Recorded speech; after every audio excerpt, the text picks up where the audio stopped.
election in 2020? I don't know the answer to that question, sir. Do you think it's big? I don't know the answer. Do you think it's more than a maximum contribution to a campaign? I wouldn't want to speculate. Would you call it 25,000? I don't know the answer to that question. 100,000? Sir, I don't know the answer to the question. A million? I don't know the answer to the question. Do you think Twitter will be in violation of federal election laws with the size of an in-kind contribution to take down a story, which is true, by the way, because you guys thought you knew something with limited information? I'm not going to speculate on that sitting here today, sir. I try to propound a legal analysis of election laws. I yield back. Gentleman yields back. Chair recognizes Ms. Ocasio-Cortez. It's your turn. You want to go? Okay. We won't start the clock till you get there. Appreciate also your generosity. I just want to start off right here at the top here. This isn't even my line of questioning, but I'd like to submit to the record a Washington Post article now warning about Hunter Biden laptop disinformation, the guy who leaked it. Here's the deal. Before I even get into my questions, I think that the story here with the Washington Post reporting is that what they're saying right here, when the New York Post first reported in October 2020 that it had obtained contents of a laptop computer allegedly owned by Joe Biden's son Hunter, there was an immediate roadblock faced by other news outlets that hoped to corroborate reporting, as many did. The newspaper wasn't sharing what it obtained. New York Post had this alleged information and was trying to publish it without any corroboration, without any backup information. They were trying to publish it to Twitter. Twitter did not let them, and now they were upset. I believe that political operatives who sought to inject explosive disinformation with the Washington Post couldn't get away with it. And now they're livid. And they want the ability to do that again. They want the ability to inject this again. So they've dragged a social media platform here in Congress. They're weaponizing the use of this committee so that they can do it again. A whole hearing about a 24-hour hiccup in a right-wing political operation. That is why we are here right now. And it's just an abuse of public resources, an abuse of public time. We could be talking about health care. We could be talking about bringing down the cost of prescription drugs. We could be talking about abortion rights, civil rights, voting rights. But instead, we're talking about Hunter Biden's half-fake laptop story. I mean, this is an embarrassment. But I'll go into it. Ms. Navarrete, let's talk about something real. I'd like to show you a tweet posted by former President Trump about my colleagues and I on July 14, 2019. It says in part, quote, "Why don't they go back and help fix the totally broken and crime-infested places from which they came? Then come back and show us how it's done. These places need your help badly. You can't leave fast enough. I'm sure that Nancy Pelosi would be very happy as quickly to work out free travel arrangements." A day or two after that, Donald Trump publicly incited, violence at a rally, targeting 4 congresswomen, including myself, saying, "Go back to where you came from." Ms. Navarrete, as I understand it, you were the most senior member of Twitter's content moderation team, or a senior member of Twitter's content moderation team when this was posted. As part of your responsibilities, did you review this tweet? Yes, it was my team's responsibility to review these tweets. And what did you conclude? My team, Ray, made the recommendation that for the first time we find Donald Trump in violation of Twitter's policies and use the public interest interstitial. For the first time? Yes. And at the time, Twitter's policy included a specific example when it came to banned abuse against immigrants, as they specifically included the phrase, "go back to your country," or go back to where you came from, correct? Yes, that was specifically included in the content moderation guidance as an example. You brought this up to the Vice President of Trust and Safety, Del Harvey, correct? I did, yes. And she overrode your assessment, didn't she? Yes, she did. And something interesting happened after she overrode your assessment. A day or two later, Twitter seemed to have changed their policies, didn't they? Yes, that trope, "go back to where you came from," was removed from the content moderation guidance as an example. So Twitter changed their own policy after the president violated it in order to potentially accommodate his tweet? Yes. Thank you. So much for bias against right wing on Twitter. Additionally, Ms. Navarrete, are you familiar with the account Libs of TikTok? I have heard of it from the news, yes. Mr. Roth, are you familiar with this account? Yes, ma'am, I am. Are you aware that from August 11th to August 16th, that account posted false information about Boston Children's Hospital, claiming that they were providing hysterectomies to children? Yes, I am aware of that and other claims from the account. And are you aware that this lie was then circulated by other prominent far-right influencers? Yes. And are you aware that all these claims, which I have reiterated were false, culminated in a real-life harassment and ultimately a bomb threat to the Boston Children's Hospital? Yes, I am aware. And this account is still on that platform today, isn't it? Regrettably, yes, it is. Despite inspiring a bomb threat due to the right-wing incitement of violence against trans Americans in this country, because they cannot let go of this obsession with fixating violence and inciting violence against trans and LGBT people, in addition to immigrants, in addition to women of color. This is a party that cannot pick on anyone their own size. And they are trying to co-opt an entire social media platform and use the power of this committee and of Congress in order to pursue a political agenda. I yield back. Lady yields back. Chair recognizes Mr. Fry for 5 minutes. Thank you, Mr. Chairman. This hearing shows who really has been in control of what is said to be one of the world's most widely used websites, Twitter. The American people probably didn't know who these witnesses were today, but these witnesses were powerful enough to silence an American president with just a few clicks from their California office. We're also learning that some of those in Washington, D.C. have forgotten their role and exercised their power to achieve ends antithetical to American principles of free speech and expression. The FBI is the lead federal agency responsible for investigating foreign influence operations. However, in recent years, the FBI has devoted countless amounts of time, taxpayer money, and manpower to combating Russian foreign influence on social media. The FBI, as one reporter noted, acted as a, quote, doorman to the vast program of social media surveillance and censorship encompassing agencies across the federal government, from the State Department to the Pentagon to the CIA.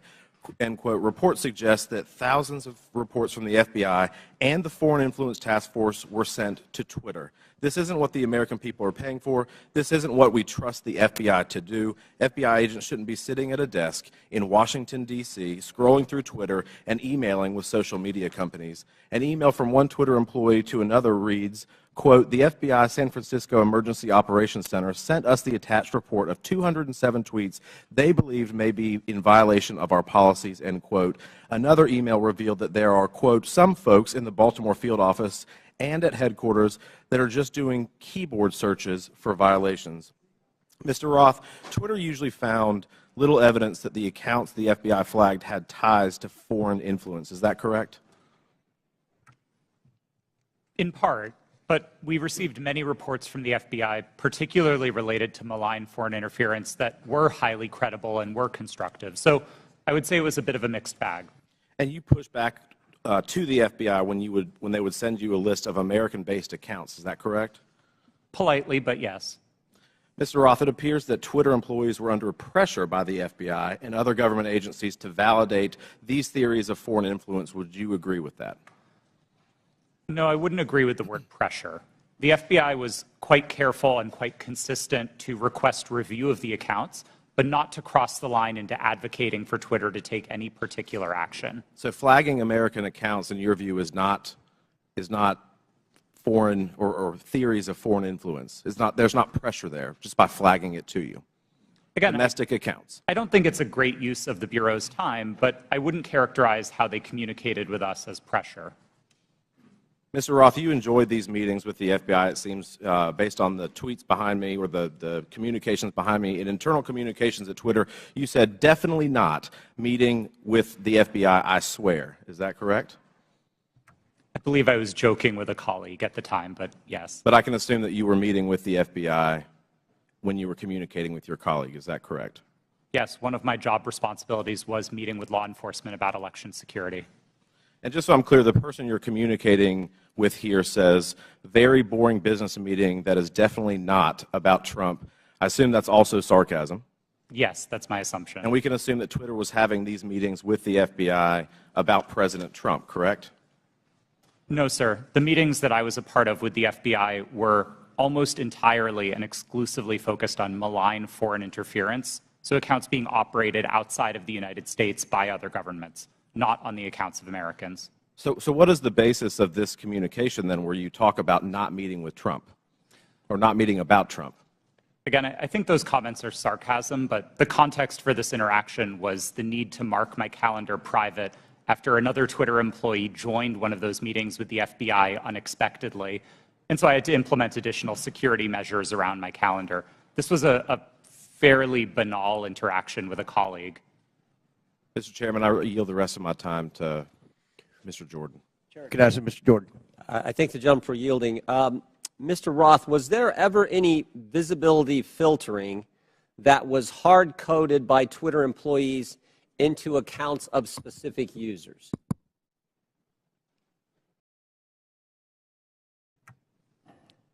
Twitter employees were responsible for building the systems that performed visibility filtering, and then that filtering would have been applied either automatically. I'm asking a very specific question. I'm asking, was the code written in a way that for certain accounts, those accounts, unique in and of themselves, would be visibility filtering, to use your term, so that they wouldn't have as much reach or as much influence?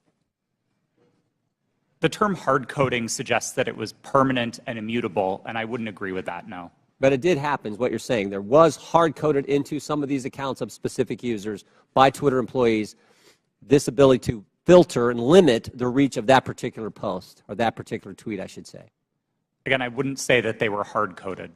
Okay. Thank you. Chair recognizes Ms. Brown for 5 minutes. Thank you, Chairman Comer and Ranking Member Raskin, for holding this hearing today. Social media has been a revolutionary gift of the 21st century. From helping people across the world build meaningful connections to learning a new skill set, these platforms have played a significant role in creating an interconnected global world. When handled responsibly, social media serves as a useful resource with many positive outcomes. However, social media is not without its flaws, and the challenges are much larger than any specific incident or decision by one private company. Recently, social media has contributed to the rise and amplification of domestic extremist content and organizing. This is extremely concerning and, unfortunately, is contributing to the division of our society. According to an Anti-Defamation League survey, 66% of the LGBTQ+ respondents, that's a full 2/3, experienced harassment online.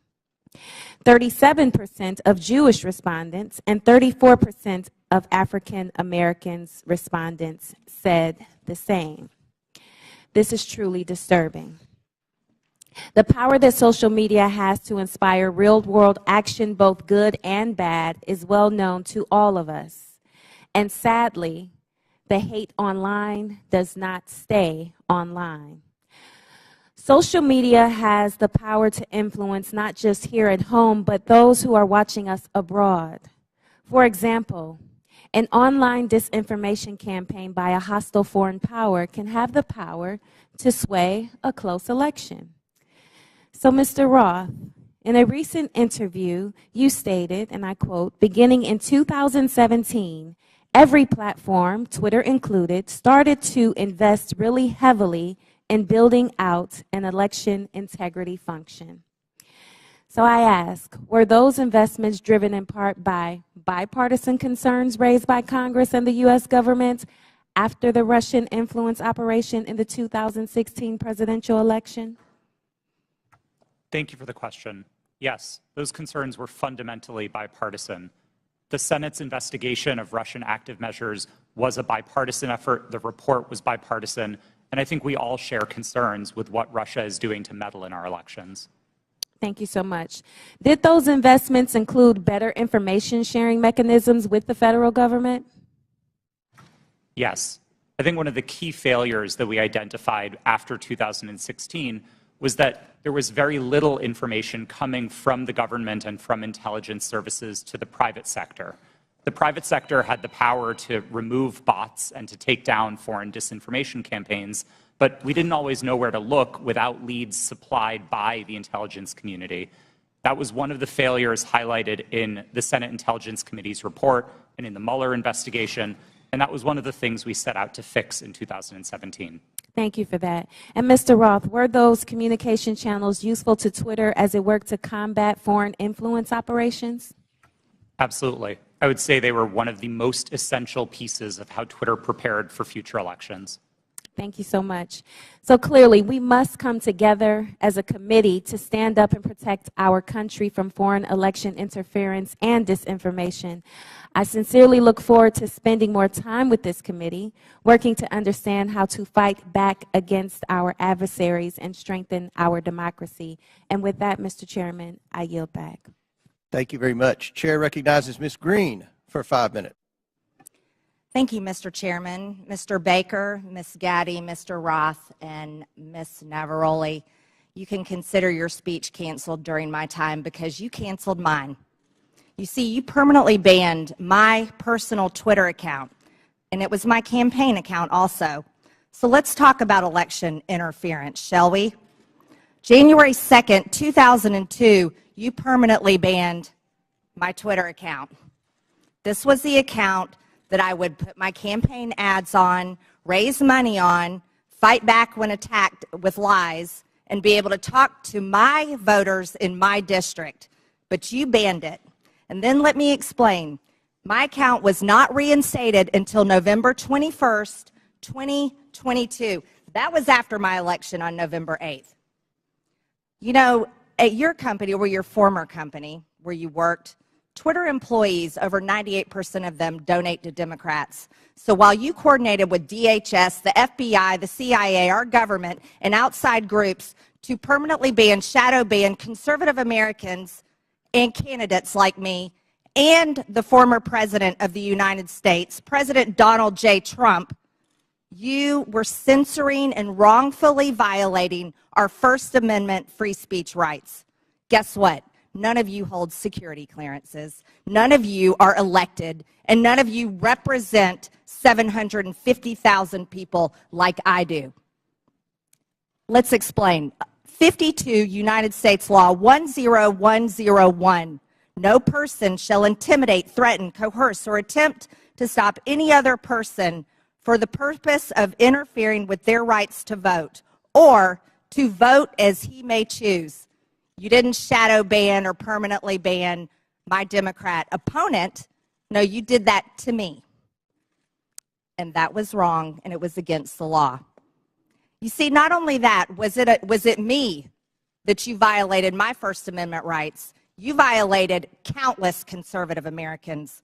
These were doctors that were trying to tell the truth about COVID, doctors that were having success treating people with ivermectin that you all would not allow to be talked about on your platform. These were parents complaining about their school boards, teaching gender lies in their schools, biological males entering their daughters' bathrooms and sports. These were also people questioning the 2020 election, and guess what? That's Americans' First Amendment right. These were people talking about voting machines. You know what? Democrats did that in 2019, before the 2020 election. On Twitter, people could question elections such as 2016, saying Hillary won, but in 2020, no one could question elections saying Trump won. You abuse the power of a large corporation, big tech, to censor Americans. And you want to know something? Guess what? I'm so glad that you're censored down. I'm so glad you've lost your jobs. Thank God Elon Musk bought Twitter. And you know what? Let's talk about something a little bit further. It's amazing to me, Mr. Roth, as the head and trust of safety at Twitter, your ability, or should I say inability, to remove child porn. Now, here's something that disgusts me about you. In your doctoral dissertation entitled Gay Data, you argued that minors should have access to Grindr, an adult male gay hookup app. Minors? Really? You know, Elon Musk took over Twitter and he banned 44,000 accounts that were promoting child porn. You permanently banned my Twitter account, but you allowed child porn all over Twitter. Twitter had become a platform, you said, connecting queer young adults. You also wrote on Twitter in 2010, can high school students ever meaningfully consent to sex with their teachers? In 2021, while you were the director of trust and safety on Twitter, an underage boy and his mother announced a lawsuit against Twitter because Twitter was benefiting from and refused to remove a lewd video featuring this boy and another minor. That is repulsive. But you violated me. What were my tweets? Okay, let's talk about them. I was talking about the deaths being reported on VAERS. By the way, that's on the CDC website. I was also saying that I didn't think any entity should enforce a non-FDA approved vaccine or mask. Guess what? A lot of people agreed with me, but you called that COVID misinformation. By the way, I'm a member of Congress and you're not. I also said the controversial COVID-19 vaccines should not be forced on our military. You want to know something? Republicans stopped that in the NDAA. Ladies, time has expired. And your time has expired. I yield back. Thank you, Mr. Chairman. Chair recognizes Mr. Gomez. Thank you, Mr. Chairman. Mr. Roth, please explain to us why Ms. Marjorie Taylor Greene, or the representative from Georgia, was removed from Twitter. Thank you for the question, Congressman. My recollection is that her personal account was banned from Twitter after repeated written notices due to repeated violations of the Twitter rules. Can you add a little specificity to the violation of the Twitter rules? Yes. Again, I didn't have access to my Twitter email, documents, anything that would have let me prepare to answer that in more detail, but my recollection is that the Congresswoman repeatedly violated Twitter's policies about sharing misinformation about COVID-19. She received multiple written warnings about that conduct. She received multiple timeouts related to that conduct. And then ultimately, consistent with the written and published policy, those repeated violations resulted in her account being permanently suspended. Mr. Chairman, so in essence, I'd like to take a point of personal privilege. It's still my time. We'll stop the Still my clock. It's still my order, time. Mr. Chairman. Point of order by Mr. Raskins. Yeah, I don't believe that members of this committee have the right to interrupt someone's testimony because their Point name of was personal mentioned. privilege. And- You were mentioning my name, Mr. Raskin. Yeah, no, I understand, but that's not the rule, Ms. Green. I don't think a member. That is the rule in Congress. Well, then I'd like we can take a point I'd like of the personal parliamentarian privilege. to rule on whether any member of this committee has the right to interrupt a witness's testimony because they mentioned the name of a member of Congress. You mentioned my name, Mr. Raskin. Yeah, I'm not testifying. Chair recognizes Ms. Green. Thank you, Mr. For your Chairman. point of privilege, very briefly. Thank you. For Mr. Roth, who made you in charge of what is true and what's not true? Does she get to reopen her question? No, we'll go back to Mr. Gomez, and Mr. Gomez, please remember the decorum of the committee.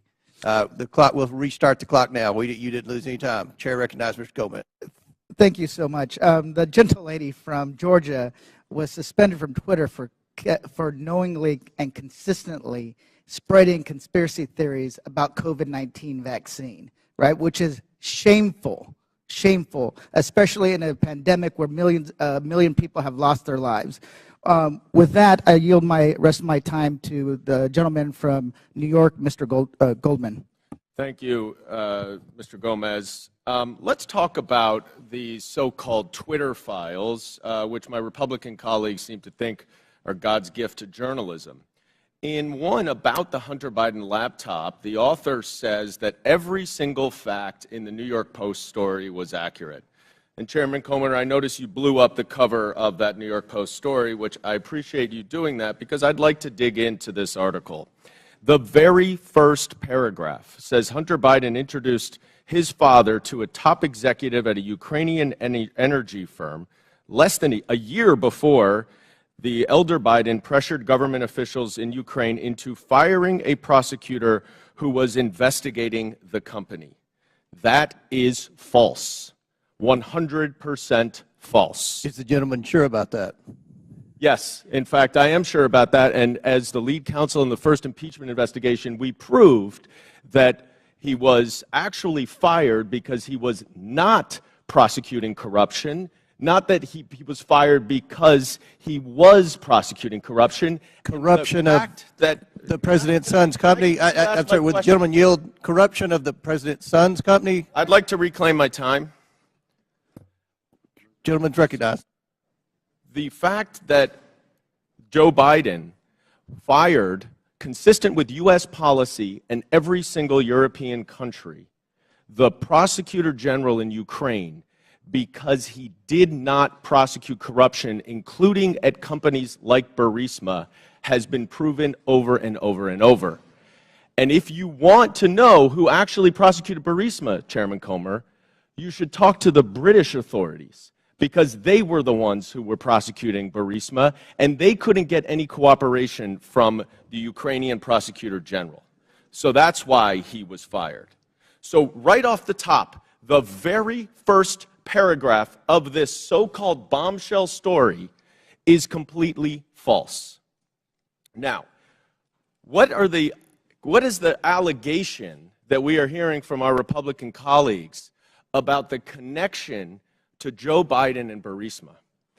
It is an email from a Burisma employee thanking Hunter Biden for organizing a meeting with the Vice President Biden. We know nothing about the substance of that meeting. We know nothing about how long they met. It was not on Vice President Biden's schedule. And in fact, I would ask my Republican colleagues, do you meet with foreign businessmen? Do you meet with foreign diplomats?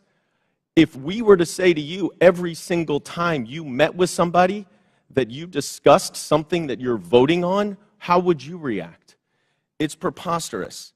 And Chairman Comer, you have said in your opening statement that Joe Biden lied to the American people.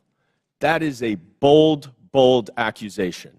And so far, we've seen no actual evidence of any lies or any support for Joe Biden being involved in anything having to do with Ukraine other than promoting U.S. foreign policy.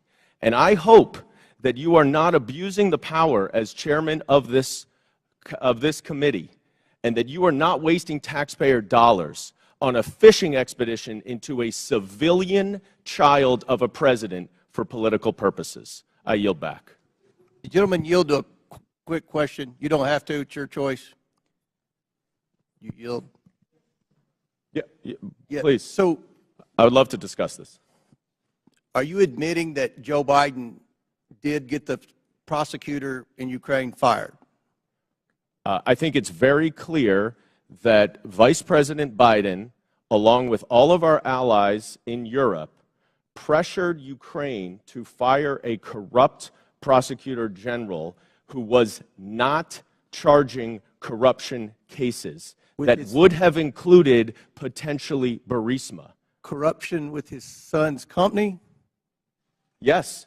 In fact, if what he wanted was the prosecutor general to prosecute corruption, and the allegations that you are making and that the Russians are making, because this is all part of Russian propaganda, is that Burisma was corrupt and Joe Biden was trying to stop an investigation into Burisma.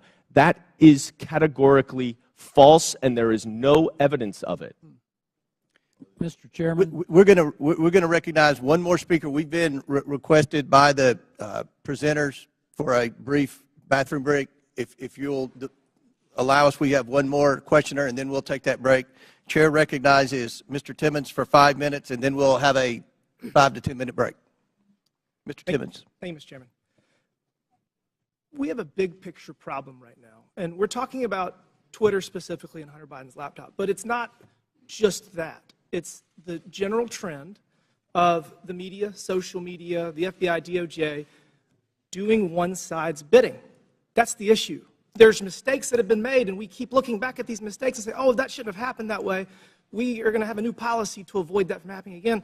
But every mistake benefits one side. Every mistake benefits one side. Let's go back to 2016. The Democrat National Committee and the Clinton campaign paid Fusion GPS to fabricate the Steele dossier, which was the basis of this entire Russia collusion investigation. Special counsel, we spent $40 million pursuing it. There was no evidence of the Trump campaign colluding with Russia. There was none. It was actually fabricated by the Democrats and the Clinton campaign to create a narrative to damage President Trump. So that was a mistake. We all know that now. That was the conclusion of that investigation. So, and as a side note, that's why Adam Schiff is no longer on Intel, because he lied about that investigation. He said, as the chair of Intel, I have all this information. He abused his position, and that's why he was removed from Intel. So next, we go to 2020. Another mistake. We have something that is real labeled as something that is fake. We tell the American people that we're going to have an honest, open conversation about issues, about challenges that our country faces, and everybody has their own facts. Congressman from New York is mentioning his facts. It's just very bizarre that Hunter Biden making tens of thousands of dollars a month with no credentials from a business in Ukraine, whether they're being investigated, who knows? I mean, these are all speculation, and it's something the American people can't really digest because we don't know the answers to it. And when we're told the answers by our government, by big corporations, by big tech, and they're repeatedly wrong, it creates a trust issue. It creates a trust issue. So the American people do not trust what they're being told. They do not trust what they're being told. We're going to dig into the Hunter Biden laptop briefly. Jack Dorsey has said that he did not make that decision. Ms. Gaddy, did you make the decision to censor the Hunter Biden laptop story? Yes, I was involved in that decision. Who was the final arbiter? Because Mr. Roth has said he disagreed with that decision. Who was the final person that said, we're going to do this? I ultimately approved that decision. Okay, thank you. Mr. Roth, you have said previously that you did not believe that the New York Post story violated any policy. You've said that multiple times today. How many times, other than this one, did something get banned or flagged that you disagreed with? Is this the only one?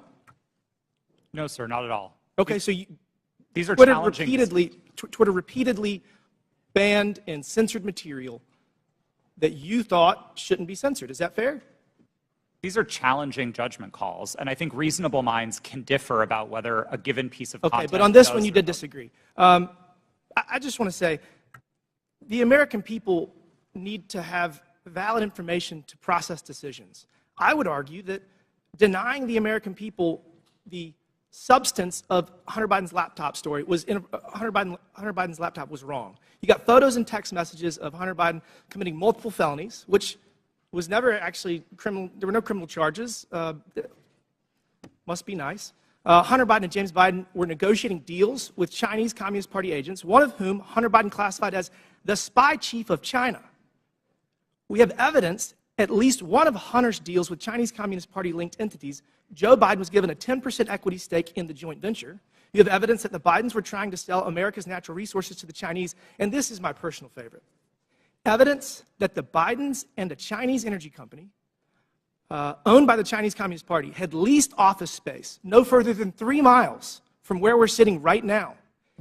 And the man running for president had his own office in that office space, his own personal office. You think the American people deserve to know that?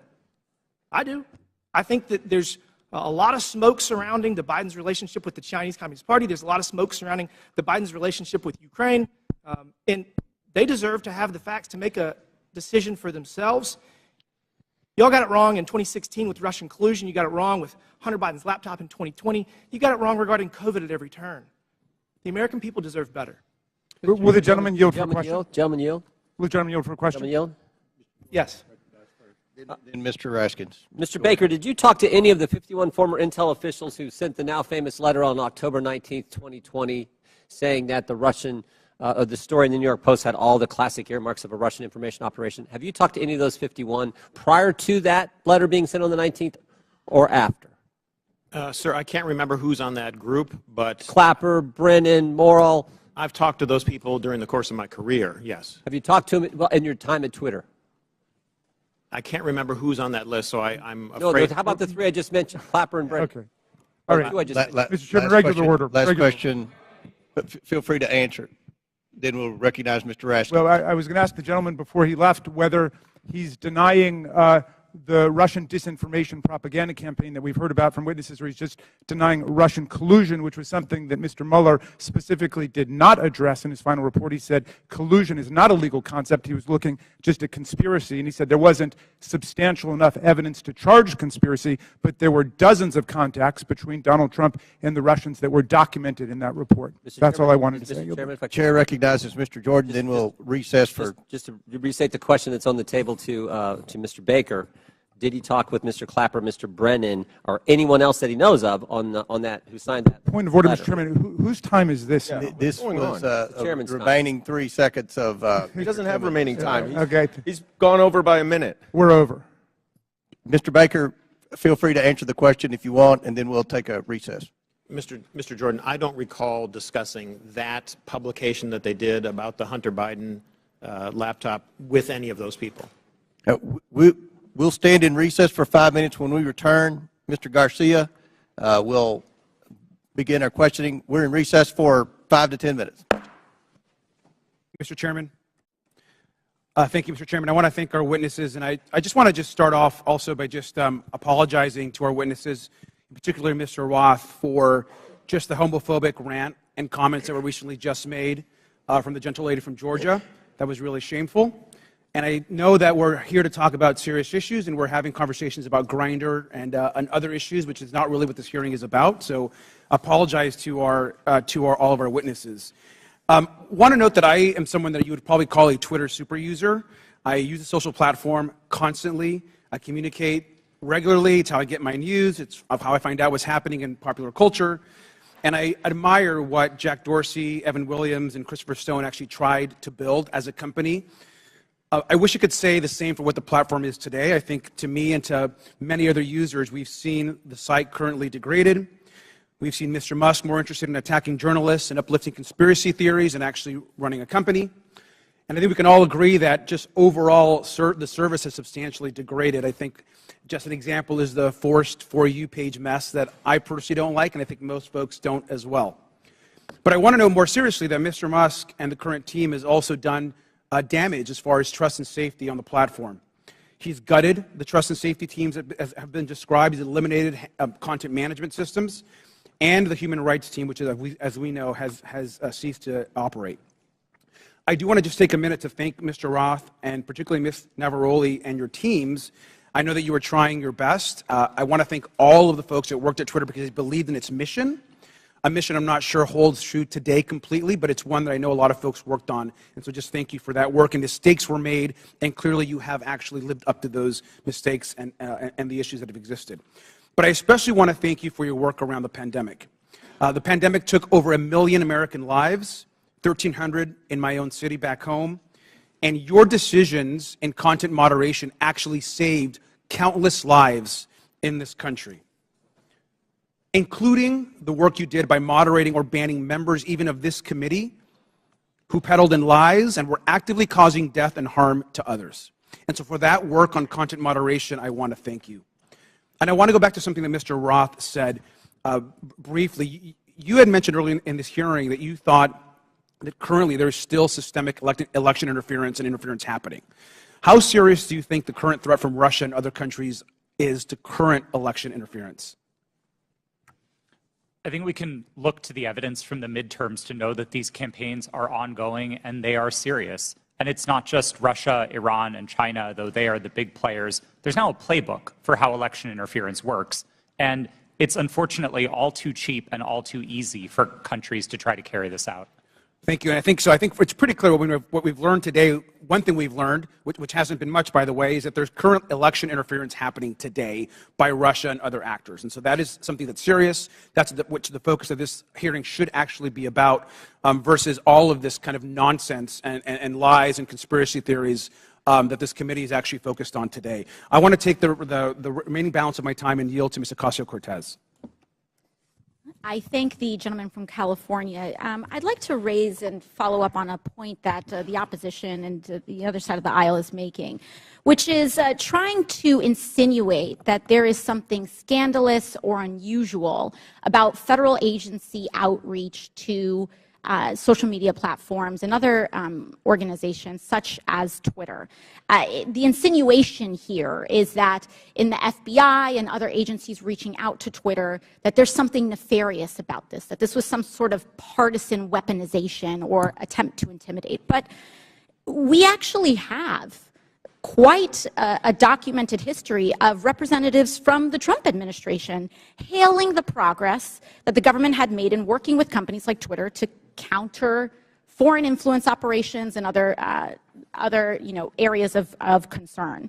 In early March 2020, right before the Super Tuesday primary election, several Trump administration officials, including Mike Pompeo, Bill Barr, Chad Wolf, and acting director of national intelligence Richard Grenell issued a statement praising the government's cooperation with the private sector to fend off foreign interference and said that relationship was, quote, stronger than it's ever been. This was around this whole time where there's this grievance around this. And listen to what DHS Secretary Chad Wolf had to say just weeks before the 2020 presidential election. We now have direct lines of communication with tech and social media companies and election officials so that both parties can seamlessly take action against false information spreading online. I would argue that this information from the Trump administration would say that they would support your decision in temporarily suspending this disinformation that seemed to be coming out from the New York Post. So with that, I yield back to the chair. Gentlelady yields back. Chair recognizes Mr. Burchett for 5 minutes. Thank you, thank you, Mr. Chairman. Ms. Gaddy, Charlie Kirk and Dan Bongino are conservative commentators. Is that a fair characteristic? Just yes or no would be fine. I believe so, but I'm not familiar with them. Okay. The posters behind me show the side of Twitter that is not available to users. Is that correct? This appears to be a view of some of our agent tooling, but I do not have access to that, so I'm not very familiar with that. Okay. Well, Ms. Gaddy, the labels identify status that have been assigned to these accounts. Is that correct? I don't know. Ma'am, these are your internal things. You're telling me you don't receive these, you don't know what they mean? Representative, I did not have access to these tools, and so I don't know. They look familiar to me. As an executive, you did not have access to inside information at Twitter. Okay. Ms. Gaddy, Mr. Bongino's account, there's a few words under the verified and active. Can you read the first two labels under verified and active? They're the yellow ones.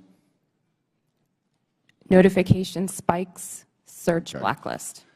All right, thank you. Ms. Bongino, ma'am, Mr. Bongino has more than 3.5 million Twitter followers. Is that correct, would you say? I'm sorry, I don't know the answer to that question. Okay, well, that is correct. Let's look at Mr. Kirk's account. Ms. Gaddy, can I get you to read the yellow labels on Mr. Kirk's account? Can you see those? I'm sorry, I can't see them from right here. All right. Do you know that Mr. Kirk has almost 2 million followers? I was not aware of that. Okay. Let me ask you, what is a search blacklist? I do not know specifically what that is, but I could make a guess if that would be helpful. Why don't you make a guess for me, please? We do, when I was at Twitter, there was an ability to prevent something from appearing in one of the tabs of search results. Okay, thank you. What does do not amplify mean? To the best of my recollection, when I was at Twitter, it would mean that we would not recommend or amplify that content in the parts of Twitter where Twitter was making recommendations. Thank you, ma'am. In 2018, you said that Twitter does not shadow ban. Twitter did, however, engage in what is called visibility filtering. One Twitter employee described visibility filtering as a way for us to suppress what people see to different levels. Do you agree with that characterization? I'm sorry, can you please repeat the question? I said Twitter, okay, they engaged in what is called visibility filtering. One Twitter employee described visibility filtering as a way for us to suppress what people see to different levels. Do you agree with that characterization? I agree that visibility filtering does give an ability to change. Okay. Shadow banning, ma'am, is understood that the practice is limiting the visibility of a user's post without their knowledge. How is visibility filtering any different? Representative, I believe there are different definitions of shadow banning. Okay. But you said that Twitter in 2018 does not shadow ban. Was that a truthful statement, ma'am? Was that a lie? At that time, I had specifically defined shadow banning to mean something different than visibility filtering. You also said that Twitter does not shadow ban based on political viewpoints or ideology. Do you stand by those comments? While I was at Twitter, to the best of my knowledge, we did not do that. Okay. Mr. Roth, on January 22nd, 2017, you tweeted that there were actual Nazis living in the White House. Do you still stand by that comment? Yes or no? Sir, I regret the language I used. No, I do not. Okay. Mr. Roth, earlier in your testimony, you said you regretted tweeting that, quote, actual Nazis are living in the White House. However, Iran's Ayatollah sent anti-Semitic tweets, one stating, quote, Israel is a malignant, cancerous tumor that has to be removed and eradicated. Yes or no, did Twitter ever ban the Ayatollah or remove this hateful anti-Semitic tweet? Yes or no? To the best of my knowledge, Twitter did not remove that tweet. The answer is no. Mr. Chairman, it's clear that conservative voices are being silenced on social media in the mainstream. I appreciate this hearing. I might also suggest we look into holding one on DirecTV, Newsmax, and OAN. I give the rest of my time to Mr. Jordan. I thank the gentleman for yielding and for his good questions. So the user knows when their account's been suspended or blocked, but they don't know when they have some of these gold terms that were under Mr. Bongino and Mr. Kirk. Is that right, Mr. Roth? As of the time that I worked at Twitter, yes, that's correct. So they don't know if they're on the search blacklist. They don't know if they're on the do not amplify. They don't know that. That's correct. Twitter did not disclose that. So you did that to these two accounts. What I want to know did you know, Mr. Roth, if that was at the prompting of anyone from the government? Gentleman's time's expired, but please answer the question. No, sir, I'm not aware of any requests or orders or demands or anything from the government requesting that visibility filtering be applied to those accounts or any others. Chair recognizes Mr. Frost for 5 minutes. Thank you, Mr. Chairman. Look, I mean, I've been sitting here for over 2 hours, and I'm still not really seeing the point of this hearing. Is it to solve the problems of the American people, what people are struggling with? No. We get it. My Republican colleagues wish that the Hunter Biden story would have helped them win the 2020 election, and that didn't happen. And so they're angry about it, and that's the point of this hearing. You know, it was actually the foundation of the chairman's opening statement. It's why he brought up that poll on the 2020 election. That's what this is all about. And so I want to say to my colleagues, don't worry. There's still many platforms you can spread disinformation on, Parler, Truth Social, that have questionable editorial policies but aren't here today. There was no collusion, as the witnesses have said, under oath. There was no pressuring from the United States government, as we heard under oath. We're wasting our time here bullying former Twitter employees. So that way, it's calling the ref. So that way, in the future, when they want disinformation to be put on the internet, social platforms will be scared to call them out down the road. It's called calling the ref. But let's talk about the root of this hearing. My Republican colleagues would have folks believe that Democrats are preparing for some sort of major culture war. And there's a difference between a culture war and how culture naturally changes, culture change. Some on this committee are very resistant to culture change. I mean, just yesterday we heard a member equate immigration negatively to changing our culture, black and brown folks coming to our country. The reality is that culture changes, it adopts, it welcomes more people, it becomes more understanding, and it also decides to reassess what's acceptable behavior and rhetoric. It could be different now than it was in, say, the 1950s. In this supposed culture war, they often conflate the right to free speech with the non-existent right to not be criticized or held accountable for what you say on the internet or even in real life. And just because it's legal to say something and the government won't throw you in jail for it, doesn't mean the rest of the world, and sometimes even your own family, have to associate themselves with you or your comments. Mr. Roth, you helped set up content moderation policy at Twitter. What type of user tweets were more likely to get limited? Did it have to do with racism, sexism, homophobia, violence, or were y'all looking for people who were supporting Donald Trump, President Trump, and limiting those? Our policies were built fundamentally to be viewpoint neutral. They were focused on harm reduction, looking to things like the Universal Declaration of Human Rights with a focus on protecting people's safety, people's right to free and fair elections, people's rights to free speech, and we built concern with those rights into our policy. So being a decent human being. That's certainly what we tried to do. Gotcha. Yes. Ms. Naravoli, earlier you testified about a 2019 tweet that was about President Trump, and I think it's from Ms. Teagan. What was the tweet about? Would you like me to give the direct quote? Yeah. Please excuse my language. This is a direct quote, but Chrissy Teigen referred to Donald Trump as a pussy-ass bitch. Okay. Free speech. And what happened after Ms. Teagan posted her tweet? What did the White House do? What did the Trump White House do? From my understanding, the White House reached out to ask that this tweet be removed. It was my team's job. This fell underneath the policy for abusive behaviors, and we evaluated underneath our insults policy. At that time, up to 3 insults were allowed, and so it was our job to determine how many insults were included within that phrase. So the Trump White House reached out, not an agency, but the White House reached out and requested that you remove the tweet? From my understanding, yes. Okay. Mr. Roth, you mentioned a serious problem of foreign interference in our elections. Did you see that mass interference work more in support of right-wing candidates like President Trump in 2016 or President Biden in 2020? Thank you for the question. It's an important one, and I don't think there's a clear or easy answer to this. We saw Russian operatives playing both sides and often playing them against each other.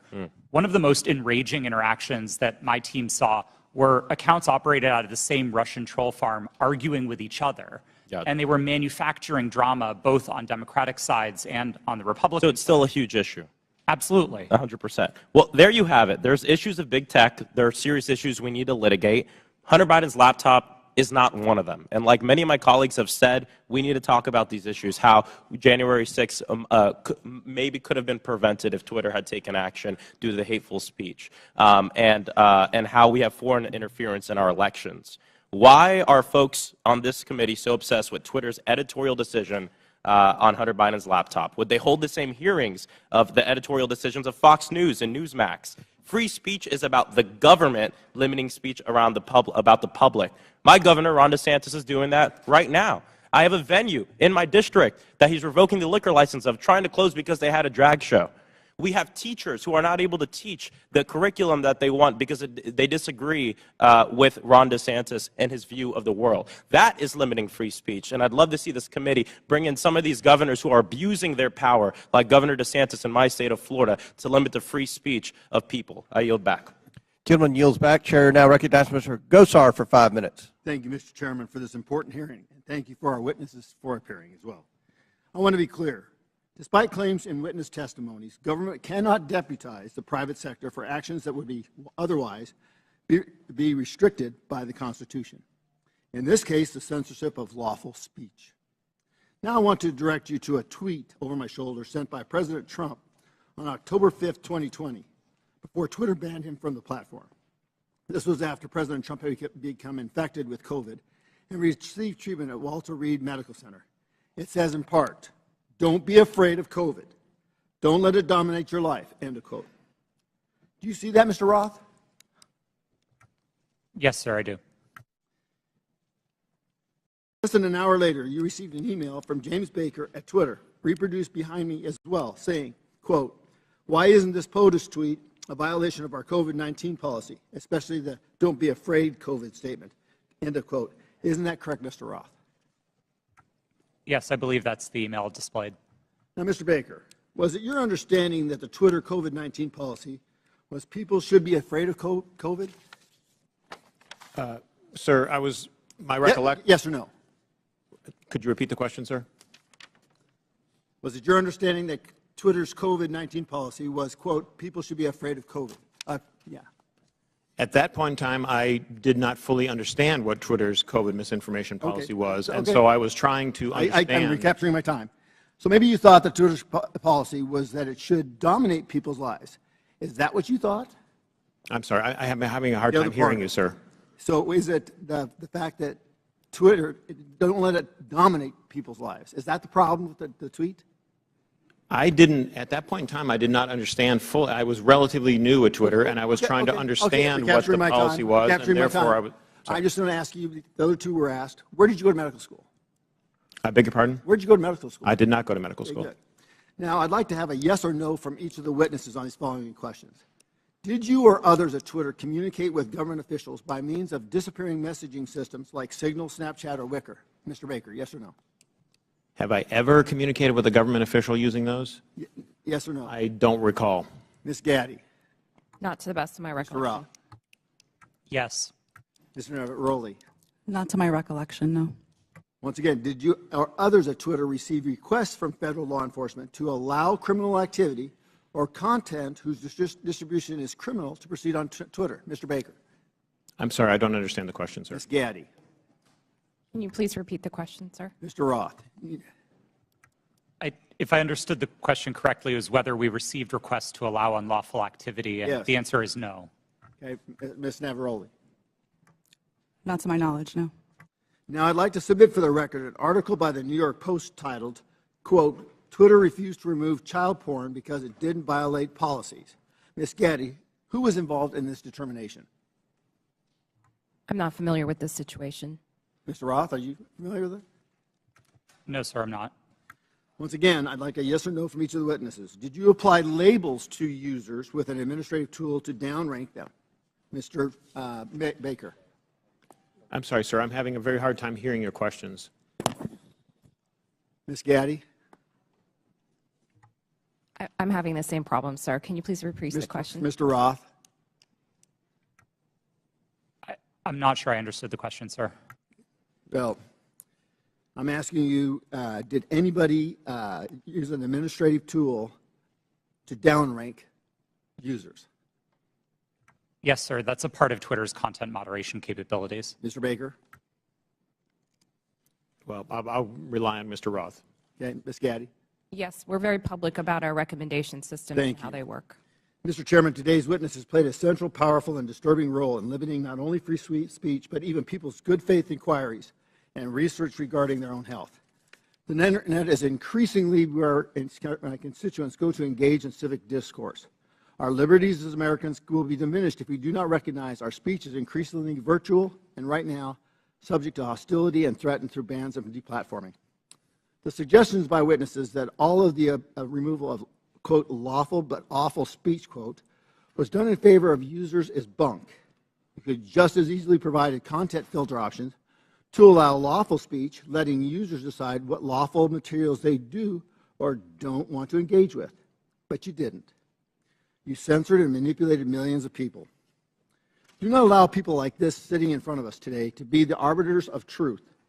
I urge my colleagues to support my Section 230 reform, Stop the Censorship Act, which empowers users with the editorial contract. Our private businesses, you always have a contract with your customers. Allow them to pick. I yield back my time. Gentleman yields back. Chair recognizes Ms. Balin. Thank you, Mr. Chairman. And I want to say, as a former history teacher, I care a lot about the facts and the details, so let's dive in. On December 4th, then-ranking member Comer appeared on Fox News and alleged that what Elon Musk's Twitter files showed was, quote, evidence that the Biden campaign colluded with big tech to suppress a story that we now know is 100% true, unquote. That is simply not true. It is not true based on what we knew then. It is not true based on what we know now. Mr. Roth, in a declaration to the FEC in December 2020, you stated, quote, I did not receive any communications from or have had any communications with representatives of Biden for President, the Democratic National Committee, or any of their agents regarding the New York Post articles before Twitter implemented the enforcement actions on October 14th, 2020, unquote. Mr. Roth, do you stand by that statement? Yes, absolutely. It's also worth noting that your colleague, I believe, Lauren Culbertson, told the FEC the same thing. Ms. Gaddy, did anyone from the Biden campaign or the Democratic National Committee direct Twitter to remove or take action against the New York Post story? No. Mr. Baker, same question to you, please. Not to my knowledge, no. So, the evidence is clear. Neither the Biden campaign nor the DNC had anything to do with Twitter's decision-making about the New York Post story. My Republican colleagues are using what are otherwise innocuous emails to suggest that there was somehow collusion between Twitter and the Biden campaign. For example, in one email, and this is the same one mentioned in Mr. Donald's questioning earlier, in one email selectively used by Elon Musk, one Twitter executive sends another a series of hyperlinks on October 24th, 2020, with the comment, quote, "More to review from the Biden team." For the record, this is tweet number 8 in the first installment of the so-called Twitter files. So, Ms. Gaddy, are you familiar with this email? No, I'm not. Okay. So, just to be clear, this email has nothing to do with the New York Post story. It is dated October 24th, 2020, after Twitter had both made and reversed its decisions about the New York Post story. Mr. Baker, do I have that right? Based on, I think, the exhibit that was shown earlier, that sounds correct, yes. So, Ms. Gaddy, can you clarify for the record, if you're able to, what's happening here? Can you please be more specific about? With this email. I don't believe I was a recipient of that email or reviewed it during my time at Twitter, so I'm sorry I don't have familiarity with that situation. That's okay. Mr. Baker? To the best of my understanding, these were tweets that the campaign had concerns about. I don't know the details of those, and they were referred to Twitter as, well, I'm not sure exactly why, but I can't get inside their heads, but they were referred to Twitter, and Twitter reviewed them, and someone, again, going off the exhibit from earlier, said they were handled. I don't know what that means in terms of whether they took any action or didn't take any action, but at least they addressed the matter. So I believe that's what I construe from that email. Appreciate that. So, from my understanding of everything that we've heard today, it's really not uncommon for outside entities, including, as we've heard, Mr. Trump's campaign, to request that Twitter remove content that violates the company's terms of service. Is that correct, Ms. Gaddy? That is very common globally. Thank you. So, to the best of your ability to answer, Ms. Gaddy, were any decisions approved or acted upon based on the political party making the request? No, our teams were trained to enforce our rules consistently and fairly without regard to any sort of political ideology. Thank you. So I believe that what's happening here is my Republican colleagues know that the premise of this whole hearing is misleading.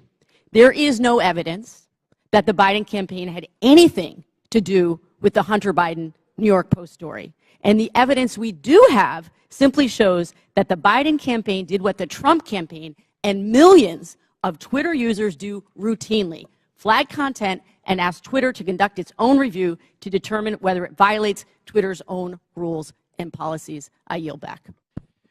Lady yield. Chair recognizes Mr. Palmer for 5 minutes. Thank you, Mr. Chairman. I'd like to submit a June 22 study conducted by Princeton University called "Powered by Twitter: The Taliban's Takeover of Afghanistan." Without objection, so ordered. This study covers the time frame of April to September of 2021, which is 4 to 5 month period between President Biden's official announcement of America's intentions to withdraw and the chaotic end of the American troop presence in Afghanistan. The study found that the Taliban weaponized Twitter and that Twitter's moderation policies failed. There were more than 126,000 accounts in the Taliban support network, and 83% of these Taliban-associated accounts were created before 2021, well before Twitter could claim that these accounts represented a government. These accounts shared graphic images and videos depicting dead and decomposing bodies and rampantly spread disinformation about the facts on the ground in direct violation of Twitter's public policies. Taliban tweets were shared millions of times in the summer of 2020. The study also found that 3/4 of Taliban content was produced by only 20 accounts, which is suggestively straightforward. By the way, the U.S. government classifies the Taliban as an insurgent group, in case some of my colleagues don't understand what real insurgencies are. Mr. Roth, why wasn't Twitter more effective at curtailing the clear-cut content violations by Taliban Twitter accounts? Thank you for the question, sir.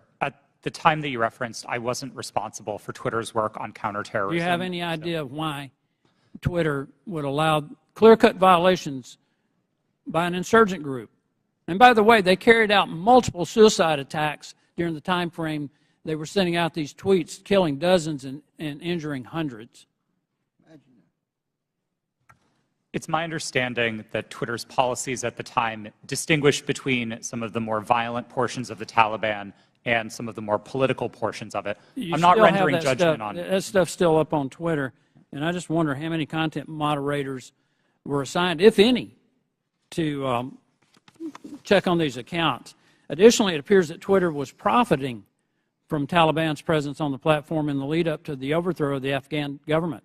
Twitter placed ads from U.S. companies, including Amazon, Disney, McDonald's, and on the Twitter accounts of the Taliban news organization and their spokespersons and their senior leaders. Ms. Gaddy, did Twitter make money off placed ads on Taliban Twitter accounts on August 26, 2021, when 13 U.S. men and women died in a suicide bombing? I have no knowledge of this matter. You don't have any knowledge about whether or not these ads were up? I do not.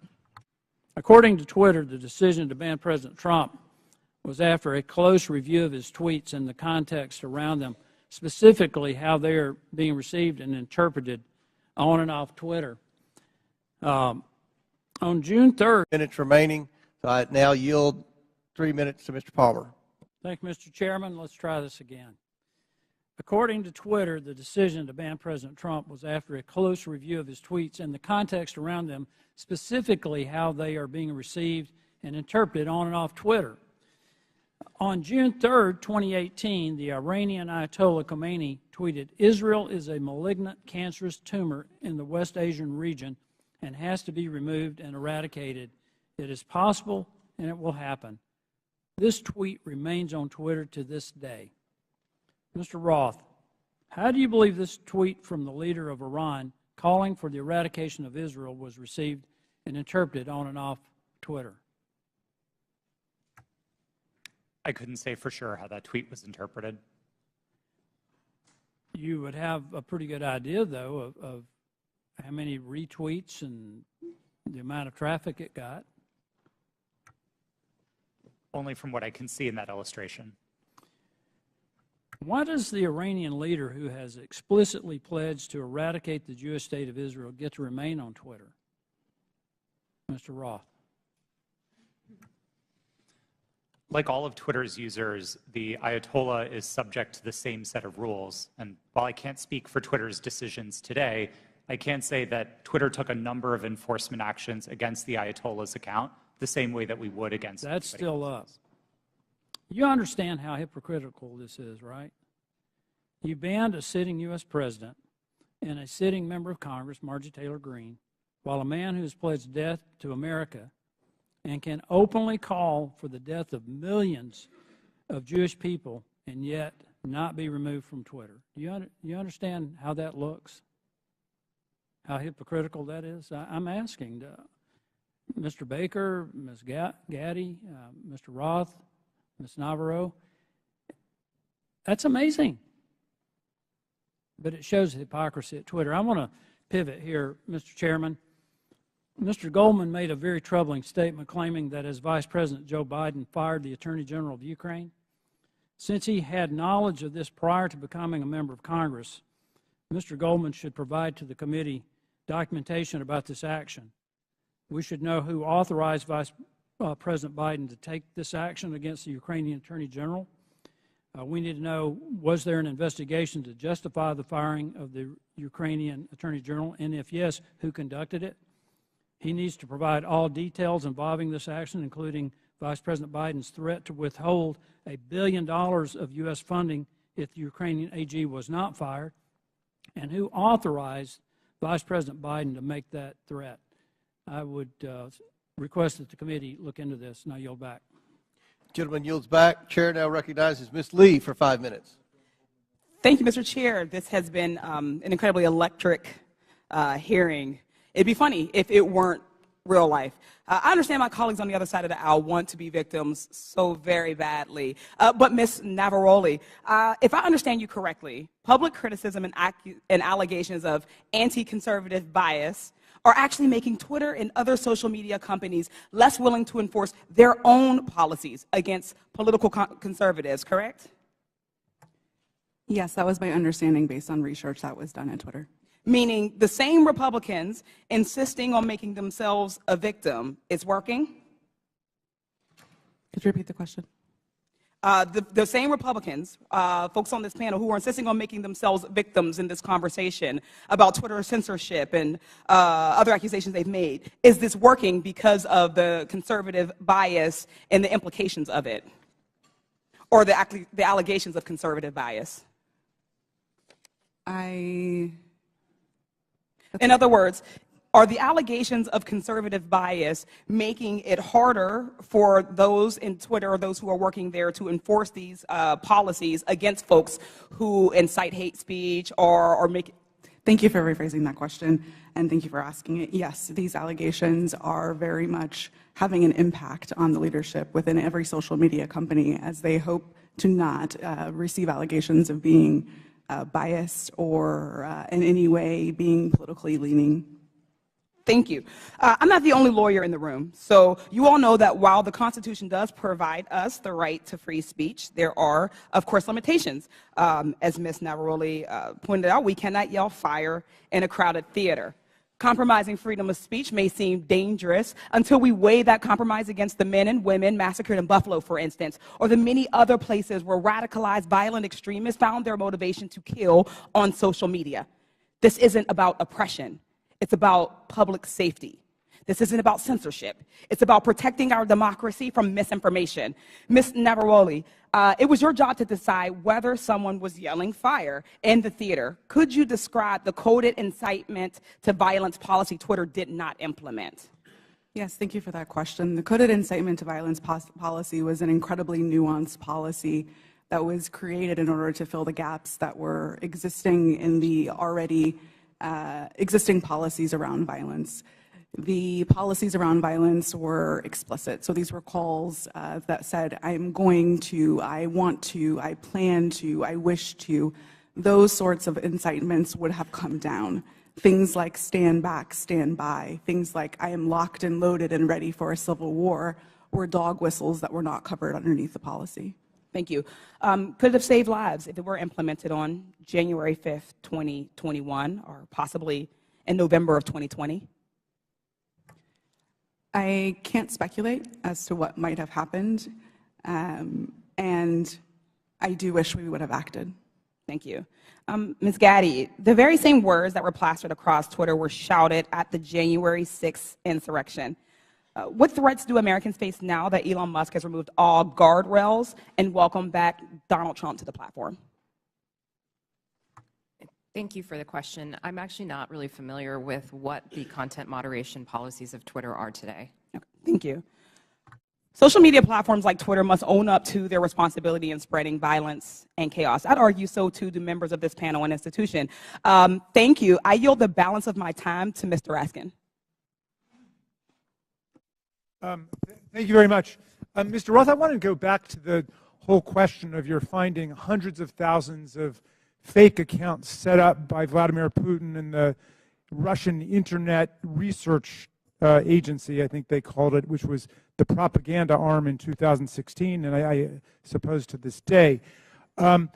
Some have been suggesting on the other side of the aisle that it's illegitimate for the FBI or any representative of the federal government, presumably even Donald Trump, who did a lot of this, to contact private media entities in order to apprise them of anything, whether it might be the penetration of organized crime or child pornography or foreign malign influence. And I'm just wondering if you would give us a sense of how much work is actually being done, and I was going to check with you and Mr. Baker about that. How much work does Twitter and other social media entities do that relies on the FBI and other national security agencies? Thank you for the question. There is a considerable amount of work to address foreign disinformation at Twitter and also at other companies. And this work was reliant in part on intelligence shared with companies by law enforcement and by the intelligence community. I would regard that work as essential. At Twitter, we had dozens of people working just on these questions of election interference. Those teams no longer exist under Mr. Musk. And Mr. Baker, if you could. Thank you, sir. Just generally, I mean, it's a matter of public record that the FBI has worked with the public, including private entities, for decades. Indeed, they've had for some number of years now an office of, I think it's called Office of Public Sector Engagement. This is part of what they do in order to fulfill their responsibilities and to do their jobs to protect the country. Thank you. Yield back. Chair recognizes Mr. Armstrong for 5 minutes. Thank you, Mr. Roth. I'm going to continue down that line of questioning. So when you testified, you were just talking about working very hard to keep foreign troll farms from using Twitter and to engage in malign foreign interference. This sounds like a fairly robust undertaking. You said between 2016 and 2020, you had different teams stood up to do this. Constant vigilance? Yes, sir. That was the phrase that we used. Yeah. And these types of attempts are constantly evolving. They're trying to find new ways to penetrate your system, so you have to be engaging with it on and being willing to adapt on a constant basis. Yes, sir. That's right. And now we forward to 2020, and earlier you had testified that you were having regular interactions with national intelligence, Homeland Security, and the FBI? Yes, I did. And primarily to deal with foreign interference? Primarily, but I would say almost misinformation and all of that. exclusively. But you had said earlier, like your contact with Agent Chang was primarily with foreign interference? Yes, that's right. All right. And these were emails. Were there meetings? Yes. Twitter met quarterly with the FBI Foreign Interference Task Force, and we had those meetings running for a number of years to share information about malign foreign interference. Agents from Homeland Security or intelligence, or just primarily the FBI? Our primary contacts were with the FBI, and in those quarterly meetings, they were, I believe, exclusively with FBI personnel. And you had multiple former FBI agents on the payroll. I mean, Mr. Baker, you have 10 years experience with FBI, DOJ? I was, well, with DOJ, it's 2 decades roughly, but I was just, for the record, I was never an FBI agent. Okay. Yeah. And Twitter has such a close relationship with at least one FBI agent that that agent could start emails with, "Hey, Twitter folks," and could actually advise your company about violations of your own terms of service. Mr. Roth, I think it's safe to say that you had a consistent dialogue with the FBI for the weeks and months prior to the New York Post. Is that fair? I had ongoing conversations with the FBI for years, I would say, about election security. And in response to Mr. Fry earlier, you said you would not categorize the FBI communications as pressure. No, I would not. However, Twitter's director of policy wrote to you in 2020 that Twitter has seen a sustained effort by the intelligence community to push Twitter and that Twitter should keep a solid front against these efforts. He specifically cited Elvis Chan, an FBI agent in San Francisco. Now, on August 11th, 2020, Agent Chan sent you 3 documents in prep for a meeting and said the documents pertain to APT-28, a hacking unit connected with Russian military intelligence. Agent Chan arranged for having security clearance for Mr. Baker and facilitated encrypted networks for the FBI to share information with Twitter employees. And on October 14th of 2020, you stated that this feels a lot like somewhat of a subtle leak operation. Earlier today, you testified that you were following national experts on Twitter, national security experts on Twitter, as a reason to take down the New York Post story on Hunter Biden's laptop. Yes, sir, I did. So, after 2016, you set up all these teams to deal with Russian interference, foreign interference. You're having regular meetings with the FBI. You have connections with all of these different government agencies, and you didn't reach out to them once? Is that question in reference to the day of the New York Post Yeah. article? That's right. We generally did not reach out to the FBI to consult on content moderation decisions, especially where they related to domestic activity. It's not that we wouldn't have liked that information. We certainly would have. It's that I don't believe it would have been appropriate for us to consult with the FBI. In December of 2020, you did a declaration to the Federal Election Commission that the intelligence community expected a leak and a hack operation involving Hunter Biden. Recently, Mark Zuckerberg confirmed that the FBI warned Meta that there was a high effort of Russian propaganda, including language specific enough to fit the Hunter laptop Biden security story. You're talking to these people for weeks and months, years prior to this leaking. They have specifically told you in October that there is going to be a leak potentially involving Hunter Biden's laptop. They legitimately and literally prophesized what happened. And you didn't contact any of them?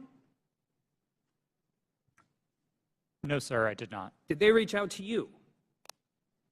On and around that day, to the best of my recollection, no, they did not. So after the story was taken down and you guys did it and you personally disagreed with it, Ms. Gaddy, you said you did. Did you contact them and say, hey, is this what you were talking about?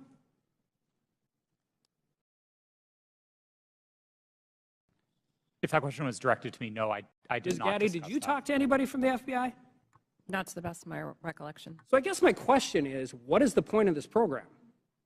You have constant communication. They're set up for foreign interference. They've legitimately warned you about this very specific thing, and then all of a sudden everybody just walks away?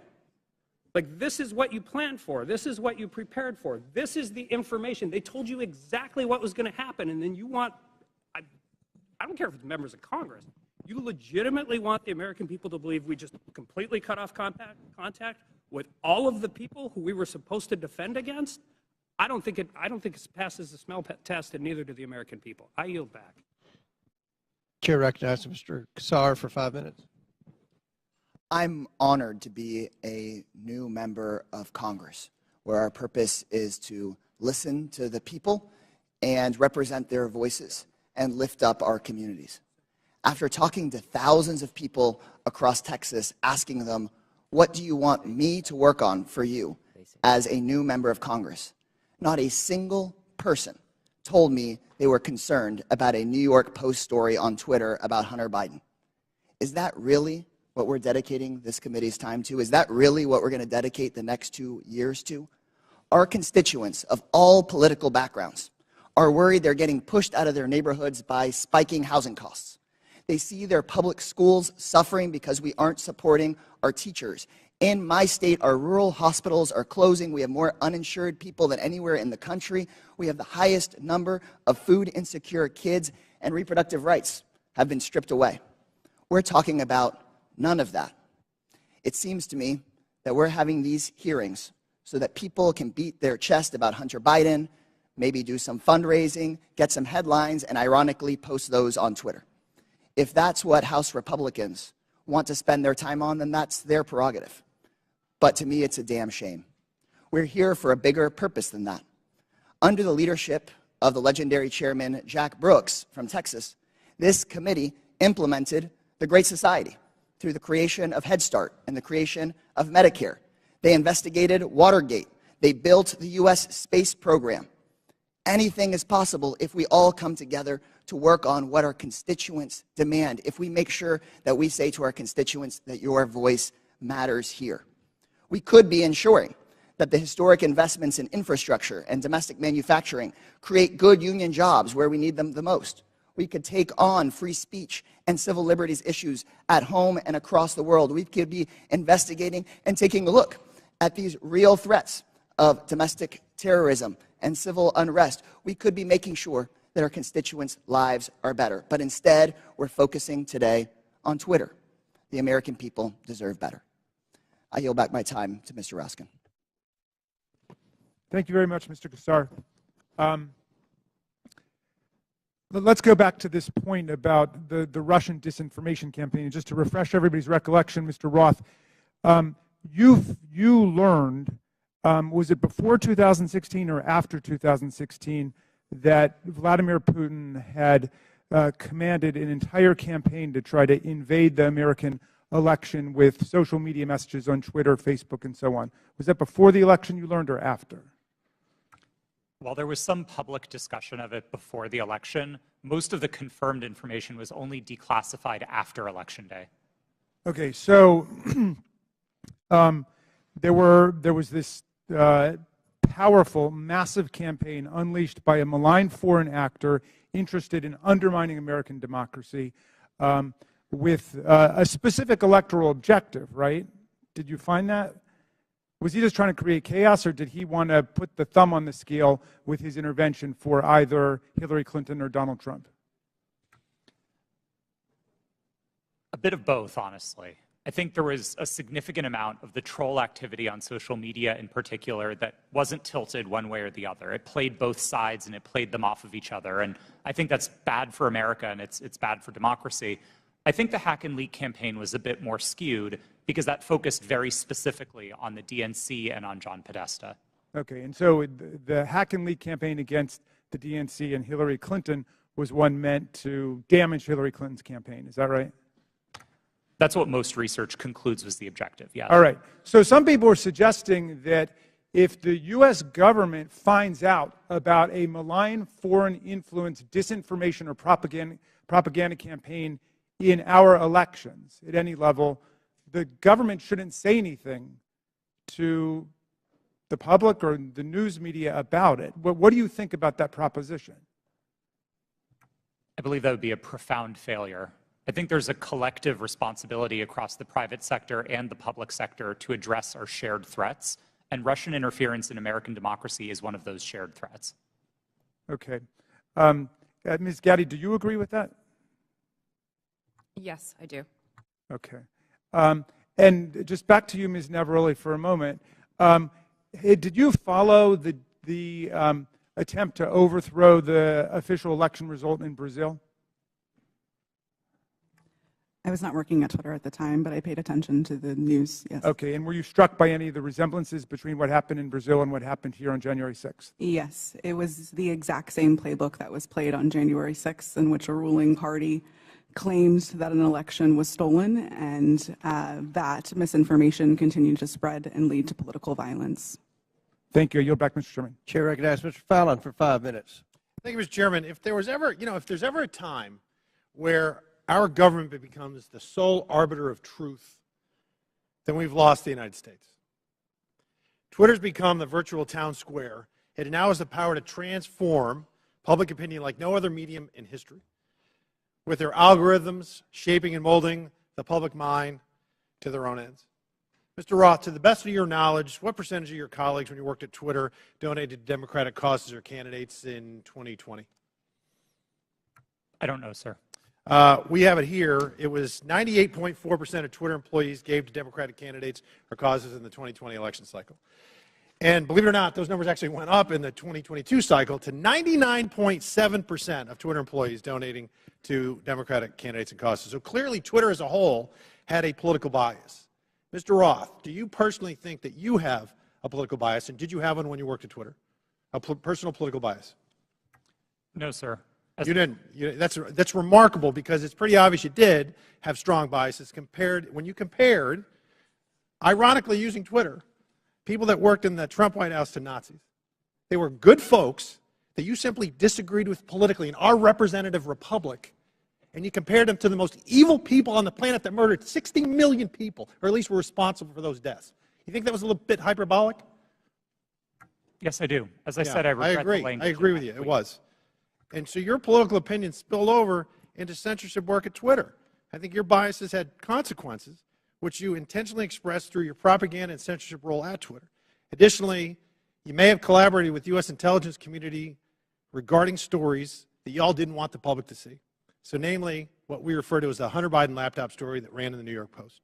So I'll ask you, Mr. Roth, did you receive 10 confidential documents from Special Agent of the FBI, Elvis Chan, the night before the Hunter Biden laptop story ran? Yes. You did. See, because it's interesting, with the immediacy with which you all acted to censor the New York Post Hunter Biden laptop story seems to be very indicative of foreknowledge. And the story was seismic, and it was rushed to be suppressed, knowing full well it was not Russian disinformation, as some here said. It was truth that was denied the American voter. And the Media Research Center polled Democratic voters in 2020 swing states and found that 17% would have changed their vote if they had known the contents and evidence of the New York Post story. President Trump lost key states, Georgia, Pennsylvania, Arizona, and Wisconsin, by collectively just over 100,000 votes. And if this is accurate, this poll, 3.2 million votes could have swung. And he only needed a teeny fraction of those 3.2 million. That decision almost certainly changed the result of the 2020 presidential election. Did you have any idea the contents of the New York Post story, Mr. Roth? Only what I read in the New York Post that day. And then it was killed by Twitter, and the mainstream media followed. So I found this interesting. In 2019, candidate for President Joe Biden said, and I quote, "I have never spoken to my son about his overseas business dealings." And yet, the evidence in that story and on that laptop revealed that two of Hunter's Mexican business associates, Miguel Magnati and Miguel Velasco, visited the White House in February 2014, and he was later photographed. Joe Biden was photographed with him in the White House. Also in October 2015, Hunter arranged a video conference with his dad, Joe Biden, the sitting vice president, and Carlos Slim, the Mexican billionaire. And then unbelievably in 2015, Hunter introduced his father, then vice president, to Vedam Pazarski, an executive at the now infamous Bursima Holdings Company, where Hunter would later magically make millions as a board member despite having no experience whatsoever in the energy sector. Joe Biden lied. He created the firewall, and then he was exposed because of this story and other information. He lied to the American people, and Mr. Roth, you withheld information on the eve of a presidential election, and you protected that lie. And I hope for the sake of the country that men like you that do those things, men and women, never get to put in such power, in positions of power again. And Mr. Chairman, I'd also like to see if, I'd like to ask unanimous consent to enter into the record a tweet from Ranking Member Raskin. The tweet reads, "It's horrifying to see images of Border Patrol agents whipping Haitian refugees at the Texas border." Not exactly the feeling I get from Without objection. It's ordered. Thank you. I yield back. Yep. Oh, well, I just think that's misinformation, or at least it was a mistake, and Twitter left it up for a week, or not a week, a year, a full year. Gentleman yields. I yield. Mr. Baker, in top of page 2 in your written testimony, you said, "I did not destroy or improperly suppress Whose time is this? any documents at Twitter regarding information important to the public dialogue." The way you worded that, it sounds like there is some Chairman, kind how of much extra time is he going to get during this hearing? You finish He the had, question, he and had then you time. take it Let to him Mr. repeat the Jordan. question, and then his time will be expired. And It please expired answer. before he started. Clearly, it's up to the chairman, so why don't you let him answer? Mr. Baker, on top of page 2 of your written testimony, you said, "I did not destroy or improperly suppress any documents at Twitter regarding information important to the public dialogue." The use of the term improperly suppressed suggests there was some kind of suppression done in a proper way. I just want to know what that was, and is this referring to your work at Twitter when the Twitter files were first released just a few months ago?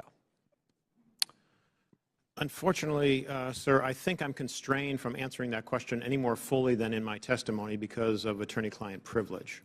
So unfortunately, I'm just going to have to leave it at that. I thought that's been waived. Not the privilege, not the privilege. The non-disclosure agreement, my understanding, has been waived, but not the attorney-client privilege. Gentlemen, time's expired. I do not have anything in writing to indicate that the Twitter has waived privilege with respect to that matter. Chair recognizes Ms. Crockett. Thank you, Mr. Chair. MAGA Republicans can't let go. That should be the name of this hearing. I'm glad that seemingly we have now accepted that President Joe Biden won the election, even though now we are blaming President Trump's loss on Twitter.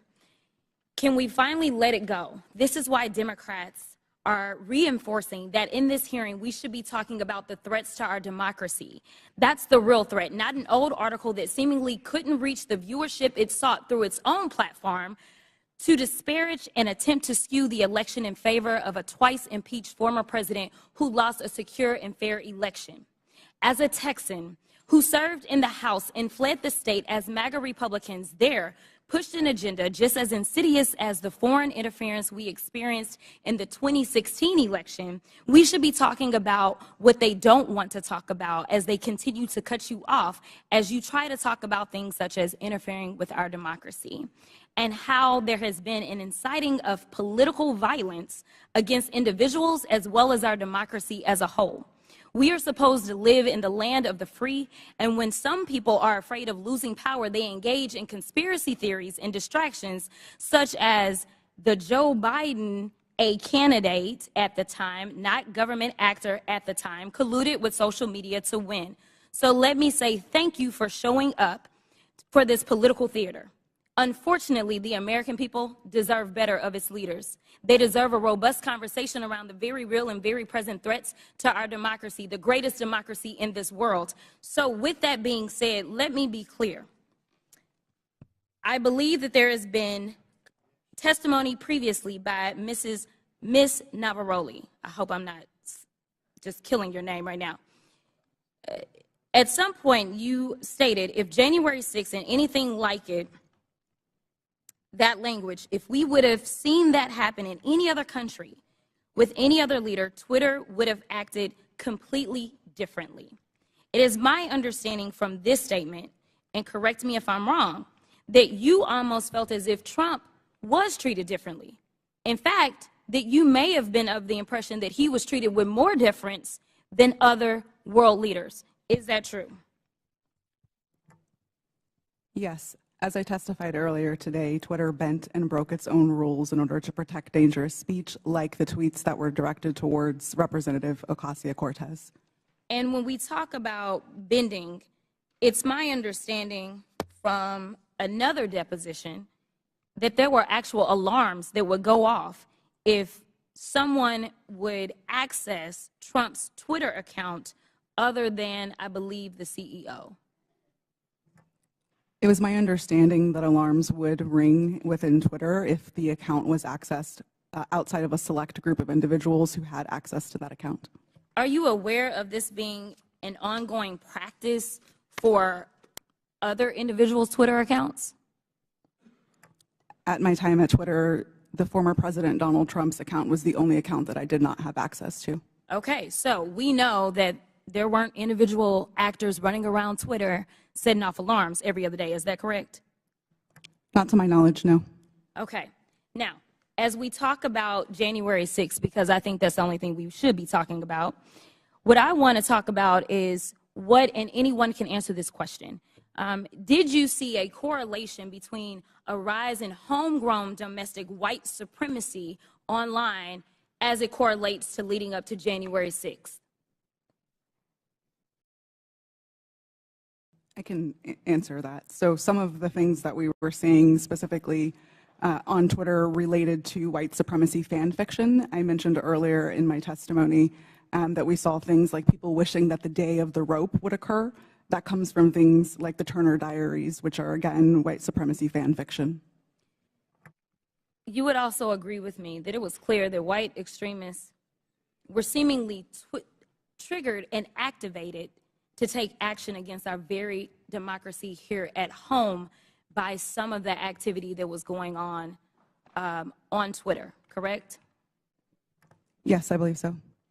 Now, just to make sure that we can summarize what we allegedly are here to talk about, you all would agree with me when I say that there was no physical damage or destruction to structures, limb, or life as it relates to this article, yet we do know that there was actual harm, physical harm, as well as destruction that occurred as a result of January 6th, correct? Yes, people died on January 6th. Thank you. With that, I'll yield the remainder of my time to Chairman Raskin, or Ranking Leader Raskin. Thank you.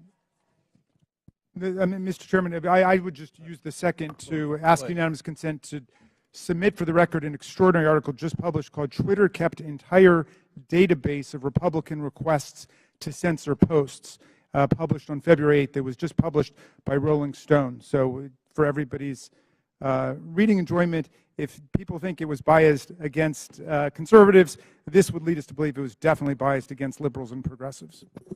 Didn't have you pegged for a Rolling Stone reader, but without objection, so ordered. Chair recognizes Mr. Groffman. First of all, just a comment. When we talk about the Pledge of Allegiance, one of the lines in there is, "To the Republic for which we stand."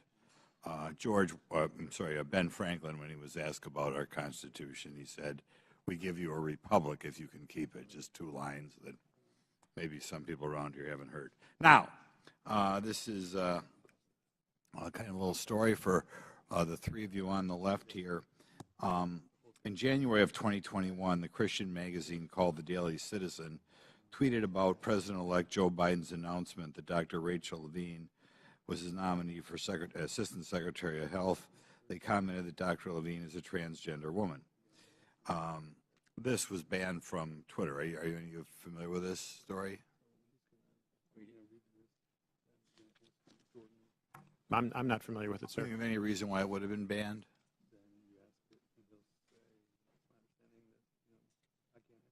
Okay. There are local talk radio hosts in my area, well-known media hosts out of the Madison, Milwaukee, Green Bay media market, widely listened to. They were shadow banned on Twitter. There's some very prominent doctors in the area that didn't agree, perhaps, with everything CDC or NIH said, that were banned on Twitter. I'd like you to comment on that because, normally I think when people make a major health decision, they always like to get two separate opinions. And some of these doctors who are wildly well respected, probably two of the most prominent doctors in Wisconsin, thought outside the mainstream. And I think if we're thinking outside the mainstream, they were taken off your platform. Could you comment on why you would take somebody off a platform, or why a distinguished doctor would be considered something that the public as a whole couldn't hear their version of events?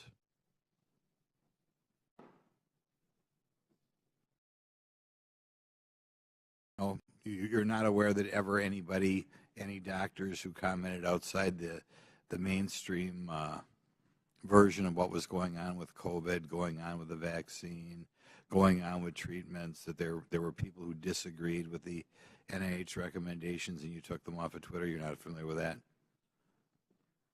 None of you are familiar with that. Okay.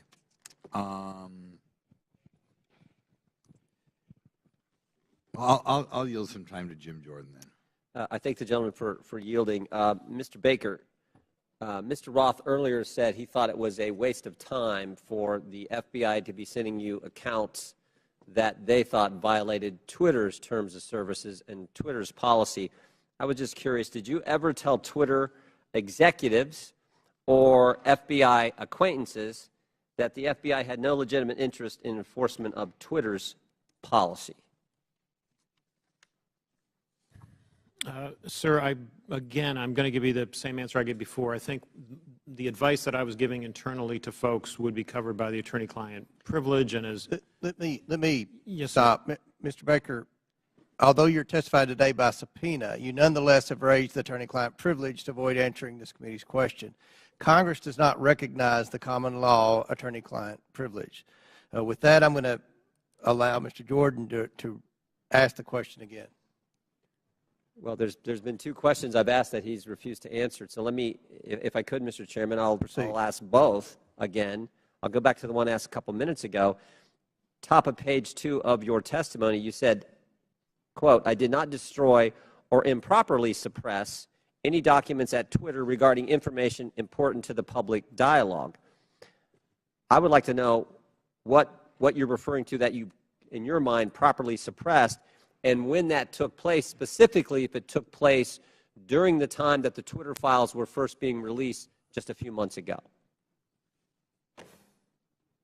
Well, again, sir, as I think we've notified the committee and we've had these conversations with Twitter as well to try to resolve this issue prior to coming up here today, I don't have anything in writing that clears me in my ethical responsibilities to my former client with respect to answering questions that I think fall squarely within the attorney-client privilege. So, unfortunately, I don't think I can go beyond what I've said there already, sir. Unfortunately, Mr. Baker, your assertion that the attorney-client privilege, it's overruled as to this particular question and answer. So, will you please answer the question by Mr. Jordan? Point of order, Mr. Chairman. State your point. Well, as I understand it, because we just went through this in the January 6th committee where multiple witnesses asserted attorney-client privilege, including people who weren't covered by it at all. Ultimately, that's for a court to decide. So I don't think there's anything we can do within the committee at this point, unless I'm missing something. We'll give you one more chance to answer the question. If you don't answer it, then we'll have to deal with it after the committee hearing. Mr. Baker, could you answer the question, I please? apologize, but I believe I have ethical responsibilities to my former client, and I don't think I can go beyond what I've said already, unfortunately. Yeah, I just said that. I just said that. All right. Mr. Baker, you did suppress documents then that, in your language, was important to the public dialogue? I'm going to give you an extra minute, Mr. Goldman. Oh, You're thank you next. very much. I'm sorry, sir. Could you repeat the question? Again, going on what your written testimony. So you did suppress documents at Twitter regarding information that was important to the public dialogue. That's a yes or no.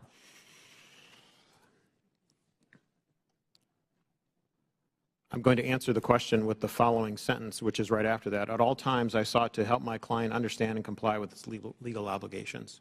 Okay. Gentleman's time's expired. I recognize Mr. Goldman for 6 minutes. Thank you, Mr. Chairman. I understand that Mr. Palmer was asking some questions about some of my assertions about the removal of the Ukrainian Prosecutor General. First, let's be clear, I did not say that Vice President Biden fired Mr. Shokin. It was official U.S. and European policy to encourage Ukraine to fire him, which they did. But he is right about one thing. What I say is not evidence, and neither is what any of our Republican colleagues say on the other side of the aisle. They may not like what these witnesses say, but the testimony of the witnesses is the evidence, not baseless statements without firsthand knowledge. But I urge Mr. Palmer, if he wants to understand what actually happened, to read the 300-page report that we published on the first impeachment investigation. There's a lot in there about Mr. Shokin. Luckily, though, he doesn't even have to do that. You can just read the New York Post story itself, because in that story, Shokin admitted that he never opened an investigation into Burisma. He claims to have had, quote, specific plans to do so. Yeah, sure. For 2 years, Rudy Giuliani had been peddling Viktor Shokin's bogus story, including with agents of Russian intelligence. And Chairman Comer, if you question that, I urge you to look up Andrei Derkach. So who was the sole source of the hard drive to the New York Post? Rudy Giuliani. And for these reasons, many journalists were highly skeptical. One reporter at the New York Post itself refused to put his name on the story. Fox News' Brett Baer said, quote, "The whole thing is sketchy," unquote. And both Giuliani and the Post refused to give the laptop to other journalists to verify and analyze it. In fact, Giuliani told the New York Times that he hoped that it would be published before it could be verified. So what is the so-called authentication for this laptop?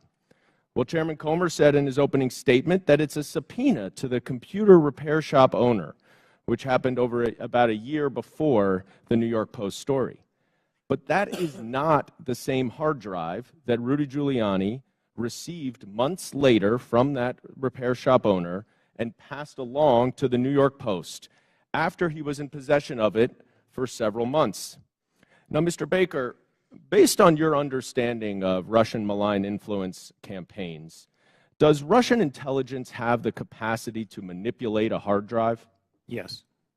So it is possible that some of the materials on a hard drive could be authentic, and some could be altered, manipulated, or even added to the hard drive.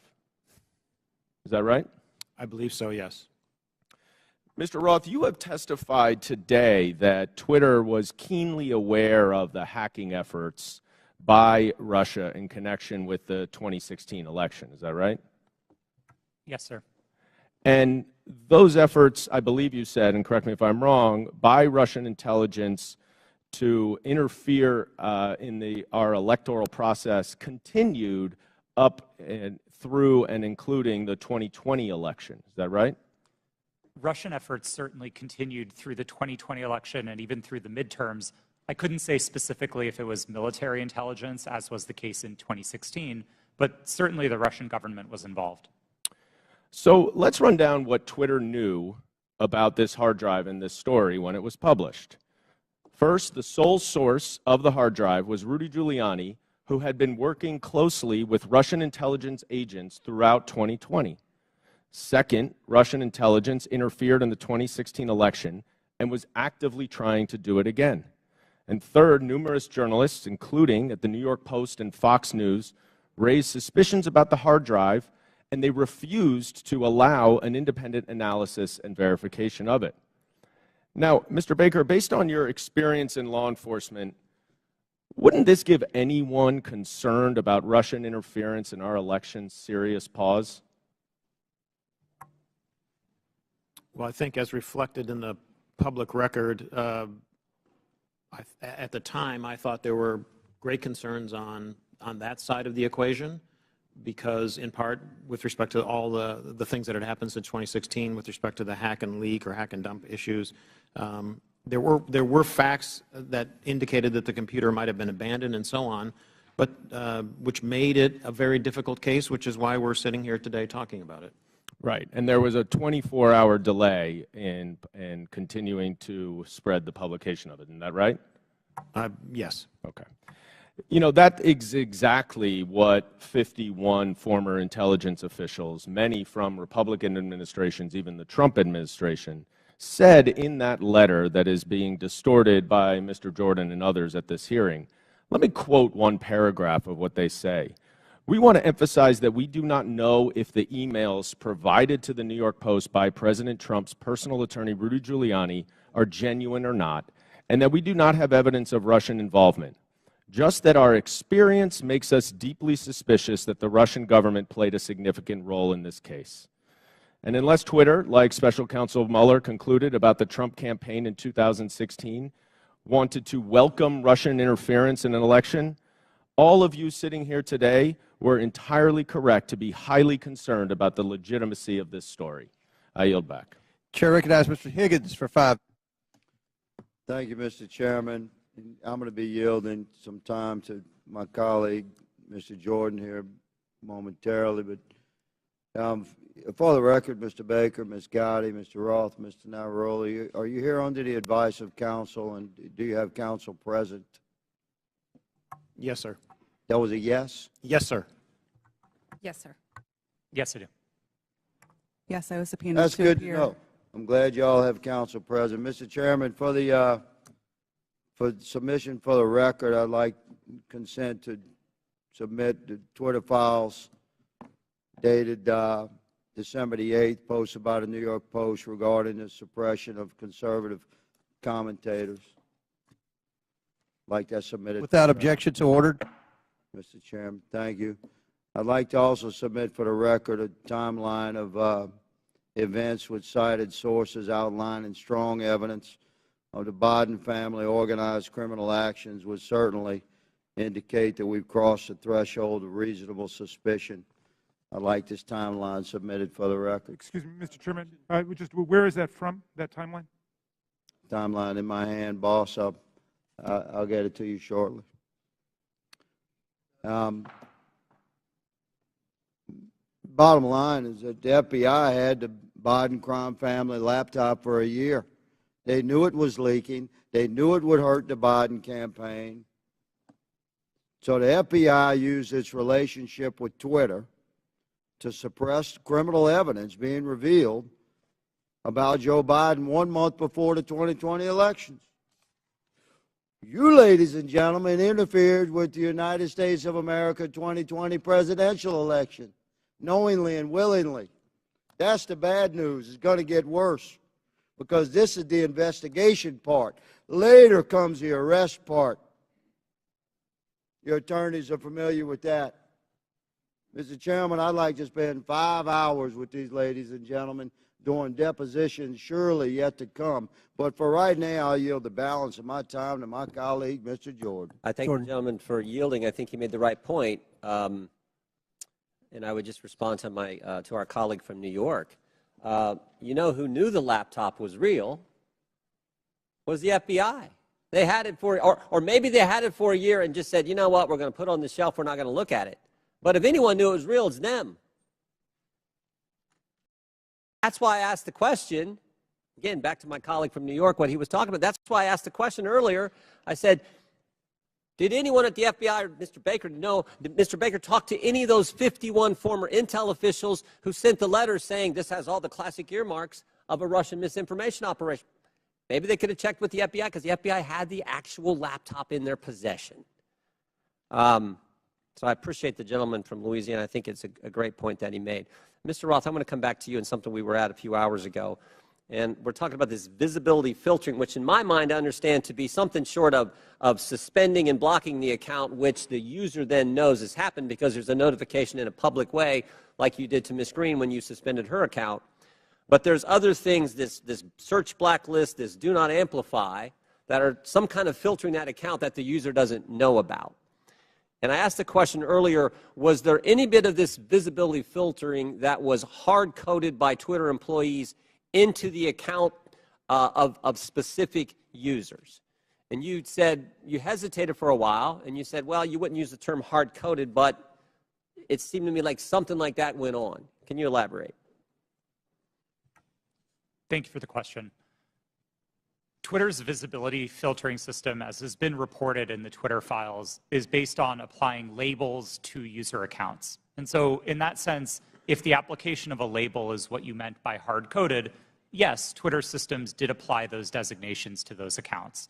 But it was seldom the case that Twitter staff would manually, individually go in and apply those labels directly. Were any government officials,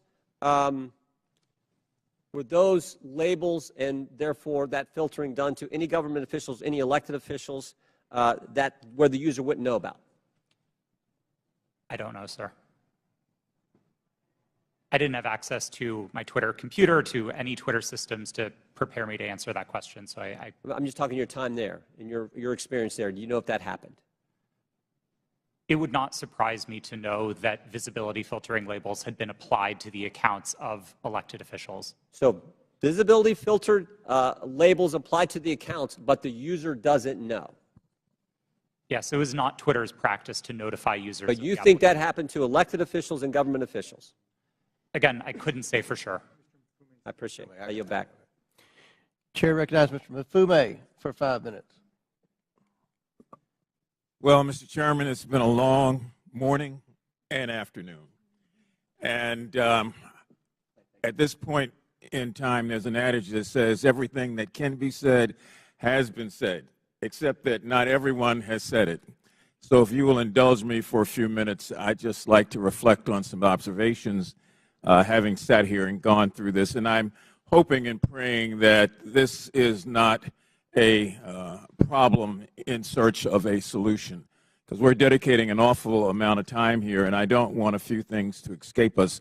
But having said that, I want to first associate myself with the remarks of Mr. Raskin, the ranking chair. His opening remarks succinctly, I think, encapsulated and put in place what many of us on this side of the aisle are feeling.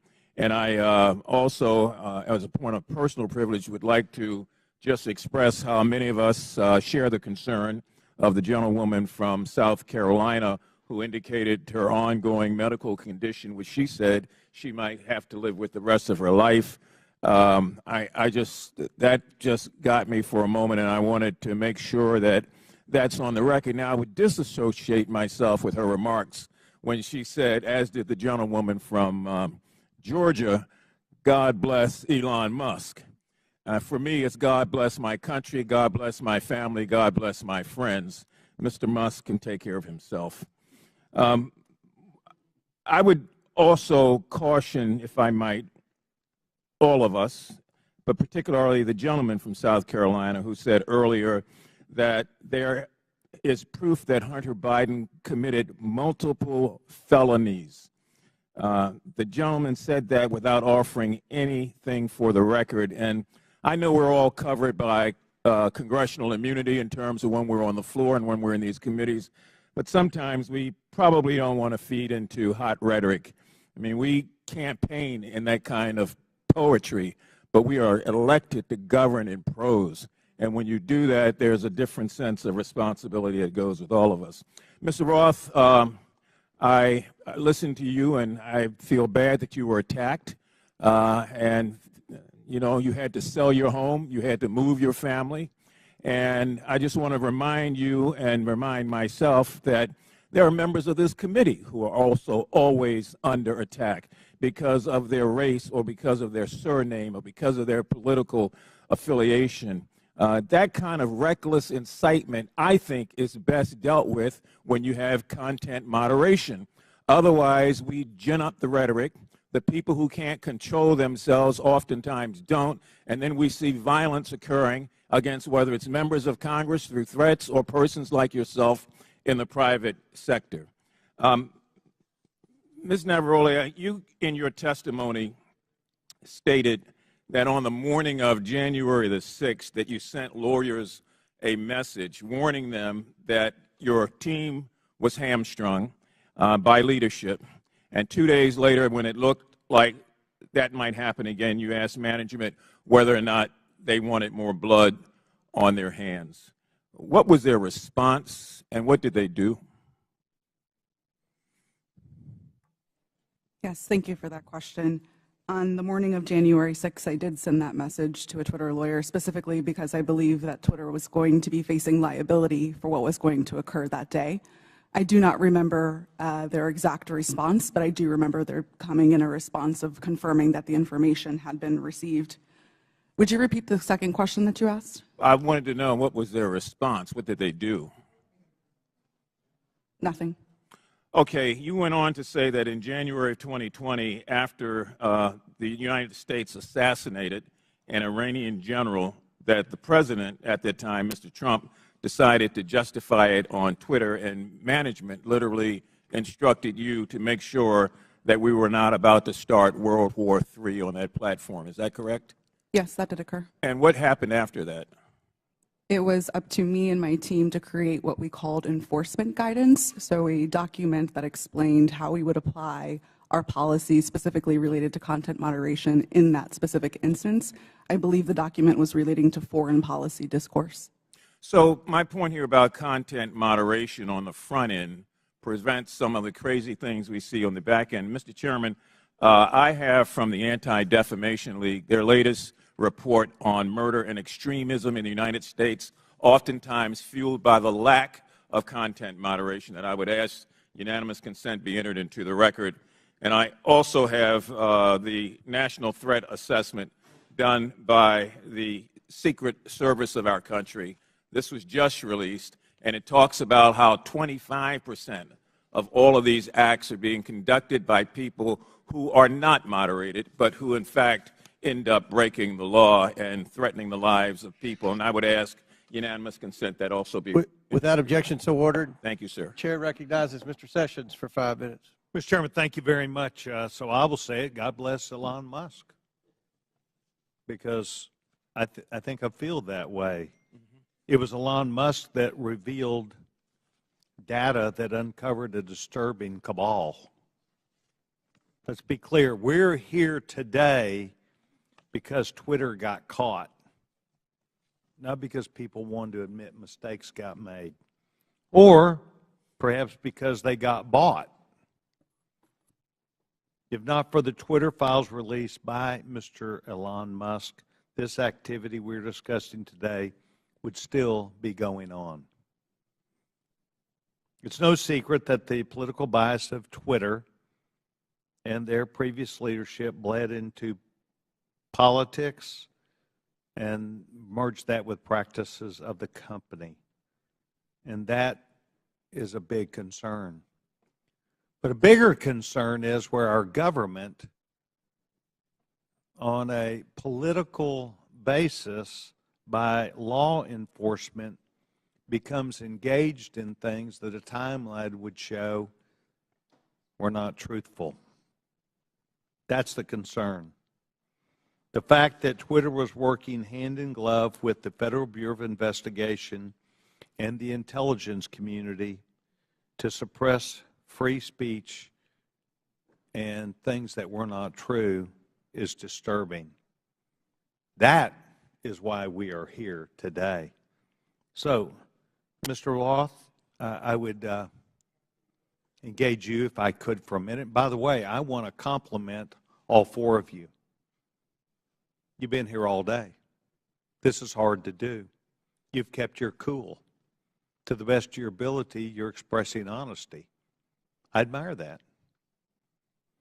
Mr. Roth, can you please tell me about the meetings with the FBI? How many? Where did they take place? How do they accomplish what they wanted? Thank you for the question. Yes, sir. Twitter met with the FBI, I would estimate, several dozen times over the course of multiple years. These meetings happened in person, in the Twitter office, in the offices of other technology companies, and at times they happened virtually. We issued press releases about these meetings. They were not happening in secret. They were not anything that the public sector or the private sector strove to hide from anybody. But in these meetings, we used it as an opportunity to discuss the shared threats of foreign malign interference, to discuss the preparations that the public and private sector were implementing, and to use that as an opportunity to make sure that we were having open channels of communication about those malign interference threats. Ms. Roth, did you at any time believe that the Bureau might not be honest about the things they knew and the information that they shared and passed to you? I would say I have a personal healthy skepticism about any type of law enforcement, but no, it was never my experience that representatives of the FBI were anything but forthright in those discussions. Do you believe that they, today, in looking back, misled you? I don't believe so, no. So you believe that the things which they told you, in looking back, are truthful even today? To the best of my recollection, yes. So the chance for FBI numerous times, dozens of times, to meet with you, did you put out information of the substance when you said you provided the public with information? Did you discuss what those meetings were about? I believe the public statements were fairly high level and talked about preparations for upcoming elections in the United States. Any internal records or meeting minutes would be on my Twitter computer, which I don't have access to. And does that reside, to the best of your knowledge, currently at Twitter? Yes, sir. I returned all Twitter property to the company when I chose to leave. Yes, and that would be a requirement, generally speaking. Yes. So you believe that the Bureau met with you, they did not mislead you, that you were as forthright as you could be to the public, and that you were playing the role that you felt like was responsible. Is that your testimony today? Yes, sir, it is. Thank you very much, Mr. Chairman. I yield back. Gentleman yields back, and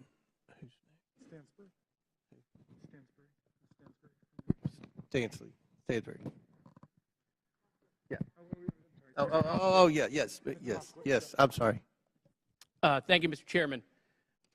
You know, I'm beginning to feel like a little bad for the majority. Like I just feel guilty because you guys have come today to try to prove that the Biden administration, in coordination with Twitter, is impugning free speech.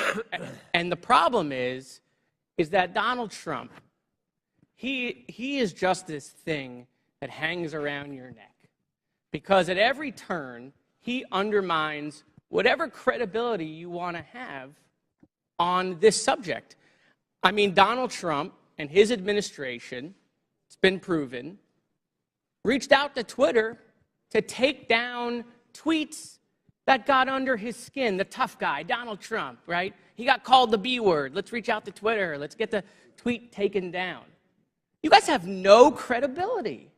You have none. Your own guy taking free speech off of Twitter. You know, I also don't understand this bipolar thing that you're doing with Joe Biden. So every day you guys tweet out, Joe Biden is boring, he's sleepy. Every day you say it on TV. Now you want to tell the American people Joe Biden is an international super mastermind along with his son Hunter. I mean, it's just bananas. You know, the Trump family is getting billions of dollars of loans from foreign governments by using their White House relationships. Any questions? Any questions on that? No, I didn't think so. You want to know if the Trump family made any money selling PPE during the pandemic out of the West Wing? Any questions about that? No, I didn't think so. But let's move on to Hunter Biden's laptop. Your leaker, I always love this, by the way. You guys are against leakers unless they're leaking things you like. Your leaker, Matt Isaac, and I love, you know, have you seen this guy? I mean, he's like a Radio Shack dot matrix guy who copied files off a private citizen's hard drive. Okay? That's your entire theory is based off of. But I want to use his words. This is his own words. Your guy, your leaker, the guy who gave you the information. There have been several attempts by several individuals to modify and insert fake data. I do know there has been multiple attempts over the past year and a half to insert questionable material into the laptop, to pass off information or disinformation as coming from the laptop. He continued, "This is a major concern of mine because I fought tooth and nail to protect the integrity of the drive, and to jeopardize that is going to mean everything I sacrificed will be for nothing." Your guy, your leaker, questioning the integrity of the information you guys are peddling. By the way, why isn't he here? Bring him here. Let's ask him questions. And why haven't we seen the hard drive? You guys aren't shy. Why won't you show it to the American people? Let's talk about Twitter. Let's talk about God bless Elon Musk. See these? God bless the guy who is allowing Nazis and anti-Semitism to perpetrate Twitter. There's been a 66% increase of anti-Semitism on Twitter since Elon Musk set it free. Mr. Chairman, I agree with you. It's not fair to say all conservatives are Nazis. That's preposterous. That's not true. But your Lord and Savior Donald Trump is having tea and dinner with them at Mar-a-Lago. Nick Fuentes right here, who is a picture that is tweeted at me all the time saying Jews are a virus in response to my tweets. Donald Trump's having dinner with him. Nazis at Mar-a-Lago. And so, no, not all Republicans are Nazis, but I got to tell you, Nazis seem really comfortable with Donald Trump. So I have questions about that, Mr. Chairman. Why is that? Why do I get these tweets? Let's talk about Kanye West, right? The chairman of the Judiciary Committee for 3 months praising Kanye West. We love Kanye, right? A Nazi. Clearly now. It took months for that tweet to come down. How come? I mean, these are things I'd love to know. Is it because maybe they're your voters? I mean, they certainly aren't voting for me. I yield back. Chair recognizes Mr. Langworthy for 5 minutes. The Twitter files revealed the unrestricted power and censorship regularly exercised by the 3 witnesses in front of us today, Mr. Roth, Ms. Gaddy, and Mr. Baker. Now, Ms. Navaroli, in your opening, you stated that too few people and companies have too much power. Well, I think you're right. The witnesses here today, they had too much power at Twitter. And they tried to play the role of God as they interfered with a natural right of the people to a free and fair election. Twitter knowingly suspended the New York Post's account, one of the most reliable conservative voices in the country, in fear that an honest story would swing the most divisive election in American history into the hands of their enemy, former President Donald Trump.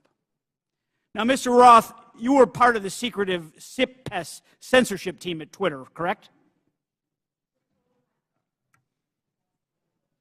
No, sir, I'm not sure what that refers to. Mr. Roth, the Twitter files revealed that you rarely adhered to company policy in making your censorship decisions. One reporter from the Twitter files called your group a, quote, high-speed Supreme Court of moderation, issuing content rulings on the fly, often in minutes, based on guesses, gut calls, and even Google searches in cases even involving the president. Do you recall making decisions in this manner? No, I do not. Can you explain the process for these quick decisions? Thank you for the question. I think the core of content moderation, whether it's fast or slow, begins with a written set of rules and policies, and that was the primary responsibility of my group at Twitter. It wasn't about making a one-off decision in the moment. It was about having a written and codified set of, well, laws for the platform that we followed in each instance. In the vast majority of cases, content moderation decisions were not made by me or by another executive or even by a member of my direct team. They were made by hundreds of content moderators enforcing those rules again and again and again. The situations in which decisions would be escalated to senior executives were few and far between and largely related to the really hard gray area calls. So, Mr. Roth, as part of the, quote, Supreme Court of Moderation at Twitter, did you have the final call over political censorship decisions? No, sir, I did not. Then who had the final call on these decisions? There was a team of people, some of whom represented on this panel today, others not, who were involved in trying to make these decisions. But a portrayal that any one person held sort of supreme or ultimate authority over these decisions would misrepresent what the process was. So your team labeled high-profile accounts as VITs, standing for very important tweeters. What was the threshold for being labeled as a VIT? That's an excellent question for which there is not a consistent answer. I don't think Twitter was particularly well put together on that definition. So was the New York Post labeled a VIT? I believe the New York Post's account is verified, and verification conferred some of that status of being a VIT. But again, the definitions here are a little squishy. Now, is it true that the Twitter comms director, Trenton Kennedy, said in regard to the Post story, I'm struggling to understand the policy basis for marking this unsafe? Yes, it's my understanding that Mr. Kennedy said that. Was the New York Post story regarding Hunter Biden's laptop marked unsafe regardless of uncertainty? It is true that Twitter marked links to that story as unsafe in a number of our systems, which resulted in restricting people's ability to tweet it. That was the decision that Twitter reversed 24 hours later. Well, it's clear from this panel that too few people had too much power. The New York Post Twitter account was suspended in an attempt by Democrats and big tech to go ahead and play God and interfere in a natural, free, and fair election and the free flow of information in this country. The censorship is unbounded. The New York Post has been a reliable source for decades, including their coverage of the nursing home scandals in New York during the pandemic. Now that you and many others are gone from the company, there is hope that this platform will once again be a place where voices can be heard and respected, and it can return to be a town hall for all points of view, no matter if you agree with them or not, sir, and that our elections will never again be controlled by big tech. I yield back. Gentleman yield? Will the gentleman yield to Jordan? Mr. Jordan. Okay, thank you. Mr. Roth, in Missouri v. Biden, your declaration to the FEC, you said, I also learned in these meetings with the government that a hack and leak operation would involve Hunter Biden. Mr. Chan has testified in his deposition in that same case. In my estimation, we never discussed Hunter Biden specifically with Twitter. Who told you about Hunter Biden in these meetings? Gentleman's time has expired, but My recollection is that a representative of another tech company may have mentioned it, but those meetings were several years ago. I truly don't recall. Okay. Chair recognizes Mrs. Stansberry for 5 minutes. Thank you, Mr. Chairman. And I want to just start this afternoon by thanking our panelists who have been sitting here all afternoon and many of the members of the public who are with us. I see a lot of tired faces out there, and I want to thank you all for spending your day with us. But I also want to start out by asking, what are we doing here in this committee today? Why are we here? Why is this committee devoting a day-long hearing to a political conspiracy theory that was planted in the media by Rudy Giuliani to support Donald Trump's re-election campaign? Of all the topics we could be focused on in this committee to support the American people, how people are going to put food on their table at the end of the day, how we're going to address the economy, how we're going to address critical issues that are on people's minds every day. We are devoting an entire day to this conspiracy theory involving Twitter. Now, the mission of this committee is to root out waste, fraud, and abuse and to conduct oversight on behalf of the American people. And if you need any evidence of waste, fraud, and abuse, how about the use of this committee's precious time, space, and resources to commit to this hearing?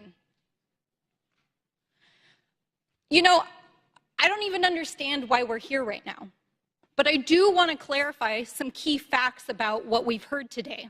So I'm going to get into it for just a few moments.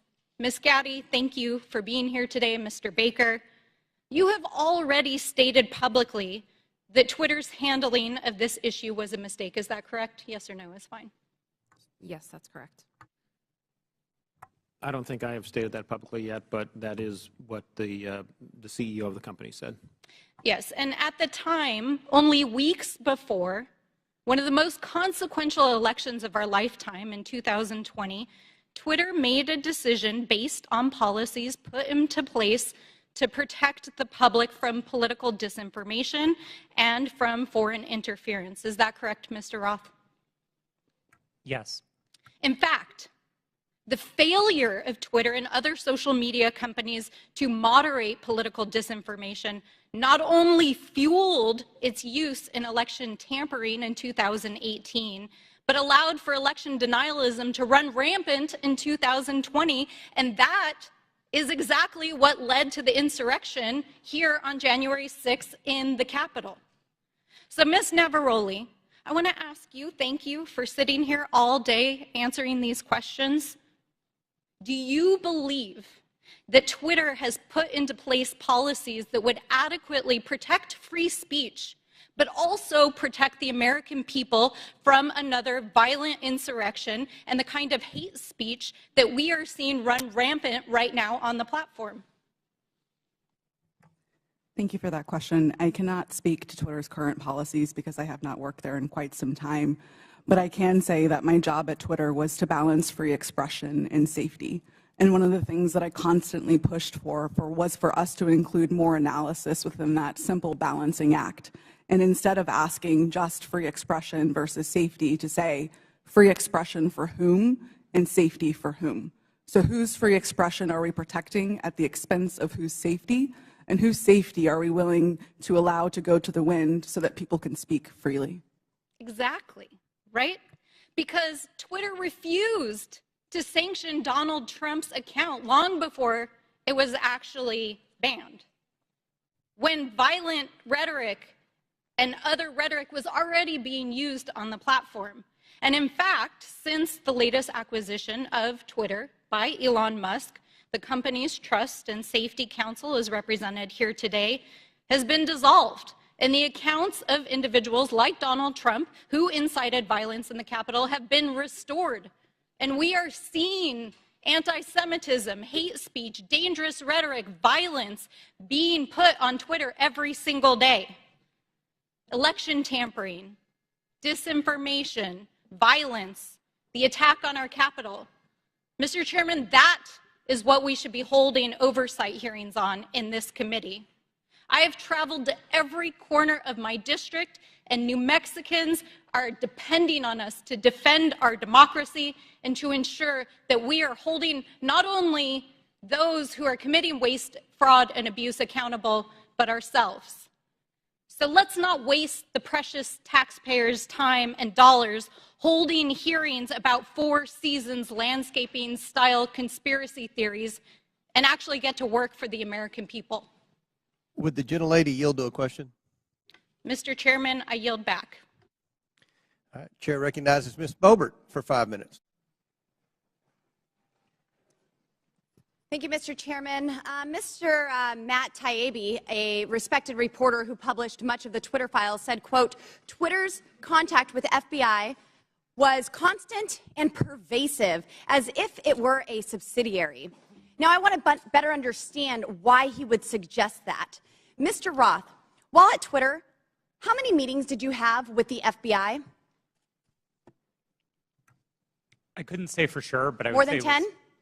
That's a More reasonable than 20? estimate. I couldn't say for sure. More than 50? That seems a bit high. Many meetings with the FBI. Well, we know how many FBI agents worked at Twitter while you were there? I don't believe any active FBI Former agents. FBI agents. How many worked there while you were there? I'm aware of perhaps 2. Well, we know of at least 9 because they started the BU group chat, BU for Bureau. Now, Mr. Roth, did the FBI ever ask you to share information like users' communication data without going through proper legal channels? No, they did not, and I would have refused if they had. That's correct. I see that you denied Agent Chan's request for access to Twitter's data feed. What's sick isn't that you would deny it, it's that the FBI would even ask you for the private data of American citizens without going through legal channels of the law. Now, I want to remind you, Mr. Roth, that you are under oath. Did the FBI ever ask you to do anything that was illegal or questionably legal? I'm not a lawyer, but certainly not to the best of my recollection or knowledge. Now, from the hearing that I've been a part of today, it's almost impossible to tell where the FBI ends and where Twitter begins. We have Mr. Baker here, a former FBI agent, and there seems to be a revolving door between the FBI and Twitter itself. Even Mr. Baker said that there was no collusion with the federal government and Twitter. But Mr. Baker, that's you. You are the collusion between the federal government and the FBI. And now with it, this is such a problem because we're seeing censorship all over. Mr. Roth, Ms. Gaddy, did either of you approve the shadow banning of my account at Lauren Boebert? Yes or no? No, I did not. Not to the best of my recollection. Well, let me refresh your memory because on March 12th, 2021, and Mr. Roth, I know you looked at it because Fascist Twitter 1.0 had a public interest exceptions policy, which means for members of Congress to be shadow banned, it had to go before you, Mr. Roth. So I'll ask again, did you shadow ban my account? Yes or no? Again, not to the best of my recollection. So the answer is, Mr. Roth, yes, you did. I found out last night from Twitter staff that you suppressed my account for this tweet. It's a freaking joke about Hillary Clinton being angry that she couldn't rig her election. It's a joke. But in response, being the sinister overlords that you all are, you placed a 90-day account filter so I could not be found. And now we see here that Twitter staff said the visibility filter on my account excluded me from top searches, prevented notifications for non-followers, and much more. This is considered an aggressive visibility filter. You silenced members of Congress from communicating with their constituents. You silenced me from communicating with the American people over a freaking joke. Now, who the hell do you think that you are? Election interference? Yeah, I would say that that was taking place because of you four sitting here. The Hunter Biden laptop story was suppressed. A sitting member of Congress was suppressed. A sitting president was banned from Twitter. You know, I bet that Putin is sitting in the Kremlin wishing he had as much election interference as you four here today. We've heard about threats to democracy. Well, what about shutting down a duly elected member of Congress? This is fundamental to our nation's governance, and you all attacked that very foundation. 230 protections? Well, those are for publishers, not for editors. And it's clear you were not acting as publishers, you were acting as editors. And Mr. Chairman, I think it's far past time that we remove 230 protections for big tech platforms who are abusing this protection. And let me just say, I'm not angry for myself. I'm not angry because I was silenced. I can reach out to Elon and to his staff, and I can see what's happened. And I can sit here today and hold you all in account. I am angry for the millions of Americans who were silenced because of your decisions, because of your actions, because of your collusion with the federal government. They can't reach out to Elon. They can't sit here today and hold you into account. We don't know where the FBI ends and Twitter begins. But I do want to thank Mr. Chairman, Elon we're over Musk for 17 firing seconds. you four and saving free speech and even Twitter. Mr. Chairman, I yield. The lady yields. Went over 24 seconds. I'll give Ms. Porter 24 extra seconds. Well, I appreciate your indulgence, Chairman Comer, but I won't need it. So today's hearing gavelled in at 10 a.m. For nearly 6 hours. Power outage. We have been going back and forth about this supposed suppression of a single news story from a single outlet for a single day. This hearing has been, in its length, nearly 1/4 of the amount of time that Twitter users could not share the link. We are spending almost as much time screaming about this as this was ever a problem.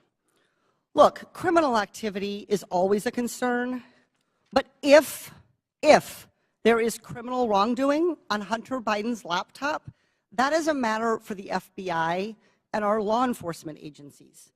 Today's hearing is merely an exercise in misinformation and disinformation, a free-for-all hellscape. That's what now CEO Elon Musk said Twitter would become if the platform became a place where anyone could say anything with no consequences. It is unbelievable to me that I am quoting Elon Musk, but that is how ridiculous this hearing has become. The Oversight Committee, like Twitter or any other social media company for that matter, cannot become a free-for-all hellscape where anything goes. With that, Mr. Chairman, I yield back. The lady yields back. Thank you. Mr. Chairman, Ms. Boebert. I ask unanimous consent to submit 2 documents into the record, both from Twitter. Without objection, so ordered. Thank you. Chair recognizes Ms. Luna for 5 minutes. Thank you, Chairman. Mr. Roth? Mr. Roth, have you communicated with government officials ever on a platform called Jira? Yes or no? Real quick answer. We're on the clock. Not yes to or the no? best of my recollection. Not to your no. recollection? Great. If you did, in the event, communicate, who would have had access to this platform? That's the nature of my confusion. Okay. Jira Did you ever speak to government officials on Jira regarding taking down social media posts? Again, not to the best of my recollection. Can you explain to me why the federal government would ever have interest in communicating through Jira, mind you, a private cloud server, with social media companies without oversight to censor American voices? I want to let you know that this is a violation of the First Amendment, and the federal government is colluding with social media companies to censor Americans. Mr. Chairman, I ask for unanimous consent to submit these graphics into record. And Mr. Roth, I'm going to refresh your memory for you. This flowchart behind me. Thank you, Chair. This flowchart shows the following federal agencies, social media companies, Twitter, leftist nonprofits, and organizations communicating regarding their version of misinformation using Jira, a private cloud server.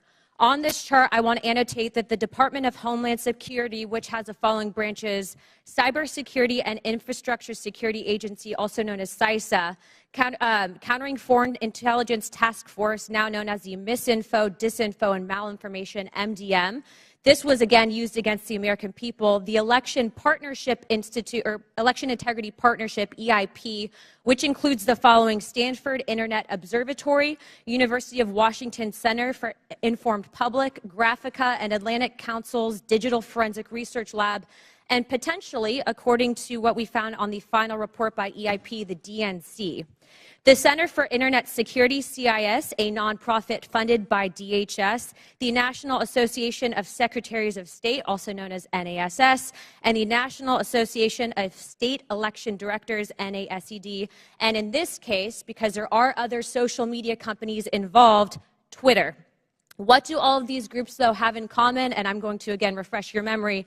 They were all communicating on a private cloud server known as Jira. Now, the screenshot behind me, which is an example of one of thousands, shows on November 3rd, 2020, that you, Mr. Roth, a Twitter employee, were exchanging communications on Jira, a private cloud server, with CISA, NASS, NASED, and Alex Stamos, who now works at Stanford and is a former security officer at Facebook, to remove a posting. Do you now remember communicating on a private cloud server to remove a posting? Yes or no? I wouldn't agree with the characterization. I don't care if you agree. This is your stuff. Yes or no, did you communicate with a private entity, the government agency, on a private cloud server, yes or no? The question was if I Yes or no? Yeah, I'm on time. Yes or no? Ma'am, I don't believe I can give you a yes or no. Well, I'm going to tell you right now that you did, and we have proof of it. This, ladies and gentlemen, is joint action between the federal government and a private company to censor and violate the First Amendment. This is also known, and I'm so glad that there's many attorneys on this panel, joint state actors. It's highly illegal. You are all engaged in this action, and I want you to know that you will be all held accountable. Ms. Gaddy, are you still on CISA's Cybersecurity Advisory Council? Yes or no? Yes, I am. Okay. For those who have said that this is a pointless hearing, and I just want to let you guys all know, we found that Twitter was indeed communicating with the federal government to censor Americans. I'd like to remind you that this was all in place before January 6th. So to say that these mechanisms weren't in place and to make it about January 6th, I want to let you know that you guys were actually in control of all of the content, and clearly we have proof of that. Now, if you don't think that this is important to your constituents and the American people from those saying that this was a pointless hearing, I suggest you find other jobs. Chairman, I yield my time. Mr. Chairman, point of order. Chair. Yeah, I just want to call to the attention of the chair and members Mr. Mafume, yes, that you're we're getting awfully close to witness intimidation, and I would ask the chair to intervene. I'm sorry, I didn't hear what you said, Mr. Mafume. I said I would caution all members that we were getting very close to witness intimidation, right on the verge of it, and I would ask that the chair and the ranking member agree how we will proceed from this point on. It was the threats that were just made. Ms. Ocasio-Cortez. Yeah, thank you, Mr. Chair. And in follow-up to that, I am curious about the committee's rule or the committee's disposition, accusing witnesses of a crime, discussing arrest, discussing, making these allusions and threats. I want to clarify for the record, what is the committee's policy around threatening a witness?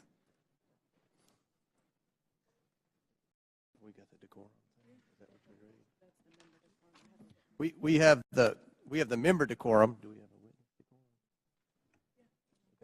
And around the rules of decorum, can we agree that threatening a witness comes close to broaching general decorum? It does broach general decorum of the committee?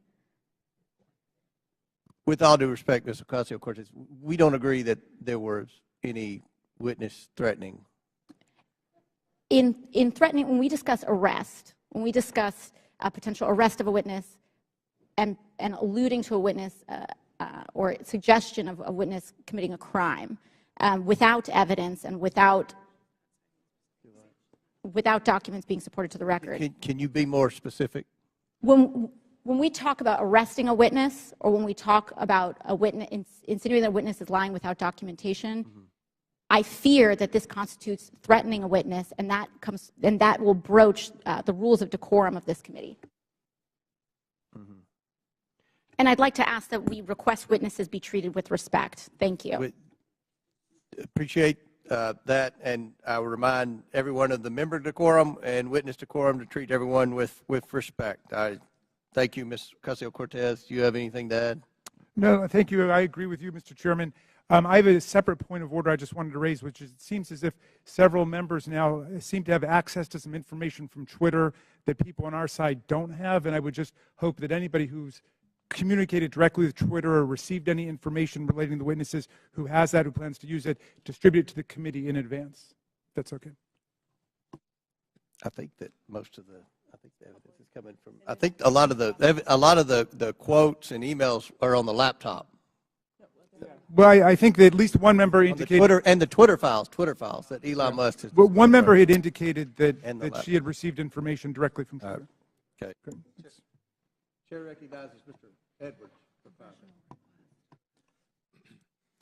Thank you, Mr. Chair, and to our witnesses, thank you for for being with us today. I know it has been a long one.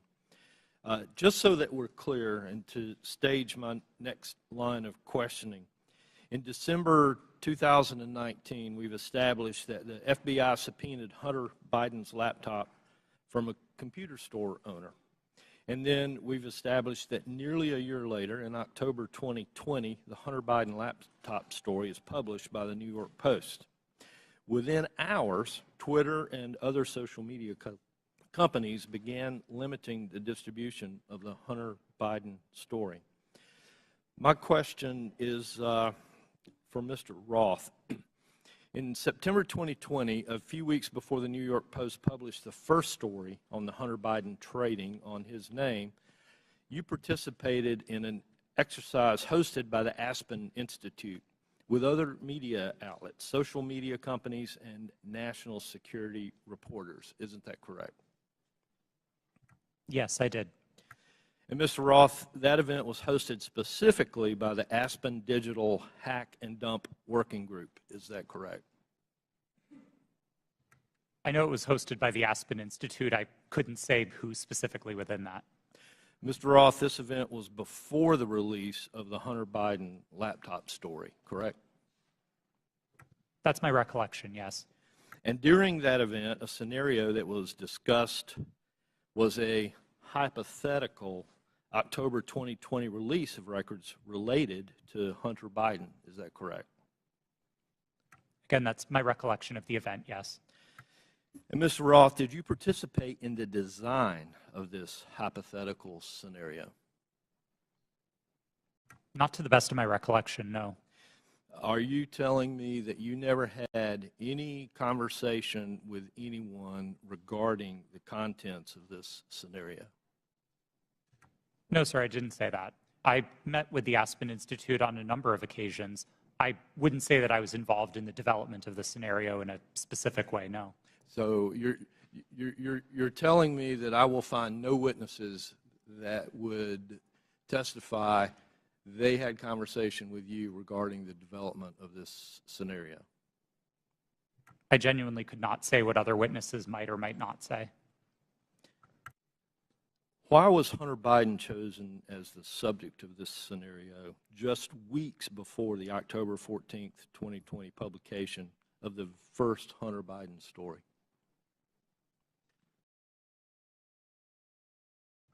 I don't know. But you participated in the conversation. I was invited to and joined an event hosted by the Aspen Institute, yes. And so surely there had to be some level of conversation as to why Hunter Biden was the topic in that scenario. Not that I can specifically recall. Mr. Roth, representatives from Facebook attended this event also, correct? To the best of my recollection, yes. And Mr. Roth, the FBI had Hunter Biden's laptop nearly a year before it was uncovered by the New York Post and before the Aspen Institute event. Did members of the U.S. intelligence community participate in the September 2020 Hunter Biden hack and dump exercise? I don't recall. Mr. Roth, I'd like to point you to a sworn statement that you previously made. I believe this was to the FEC.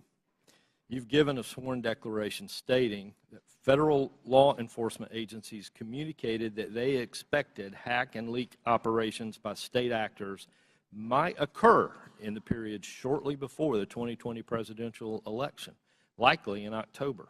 Is this your statement? Yes, it was.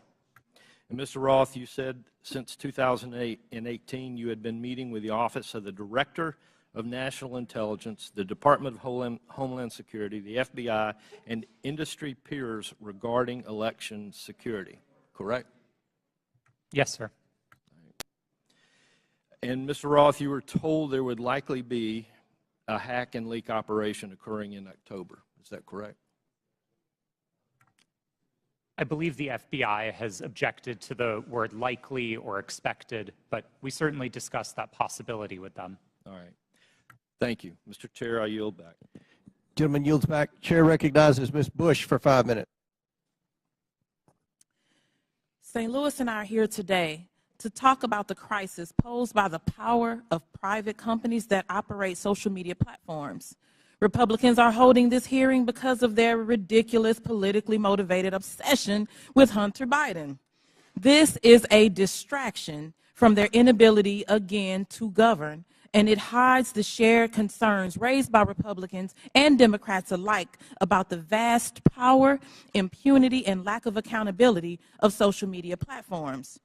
There are so many examples of these companies responding inadequately or inappropriately in crisis that we have come to understand misconduct as the norm for social media giants and not an aberration. Social media played a key role in fanning the flames of violence on January 6th, on that attack on our U.S. Capitol. The impact has spread all over the world. Last fall, after Reuters reported that disinformation about Chile's proposed constitutional referendum was traveling 3 times faster on social media platforms than facts, several members of this committee wrote to Meta, Twitter, and TikTok demanding further action to reduce the dissemination, reduce the lies, reduce the hate. They did nothing. Ms. Gaddy, you were at Twitter on January 6th and asked repeatedly for a retrospective meeting to discuss what happened in the lead up to that day. Management told you, quote, it wasn't a priority for the company. Why was it not a priority for Twitter to learn lessons from January 6th? I don't believe you're referring to me. Apologies. I'm the chief legal officer. I did not make that statement.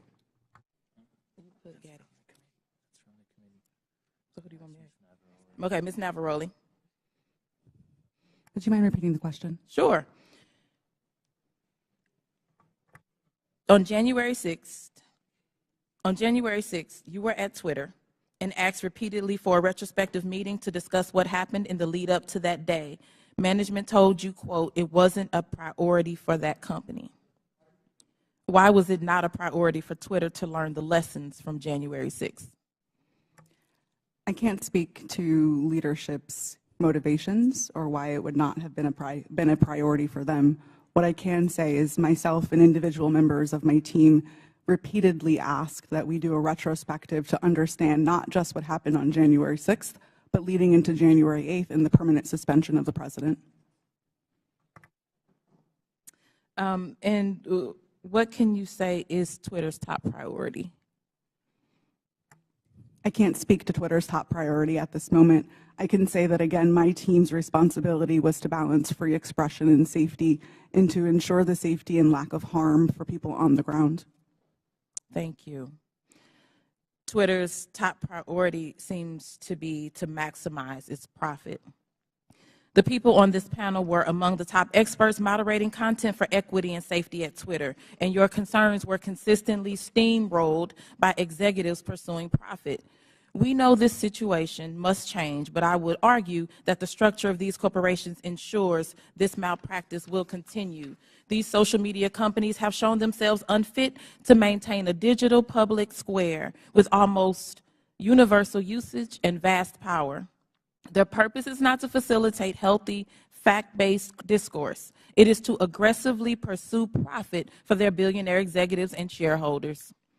Even when they make a good decision about removing a post or a user, it is only to make a profit. This existential problem will not be solved by asking these for-profit corporations to tweak their approach around the edges. We need to re-envision what the internet can be. Digital platforms, including social media, are here to stay, but we need to make sure that they operate for the public good and not the private interests.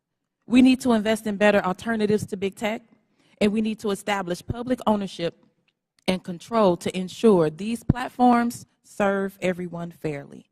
Thank you, and I yield back. Chair recognizes Mr. Perry for 5 minutes. Thank the chairman. I thank the witnesses. It's been a long day. Mr. Roth, going back to your statement Mr. Edwards talked about, I want to just kind of revisit that a little bit, where it was communicated to you, at least per your statement, by the FBI that there was expected hack and dump or hack and leak operations, and that they would occur before the election, and that these, at the bottom here, the meetings that were rumored, and those meetings were rumored that the hack and leak operation would involve Hunter Biden. Subsequent to that, well, first of all, who told you that? Was that, did you get that? Can you tell us where you got that information, if you know? The subject of a possible hack and leak was raised by a number of representatives of the FBI. Was one of them Mr. Chan? Elvis Chan? Yes, Mr. Chan was a part of it. So are you familiar with the fact that in his testimony in November of 2022 that he says we did not see any similar competing intrusions to what happened in 2016? And of course, you had been talking to intelligence agencies and law enforcement agencies for some time, and they were referring to the 2016 hack and dump operation. Are you familiar that he said that subsequent to you saying this? They didn't have any evidence? I was not aware of Okay, Mr. that's Chan's fair. deposition. That's fair. No. Did they ever give you any evidence of the hack and dump operation that happened in 2016? And what I think I'm referring to is the allegation that the Clinton campaign, the DNC server was hacked, and that information was spread about through WikiLeaks or other information channels. Did they ever give you any evidence of that occurrence during these discussions? That information was made public by the intelligence community in the Mueller report and by the Senate Intelligence. Yeah, evidence.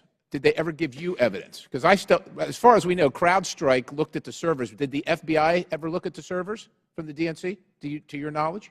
I think that would be a question better directed at the Fair FBI. enough, but the point is you never saw any evidence, right? You're just taking it on, and I'm not blaming you, because a lot of people want to believe the FBI. I've always wanted to believe the FBI. The question is, did they ever give you any evidence to believe that? Because they're making the case. They're making the case that there's a hack and leak operation coming, and it's going to be about Hunter Biden right before the election. Did they ever give you any evidence? It didn't come up. There was Okay, yeah, I didn't figure it did. And then you all set up a secret channel between Twitter and the FBI. Who did that from the FBI? Was that Roth? Or you're Roth. Was that Elvis? I'm sorry. Mr. Chan was a part of that work, yes. Yes, he was part of that. And so you set up, and you actually set up a war room as well, right? I believe the FBI operated a war Okay, room. fair enough. I didn't And you join participated in that? No, sir, I did not. You did not. Did Twitter participate in it? I believe Twitter may have sent a representative. Okay, fair enough.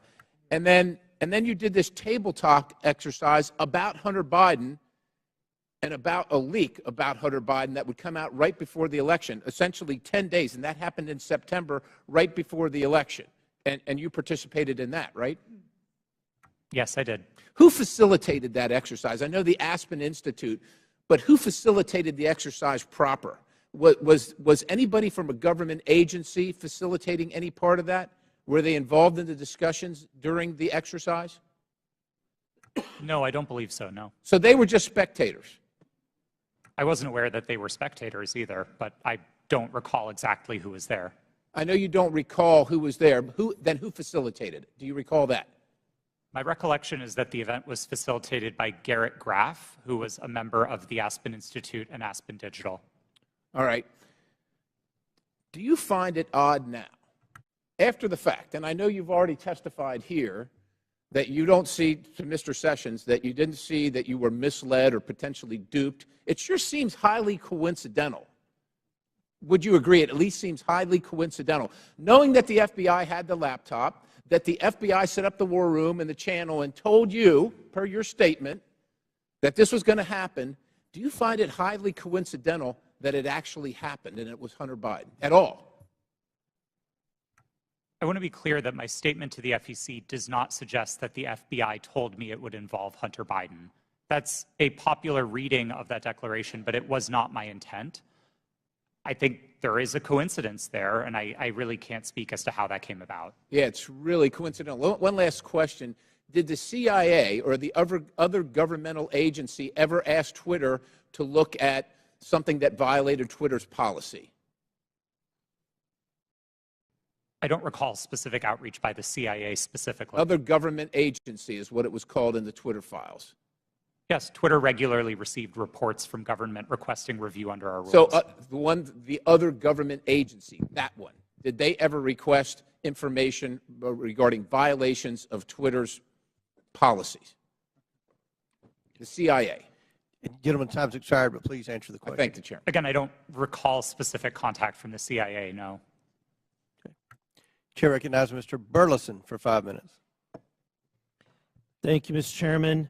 I've sat here listening. I'm glad to be last in rank. I get to listen to all the testimony. And what's become clear to me, there are a few things, and that is that the censorship efforts of the big tech, the intelligence community, and the media were all working in concert to affect the 2020 election.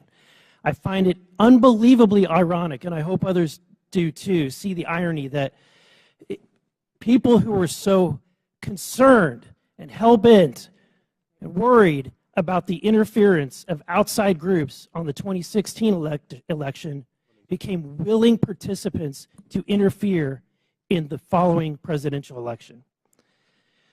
These three groups worked together, and it's clear, worked hand in hand to hide the truth from the American people.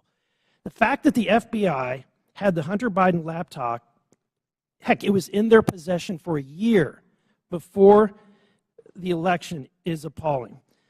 But that didn't stop them from spreading a lie and a bogus claim about it being Russian interference again. And you know, it's clear to me why they reached out to you, because they knew you would buy the lie. They knew that an organization with 99% of its employees donating to Democratic candidates and efforts would absolutely not look at any information with a jaundiced eye. You would take it as the gospel truth. And so they knew that, because it was clear from your tweets before that you have an opinion about the president, you have an opinion about the Republican Party. And so when all of that leading up to the October 14, 2020, when the New York Post published its story, everything was already in place.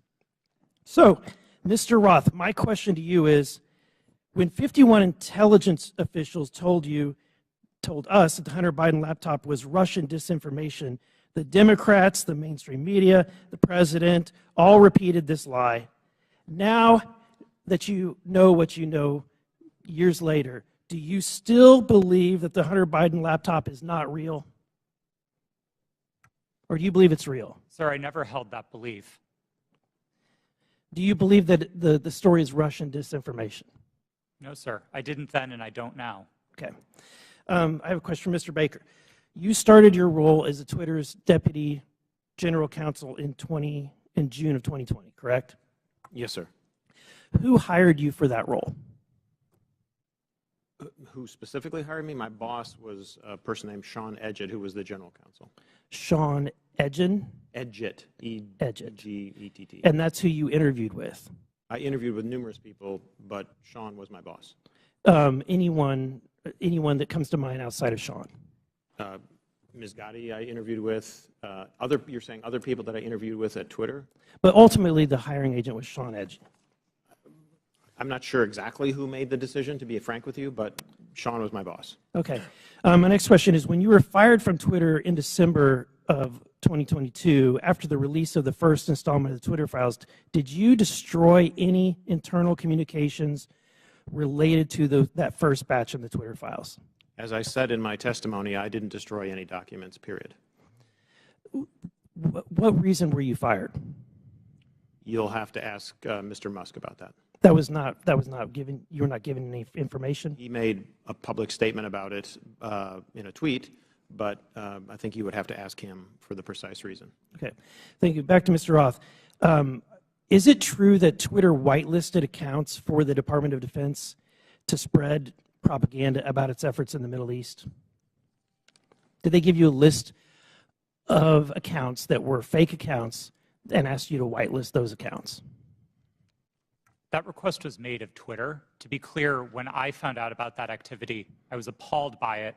I undid the action, and my team exposed activity originating from the Department of Defense's campaign publicly. We've shared that data with the world, and research about it has been published. Was that only in efforts against foreign entities, or were there any efforts against citizens of the United States? I think the nature of public social media activity means that anybody might have seen it, but my understanding was the activity was predominantly focused outside of the United States. Okay, thank you. And Mr. Chairman, I want to just say thank you for this hearing. I would hope that we would be asking for documents or in communications, whether it's on personal devices or private devices, between these individuals and government officials. So noted. Very good. Thank you. Chair recognizes Ms. McClain for 5 minutes. Thank you, Mr. Chairman, and thank you all for being here today. It is a long day. I'm going to try and make this quick and easy. Mr. Roth, part of your job at Twitter dealt with assessing dis and misinformation, correct? Yes. Here today. It is a long day. I'm going to try and make this quick and easy. Mr. Roth, part of your job at Twitter dealt with assessing dis and misinformation, correct? Yes. Wonderful. How did you determine what disinformation and misinformation was? What's your criteria for making that decision? Twitter had established policies covering each of those areas, and I'll take them in turn. We used the term we actually generally didn't use the term disinformation, but we focused on platform manipulation. So behaviors like running inauthentic accounts out of a Russian troll farm, we would address as the behaviors that they are, and we would look for technical signs of that type of manipulation, and we would remove those accounts. So technical, it was all technical? On that side of things, yes. Okay. When it comes to misinformation, which broadly is a question of the content of tweets, Twitter would establish written policies. Which was? I'm sorry? Which was? Which policies did Twitter maintain? Yeah. I mean, I think what the problem with America is we have one set of rules for this team and another set of rules for this team. So we're trying to look at what is the equal playing field. I'm under the assumption that when we use disinformation and we use criteria, the criteria is the same for both sides. So I'm trying to figure out what is the criteria that you had in place to determine which information was misinformation, and did you apply that equally, equitably, inclusively, so to speak, to all sides? So what is the criteria? Thank you for the question. We used a three-part test across all of our misinformation policies. Okay. The first is whether the tweet advances a claim of fact stated definitively. Not an opinion, not a viewpoint, but a claim of fact stated definitively. Okay. The second part of that test is whether the claim of fact is provably false. Not iffy, not maybe, not gray area, definitely provably by multiple expert sources false. And then finally, and this is a really important part, we looked for evidence that those claims of fact could cause harm. So if a tweet met all three parts of that test, that it's a claim of fact, that it's provably false, and that it's dangerous, Twitter might intervene under its policies. No part of that test is viewpoint-based. And in your opinion, was that applied to all tweets? No. Thank you. Mr. Roth, you're familiar with the reports that the Biden administration was considering establishing a disinformation governance board under the Department of Homeland Security. I am aware of public reporting about that, yes. Thank you. And that board was never established, correct? That's my understanding. That is correct. It seems to me that the federal government had far more powerful disinformation governance board in its relationship with Twitter. Again, Mr. Roth, question, how often were you meeting with people from the federal government while you were at Twitter? Weekly, daily, monthly? I would estimate somewhere between weekly and monthly. Okay. And were you aware that Mr. Baker was also taking these meetings with the federal government as well? I was not aware of Mr. Baker's calendar, no. So you had no idea that he was meeting, there was no you just worked in silos? I mean, Mr. Baker and I were in some of the same meetings together, but no, I did not know the ins and outs of what he was doing. Okay. What did you understand Mr. Baker's role to be at Twitter besides offering general legal advice? Mr. Baker supervised the primary legal team that advised the trust and safety team. He was the supervisor of the attorneys who advised my team. Okay. And how about Ms. Gaddy's role at Twitter besides offering general legal advice? For the final, I believe, year and a half of my tenure at Twitter, Ms. Gaddy was my direct supervisor. Oh, okay. What was her role? Just to supervise you, to make sure you followed those 3 claims? Ms. Gaddy supervised what my team's goals and objectives were. She made sure I was doing my job. She made sure that if there was conflict in the workplace, she guided me on how to address that. She did the job of a manager. Okay. And she oversaw you and the trust to make sure that your 3 claims of fact, provable, false, and would cause harm, she oversaw that? Yes, Ms. Gaddy ultimately oversaw Twitter's policies and enforcement decisions. Thank you. Mr. Roth, in Ms. Navaroli's testimony, she states that her expertise is in media, technology, law, and policy. How often per week did you meet with Ms. Navaroli to discuss these areas while you were both at Twitter? We did not. You did not. Okay. Thank you so much. Gentlelady's time has expired. Chair Thank you. Chair recognizes Mr. LaTurner for 5 minutes. Thank you, Mr. Chairman. Based on everything I've seen regarding this issue, it is clear to me that government officials colluded with Twitter employees to censor the New York Post's legitimate reporting of the Hunter Biden laptop story. Democrats on this committee have so far characterized this hearing as unnecessary and a waste of time. I'd invite any of my colleagues across the aisle to talk to folks in Kansas, because I can promise you they do not feel that way. In fact, my constituents are very concerned, and rightfully so, that a social media company collaborated with a government entity and a political party to suppress certain social media accounts and filter news ahead of an election cycle. Americans deserve answers on this outright attack on our First Amendment rights, and I look forward to gaining clarity from our witnesses. Mr. Baker, your testimony focuses heavily on the fact that Twitter acted lawfully in its reaction to the Hunter Biden laptop story. But this isn't a criminal trial. It's a congressional hearing. I'm here because my constituents are genuinely concerned that they will be kicked off these platforms for any statement that managers at those companies disagree with. They feel that social media companies like Twitter are forcing them to play a game that they don't know the rules to. I want to know your opinion on if you think it is appropriate for people in positions of power to determine what information gets shared. If not, what criteria is acceptable for making those determinations? Excuse me, sir. That's a very broad question on people in power. I'm not sure I can answer that effectively and address your. Could you try? Well, I mean, Congress is in power. Congress is restricted by the Constitution of the United States. Congress passes laws. Those laws impact how, for example, private sector actors exercise their power or spend their money, that type of thing. Government agencies have to act in accordance with the Constitution, the laws you pass, internal regulations, executive orders. There's a whole panoply of ways that that people in power, writ large, are held accountable and have to comply with rules and regulations and laws and the Constitution. Mr. Chairman, I would like to yield the rest of my time to Mr. Jordan. Mr. Jordan. I thank the gentleman. Mr. Roth, I want to go back to your statement in your declaration to the FEC. I learned that a hack and leak operation would involve Hunter Biden. Who did you learn that from?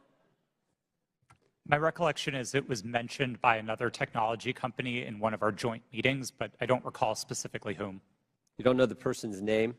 I don't even recall what company they worked at. No, this was a long time ago. And you're confident that it was from a tech company, not from someone from the government?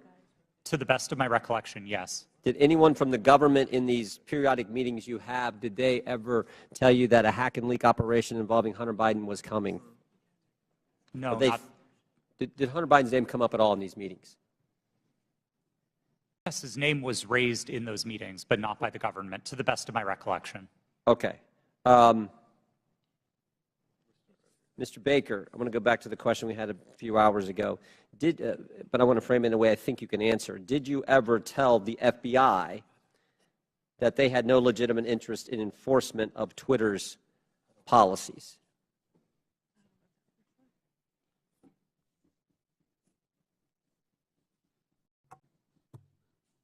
I don't think I understand. I think I understand the question. I don't recall ever having such a conversation with the FBI. Okay. Did you think there was a problem with the FBI sending you a list of names and accounts and saying, hey, these violate your policies? Did you see that as as some kind of potential concern? I was always concerned that the FBI adhered to the Constitution and laws of the United States, period. And you didn't think that crossed the line? Well, what crossed the line, sir? What I just asked you. That the idea that they're sending you a list of accounts that they say these violate your terms of service. Again, I'm making sure that I can answer the question.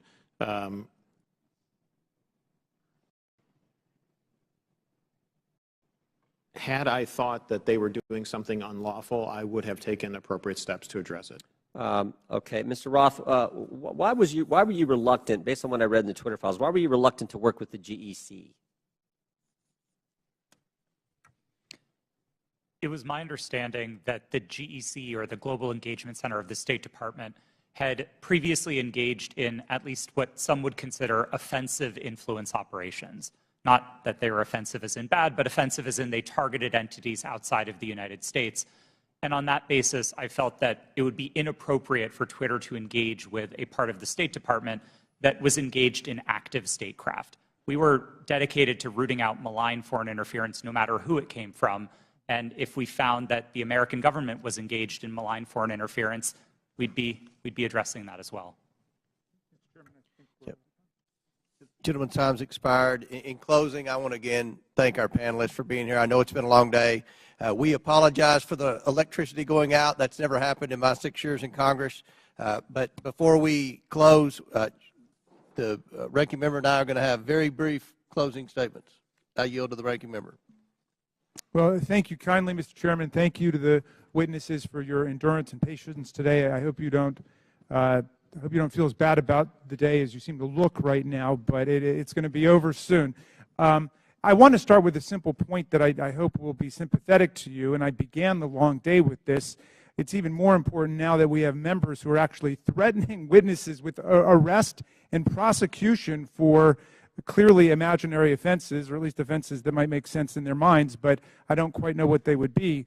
But Twitter is a private First Amendment protected media entity, and you make your own decisions like Fox News makes its decisions. And I might get kicked off of Fox News, or they might not cover me, or Wall Street Journal, or MSNBC. I've got no constitutional right to go there. So I think there's just a fundamental legal fallacy and logical fallacy that pervades most of the questioning today. And my friend, the chairman, and my friend, Mr. Jordan, certainly know that under our First Amendment, there's a state action requirement. There is no state action here. Now, there's an attempt to perhaps jerry-rig some state action by claiming, well, it was really the FBI that committed whatever offense was there. But what do we have in terms of what we found today? Well, today's witnesses, each and every one, testified that no U.S. government official directed any of them to censor, remove, or take down the New York Post story. That was their mistake. 2, today's witnesses all testified that the Biden campaign did not direct Twitter to take action against the New York Post story. And 3, the whole hearing was predicated on the idea that the FBI directed Twitter to take down the New York Post story to protect Biden, but once again, not a single witness testified that the FBI even communicated with Twitter about the New York Post story. So to me, this has been a wild cyber goose chase all day. It has turned up absolutely nothing, but there was one serious point made by our witness, Ms. Navaroli, who said that the violence and the chaos that was wreaked upon this institution, not far from where we sit today, on January 6th, the attempt to topple a presidential election and install someone who had not been elected as president, was facilitated by Twitter and other social media entities. And at Twitter, at least, the brass there specifically rejected the pleas of employees to take seriously all of the signs and clues of coming violence in the insurrectionary action that took place. that's a serious problem that we're going to have to deal with at some point at a serious hearing. Mr. Chairman, I yield back to you. Gentleman yields back. I will conclude by reminding my friend, the ranking member, that you've gone through quite the transition at the beginning of the hearing. You, as well as many of your colleagues, said this was a conspiracy theory. After listening to the witnesses, now you say it's a simple mistake they made in suppressing the laptop story.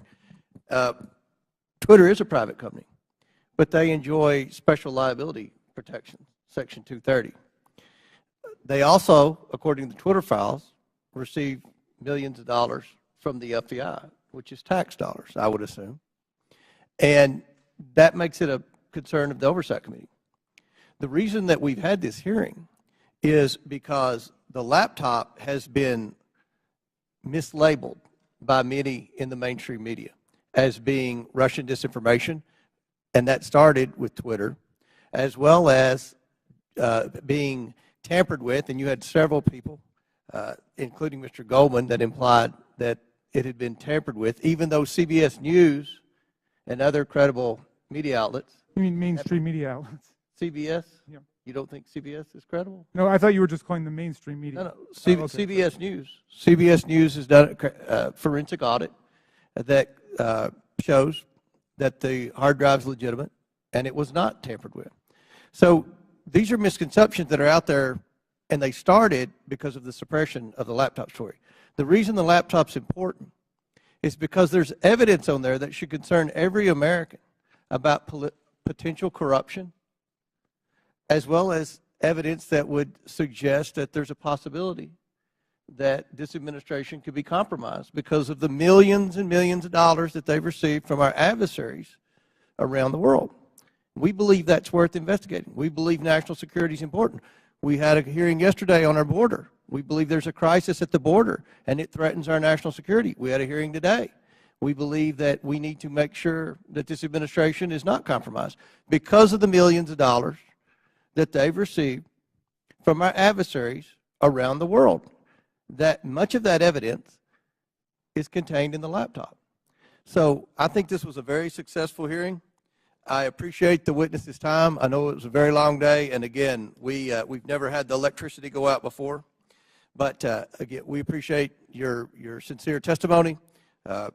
And with that, and without objection, all members will have 5 legislative days. Mr. Chair, I apologize to interrupt.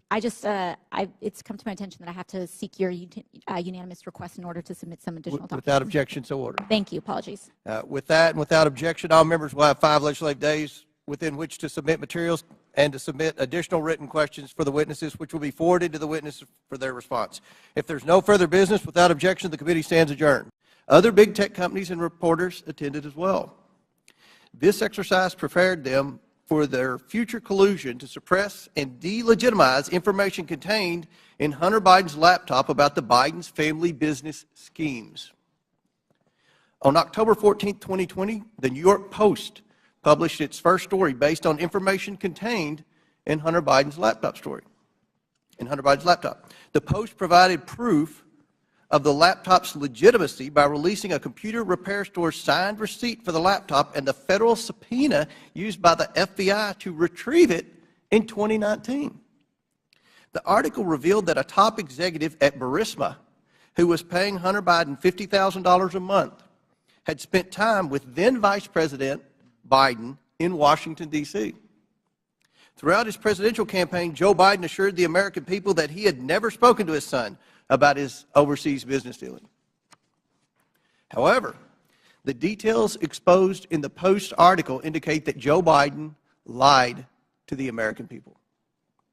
Immediately following the story's publication, America witnessed a coordinated campaign by social media companies, mainstream news, and the intelligence community to suppress and delegitimize the existence of Hunter Biden's laptop and its contents. That morning,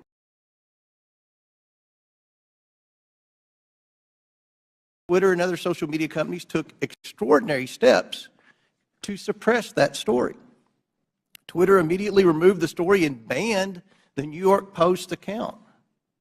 Twitter also banned accounts who shared the story, including White House Press Secretary Kayleigh McEnany, and blocked its transmission via direct message.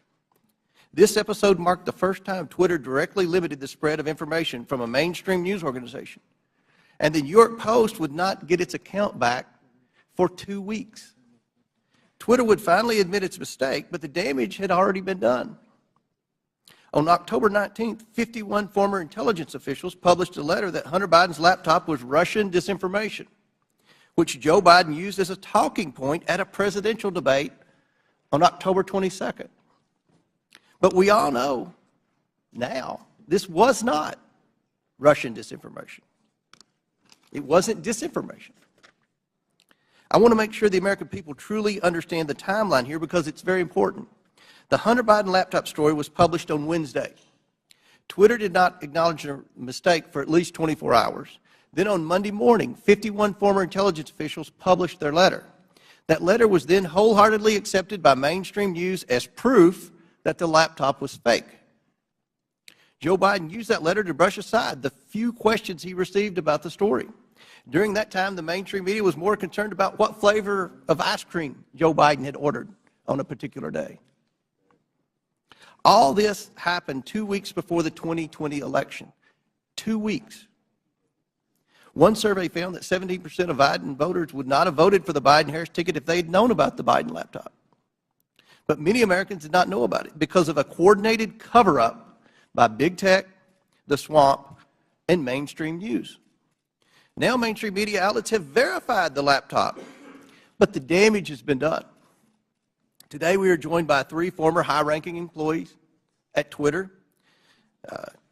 Vijaya Gadde, Twitter's former top lawyer, James Baker, Twitter's former deputy general counsel, and Yoel Roth, Twitter's former head of trust and safety. We are also joined by Annika Collier-Navaroli, Twitter's former head of trust and safety. A former Twitter member of U.S. safety policy team. Let me get that right.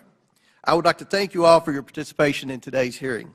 We owe it to the American people to provide answers about this collusion to censor information about Joe Biden's involvement in his family's business schemes.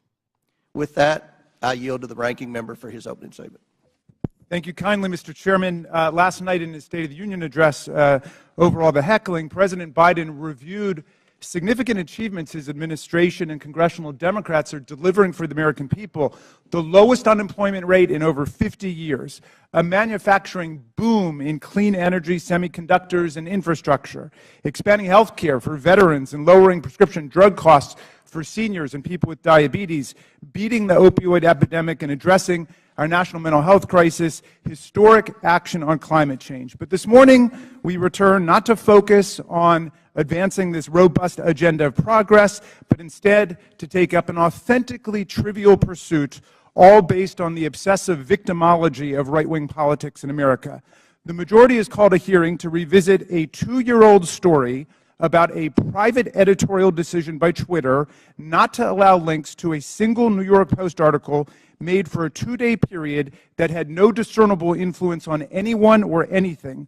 The New York Post published the article on its own pages, and it was carried by lots of other media outlets. It was widely discussed, including on Twitter itself, even during the brief moment in time when links weren't provided, and it was a fixture in right-wing media for the next 3 weeks before the election. I think even the chairman and other members of this committee were out on TV and social media talking about it. But instead of letting this trivial pursuit go, my colleagues have tried to whip up a faux scandal about this 2-day lapse in their ability to spread Hunter Biden propaganda on a private media platform. Silly does not even begin to capture this obsession. What's more, Twitter's editorial decision has been analyzed and debated ad nauseum. Some people think it was the right decision. Some people think it was the wrong decision. But the key point here is that it was Twitter's decision. Twitter is a private media company. In America, private media companies can decide what to publish or how to curate content however they want. If Twitter wants to have nothing but tweets commenting on New York Post articles run all day, it can do that. If it makes such tweets mentioning the New York Post never see the light of day, they can do that too. That's what the First Amendment means. Twitter can ban Donald Trump for inciting violent insurrection against the Union, as he was impeached by the House of Representatives, and as 57 of 100 senators found he did. And it can also try to resurrect his political career. Elon Musk just purchased Twitter and therefore controls its editorial content. And among the first things he did was to fire some people, hire some people, denounce some prior decisions, and reinstate an unrepentant and still clearly lying Donald Trump to the platform. Those decisions, however heroic or imbecilic you think they might be, are protected by the First Amendment in the United States of America. Officially, Twitter happens to think they got it wrong about that day or two period. In hindsight, Twitter's former CEO, Jack Dorsey, called it a mistake. This apology might be a statement of regret about the company being overly cautious about the risks of publishing contents of potentially hacked or stolen materials, or it may reflect craven surrender to a right-wing pressure campaign. But however you interpret it, the apology just makes the premise of this hearing all the more absurd. The professional conspiracy theorists who are heckling and haranguing this private company have already gotten exactly what they want, an apology. What more do they want? And why does the U.S. Congress have to be involved in this nonsense when we have serious work to do for the American people? But what makes this hearing tragic is that if our colleagues really wanted to examine a serious problem involving American democracy and social media, my friends, it is staring us in the face right now. Twitter and other social media companies acted as central organizing and staging grounds for the January 6th violent insurrection against Congress and against Vice President Pence.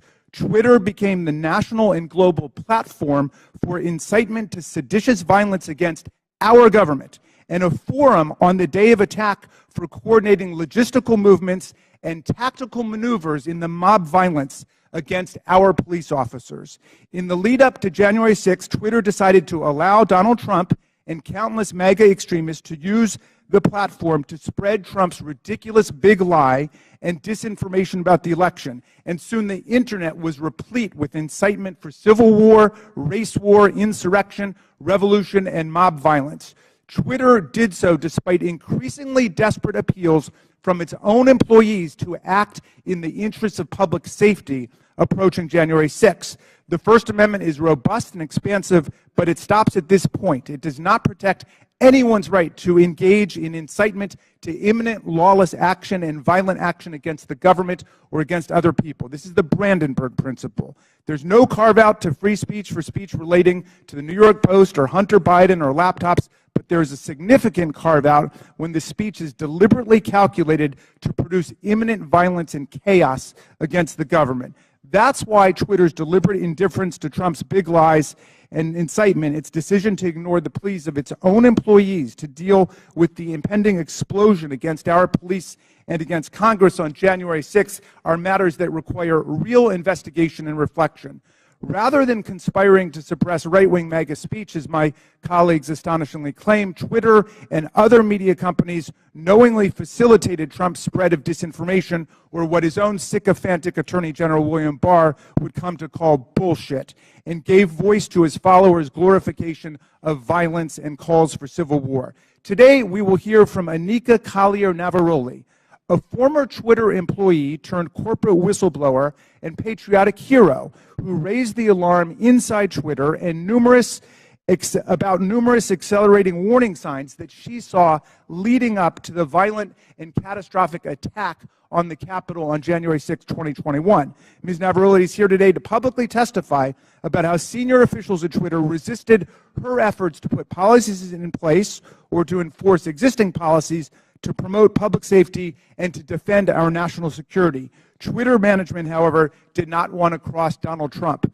I don't know precisely how we will solve the problem of private social media platforms being used for the organization of coups and incitement of violent insurrections against the United States or Brazil or any other country. But this is a grave problem confronting democracy, not just in America, but all over the world. It is not a silly, concocted partisan issue. We must analyze it carefully and legislate effectively to address it, and we must never forget that the enemies of democracy, led by autocrat and war criminal Vladimir Putin, are spending hundreds of millions of dollars on social media propaganda and disinformation to destabilize democracy all over the world, even as they wage their genocidal, illegal, aggressive war against the people of Ukraine. How are we going to prevent the liberal democracies from being overrun by propaganda, disinformation, and violent incitement? We'll listen to Anika Collier-Navaroli because she has something important to say. She poses a problem that would be worthy of a serious congressional hearing, and we should have one. Thank you, Mr. Chairman. I yield back. Gentleman yields back. I want to thank, again, the witnesses for appearing here today. Today's witnesses are former Twitter employees. Vijaya Gaddy, Twitter's former general counsel. James Baker, Twitter's former deputy general counsel. Yoel Roth, Twitter's former head of trust and safety. And Anika Collier-Navaroli, a former member of Twitter's U.S. safety policy team. I want to remind everyone you all are appearing under subpoena by your own request. Pursuant to Committee Rule 9G, the witnesses will please stand and raise the right hands. Do you solemnly swear or affirm that the testimony you are about to give is the truth, the whole truth, and nothing but the truth, so help you God? Let the record show that the witnesses all answered in the affirmative. We will begin the 5-minute question portion of our hearing today. The chair recognizes. Oh, I apologize. Ready to get to the questions. We'll start with the opening statements, then we'll go to the questions. So each witness will get 5-minute opening statements, and we'll begin with you, Mr. Baker. Thank you, Mr. Chairman. Mr. Chairman, Ranking Member Raskin, and members of the committee, thank you for the opportunity to appear before you today. I hope that we will have a useful conversation about matters that are of great importance to the nation and the world. My main goals for this statement are simply to attempt to set the record straight with respect to certain false assertions that have been made about me in the public arena, and to offer a suggestion with respect to potential legislation in the area of social media regulation. As the committee is aware, however, based on the advice of counsel, I believe in good faith that I'm constrained today by my legal and ethical obligations as a former lawyer for Twitter, as well as by certain non-disclosure agreements. Within those constraints, however, I will endeavor to respond to the committee's questions as fully as I possibly can. And I believe I can make the following statements. First, I was not aware of and certainly did not engage in any conspiracy or other effort to do anything unethical, improper, or unlawful while I was at Twitter, period. I did not act unlawfully or otherwise inappropriately in any manner with respect to Hunter Biden's laptop. Indeed, documents that Twitter has disclosed publicly reflect that I urged caution with respect to the matter and noted that we needed more information to fully assess what was going on and to decide what to do. Hardly a surprising piece of advice from a corporate lawyer. Moreover, I'm aware of no unlawful collusion with or direction from any government agency or political campaign on how Twitter should have handled the Hunter Biden laptop situation. Even though many disagree with how Twitter handled the Hunter Biden matter, I believe that the public record reveals that my client acted in a manner that was fully consistent with the First Amendment. I think that the best reading of the law is that as a private entity, the First Amendment protects Twitter and its content moderation decisions. And I do not believe that the facts in the public record indicate that Twitter became a state actor as that concept is defined under existing precedent, such that the First Amendment would have constrained it. Second, I believe that at all times I executed my duties and responsibilities to my client, Twitter, lawfully and ethically. At no time was I an agent or operative of the government or any political actor when I worked at Twitter. To the contrary, I believe that I worked zealously and diligently within the bounds of the law in pursuit of my client's best interests. Third, I did not destroy or improperly suppress any documents at Twitter regarding information important to the public dialogue. At all times, I sought to help my client understand and comply with its legal obligations. It is worth noting that the public record indicates that after I left the company, attorneys or other unidentified third parties collected and or reviewed the contents of at least some of the Twitter files prior to their release. Fourth, Twitter disclosed publicly emails between me and Yoel Roth regarding one of Donald Trump's tweets about COVID. I do not have access to my Twitter emails, so I do not know if or how I responded to Mr. Roth. To the best of my recollection, I do not recall directing or urging him to take action with respect to Mr. Trump's tweet. Instead, what I recall is that I asked him a question so that I could better understand how he and others were implementing Twitter's COVID misinformation policy.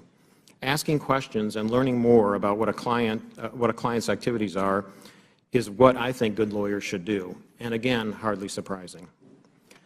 Fifth, the Twitter files reference prior investigations of me. It is true that the Department of Justice investigated certain aspects of my conduct while I was employed by the FBI related to the handling of certain information. Because I believe in the accountability for government officials, I cooperated with the Department, including sitting for lengthy interviews. Eventually, the Department closed the matter. No adverse action was taken with respect to me, and my security clearances while a government employee were never restricted because of the matter. In closing, Mr. Chairman, I want to return briefly to the general topic of government interaction with social media companies. The law permits the government to have complex, multifaceted, and long-term relationships with the private sector. Law enforcement agencies and companies can engage with each other regarding, for example, compulsory legal process served on companies, criminal activity that companies, the government, or the public identify, such as crimes against children, cybersecurity threats, and terrorism, and instances where companies themselves are victims of crime. When done properly, these interactions can be beneficial to both sides and in the interests of the public. As you, Mr. Chairman, Mr. Jordan, and others have proposed, a potential workable way to legislate in this area may be to focus on the actions of federal government agencies and officials with respect to their engagement with the private sector. Congress may be able to limit the nature and scope of those interactions in certain ways, require enhanced transparency and reporting by the executive branch about its engagements, and require higher-level approvals within the executive branch prior to such engagements on certain topics, so that you can hold Senate-confirmed officials, for example, accountable for those decisions. In any event, if you want to legislate, my recommendation is to focus first on reasonable and effective limitations on government actors. Thank you, Mr. Chairman. Thank you, Mr. Baker. Ms. Gaddy. Chairman Comer, Ranking Member Raskin, and members of the committee, thank you for this opportunity to provide this opening statement. After a decade as a corporate lawyer, I joined Twitter in 2011 as the first member of the corporate legal team. In 2013, I was promoted to general counsel. In 2018, I became the chief legal officer and continued in that role until October of 2022. During my time at Twitter, I had many distinct teams reporting to me, including legal, trust and safety, public policy, corporate security, and compliance. I was drawn to work at Twitter because I was inspired by how people were able to use the platform and awed by its potential. Twitter enabled anyone to hear directly from any individual instantly. People from around the world were coming together on Twitter for an open and free exchange of ideas. The work was challenging and fulfilling. After Jack Dorsey returned as CEO in 2015, one of his top priorities became what we called the health of the public conversation. This was based on customer research, advertiser feedback, Twitter's declining revenue, user growth, and stock price. Teams across Twitter were focused on making the platform safer, better, and more profitable. As an executive of the company, I also was responsible for helping to achieve the corporate goals set by Mr. Dorsey, and I was accountable to him, the board of directors, and ultimately Twitter's public stockholders. As we prioritized the health of the public conversation, we did not lose sight of what Twitter was for most people, a place to talk about their favorite things. Topics that animated the platform range from K-pop to the World Cup to video games and movies. We needed to ensure that differences of opinion would not cross the line, for example, into sending death threats to soccer players who miss important goals, distributing non-consensual intimate photos, or cyberbullying so vicious that it could compromise a teenager's mental health. Twitter's platform rules covered a wide range of conduct and changed over time based on new behaviors and harms on the platform and feedback from customers, regulators, governments, advertisers, researchers, and others. This feedback led to a principles-based approach, which we applied to an array of difficult yet equally complicated situations around the world. These rules were also benchmarked against industry standards. We all knew how difficult it would be to design, much less apply, one set of global rules for hundreds of millions of accounts that shared billions of tweets a week. While I was at Twitter, the company never lost sight of its deep commitment to promoting and defending free expression around the world. For example, to protect human rights defenders, we fought for the right of people to use pseudonyms on the platform. We litigated in courts around the world to protect the rights of people to express their opinions, often defending them against their own governments who are acting unlawfully or violating international human rights. And we took extra precautions to ensure we scrutinized or challenged and never just acquiesced to government legal demands. Defending free expression and maintaining the health of the platform required difficult judgment calls. Most applications of Twitter's rules were fact-intensive, subject to internal debate, and needed to be made very quickly. We recognized that after applying our rules, we might learn that some of them did not work as we imagined and that we would need to update them. We always remained open to new information from our customers and critics regarding our policies and enforcement. At times, we also reversed course. For example, on October 14, 2020, the New York Post tweeted articles about Hunter Biden's laptop with embedded images that looked like they may have been obtained through hacking. In 2018, we had developed a policy intended to prevent Twitter from becoming a dumping ground for hacked materials. We applied this policy to the New York Post tweets and blocked links to the articles embedding those source materials. At no point did Twitter otherwise prevent tweeting, reporting, discussing, or describing the contents of Mr. Biden's laptop. People could and did talk about the contents of the laptop on Twitter or anywhere else, including other much larger platforms, but they were prevented from sharing the primary documents on Twitter. Still, over the course of that day, it became clear that Twitter had not fully appreciated the impact of that policy on free press and others. As Mr. Dorsey testified before Congress on multiple occasions, Twitter changed its policy within 24 hours and admitted its initial action was wrong. This policy revision immediately allowed people to tweet the original articles with the embedded source materials. Relying on its long-standing practice not to retroactively apply new policies, Twitter informed the New York Post that it could immediately begin tweeting when it deleted the original tweets, which would have freed them to retweet the same content again. The New York Post chose not to delete its original tweets, so Twitter made an exception after 2 weeks to retroactively apply the new policy to the Post's tweets. In hindsight, Twitter should have reinstated the Post account immediately.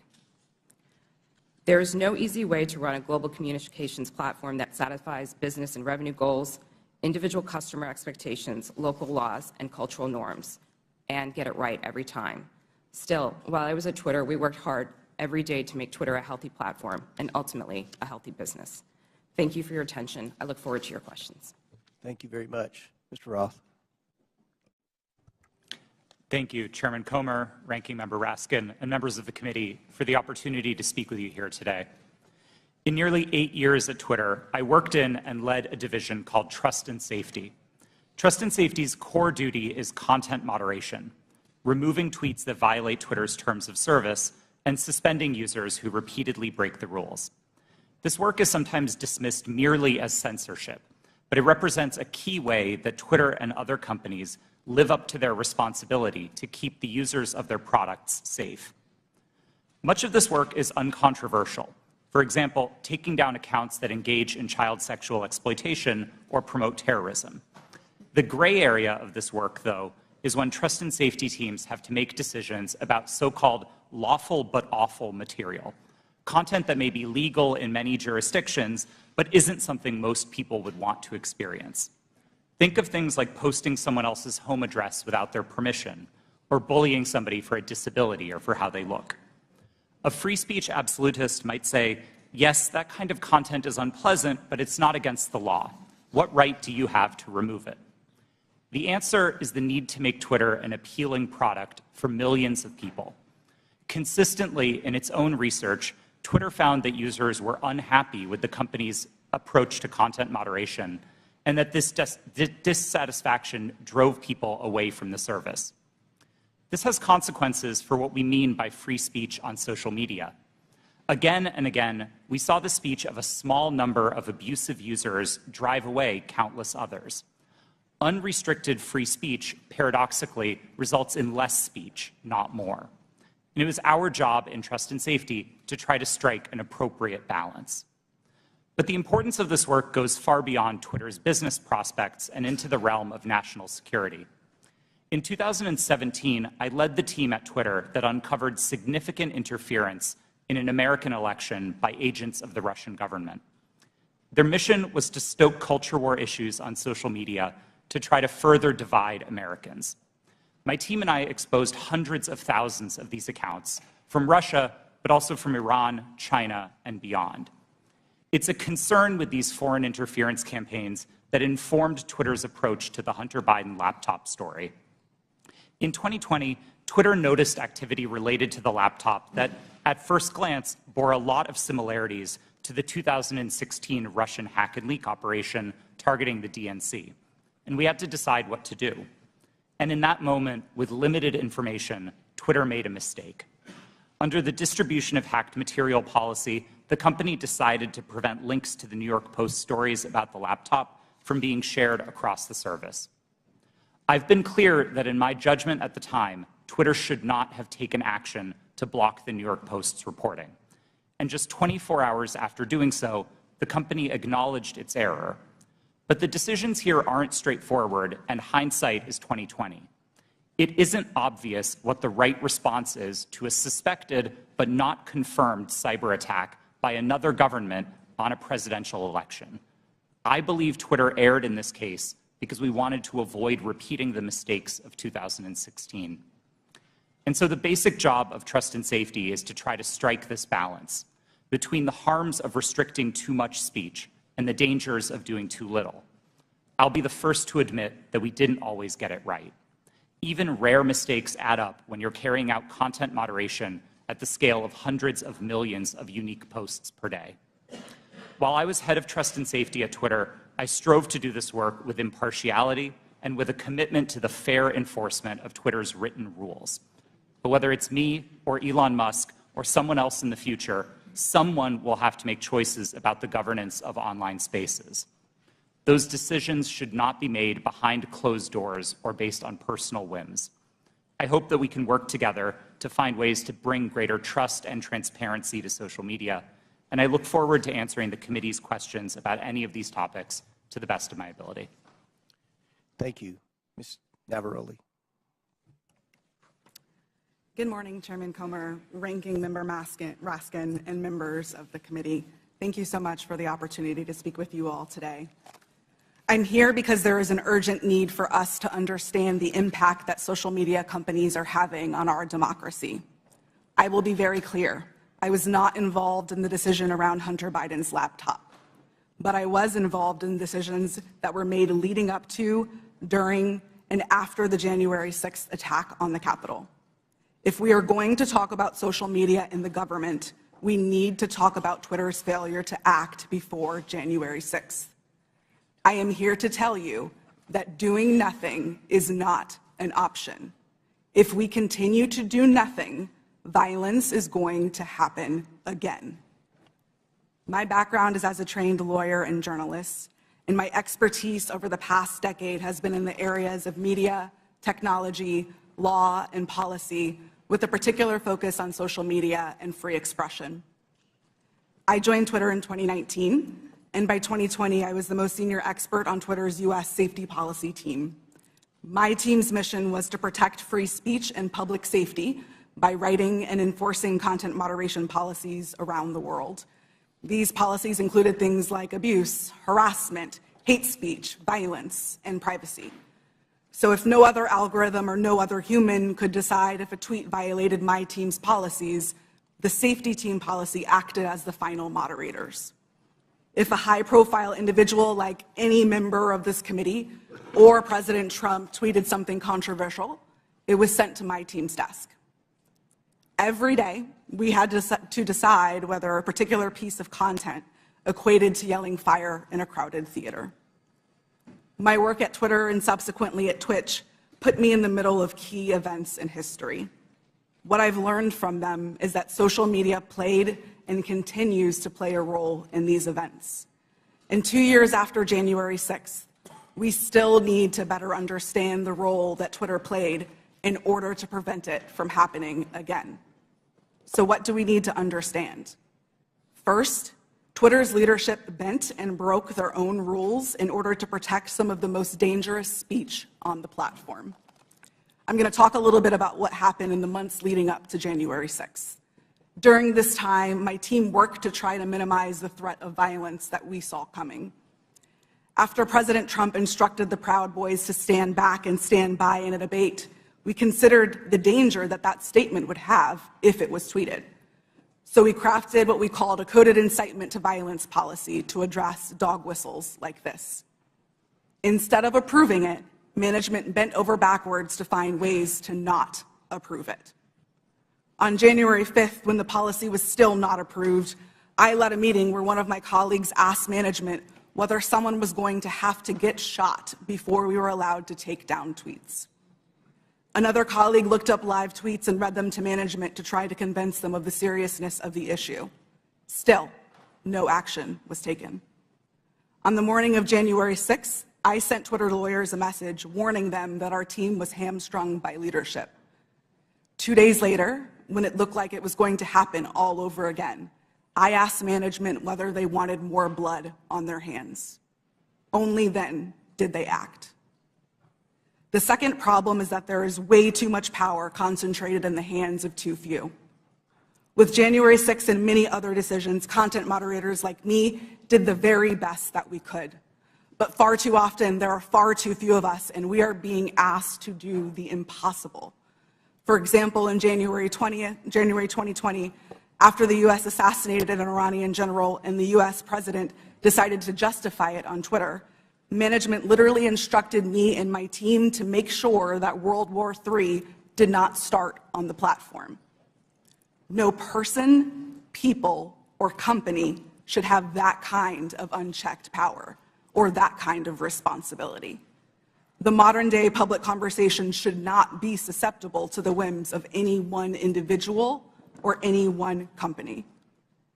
Fixing the systemic issues that lead to bad decisions is not going to be easy, but people like me who have been in the trenches can help lead the way.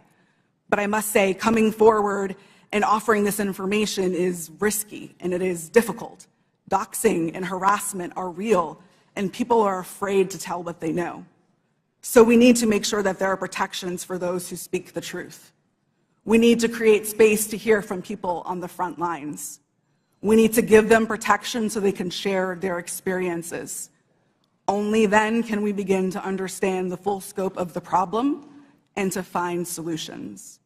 There is far too much at stake for us to do nothing. Thank you. Thank you all. Excellent opening statements. Now we'll begin with the question portion. We'll begin by recognizing Mr. Biggs for 5 minutes. Thank you, Mr. Chairman. Mr. Roth, within just mere minutes or hours after the New York Post published its story on the Hunter Biden laptop, at 8:51 a.m., you sent a message to a team, part of your team, I assume, and you said, "It isn't clearly violative of our hacked materials policy," referring to the story, "nor is it clearly in violation of anything else." Do you remember sending that message? Thank you for the question, Congressman. I don't recall that message specifically, but that does sound like my judgment on that day, yes. Okay, so that was early on in the day, and yet shortly thereafter, Kayleigh McEnany, White House press secretary's, her account was locked.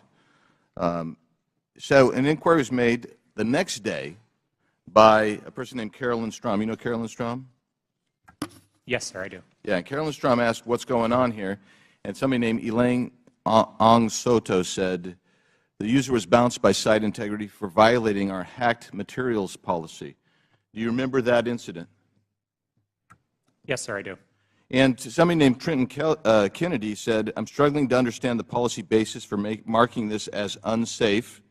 And I think the best explainability argument, now that may be a technical term for you, but for me it looks like we're trying to create a narrative here to cover our butt. The best explainability argument for this externally will be that we're waiting to understand if this story is the result of hacked materials. Do you remember Mr. Kennedy's communication? Yes, I do. Yeah. And so then we get into a whole series of things written by Mr. Baker going back and forth.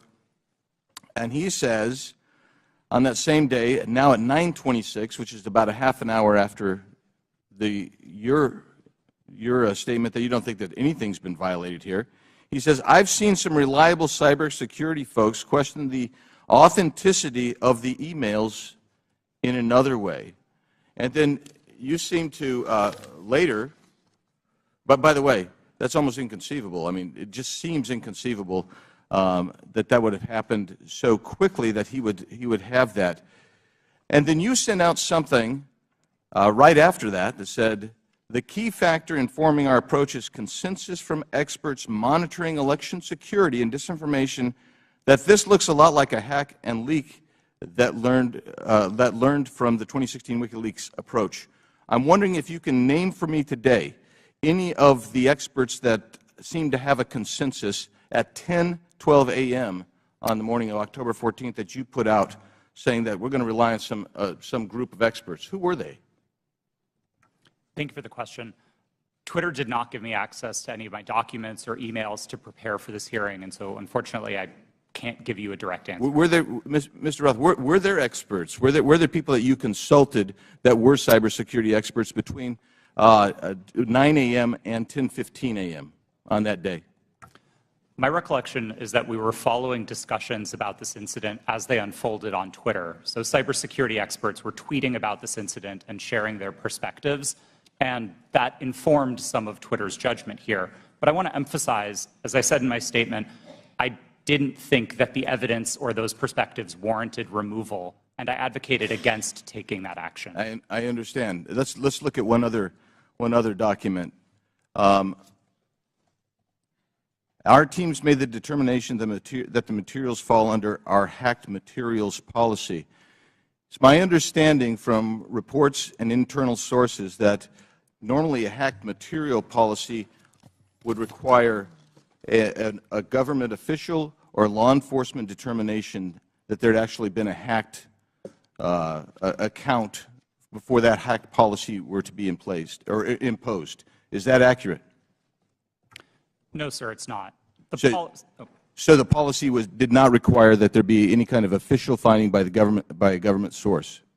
No, there were a number of different types of evidence that we considered under the policy. Certainly government attribution would be a powerful one, but we also looked So you weren't looking, that wasn't determinative is what we're saying? In that instance, we did not have any specific information from any government source, no. I'm going to read something that applies to this and several other things from the Twitter stack that you guys had. This might be an unpopular opinion, but one-off ad hoc decisions like this that don't appear rooted in policy are, in my humble opinion, a slippery slope and reflect an alternatively equally dictatorial problem. Quite frankly, that's what the essence of all four of your testimony. I realize you're trying to fight against it, but you exercised an amazing amount of clout and power over the entire American electorate by even holding them hostage for 24 hours, reversing your policy, and then they're like, well, we want to go back to the originals. That's 24 hours or 2 weeks that you imposed your will on the American electorate. I'll yield back, Mr. Chairman. Gentleman, time's expired. He went 30 seconds over. I'll give the ranking member an extra 30 seconds. You're very fair-minded, Mr. Chairman. Mr. Roth, let me start with you. Did I hear you correctly to say that there were thousands or even hundreds of thousands of counterfeit Twitter accounts set up by Russian propaganda and disinformation for Vladimir Putin to pump his poison into the bloodstream of American social media? Is that right? That's right, sir. And that's not just past tense. Those accounts are active on social media today. This is an ongoing campaign. Well, we should be having a hearing about that. I appreciate your alerting to us what's taken place. Ms. Navaroli, so you've testified that in the months leading up to the November 2020 election and then in the weeks before January 6th, you were growing increasingly anxious about the violent rhetoric and incitement that you saw posted on Twitter. Can you describe specifically what made you so concerned during that period? And did you raise your concerns with people at Twitter? Thank you for that question. As I said in my opening statement, after former President Trump in his debate said the statement, stand back, stand by to the Proud Boys, my team, in discussion with other teams at Twitter, realized that we had a gap in our policies and that could not be said on the platform because it would have gone too far. What we did see continue to happen was those statements, in addition to other coded incitement to violence or dog whistles began to spring up on the platform. And so what was once fringe ideology or fringe statements that were calling for the overthrow of the government became a loud roar.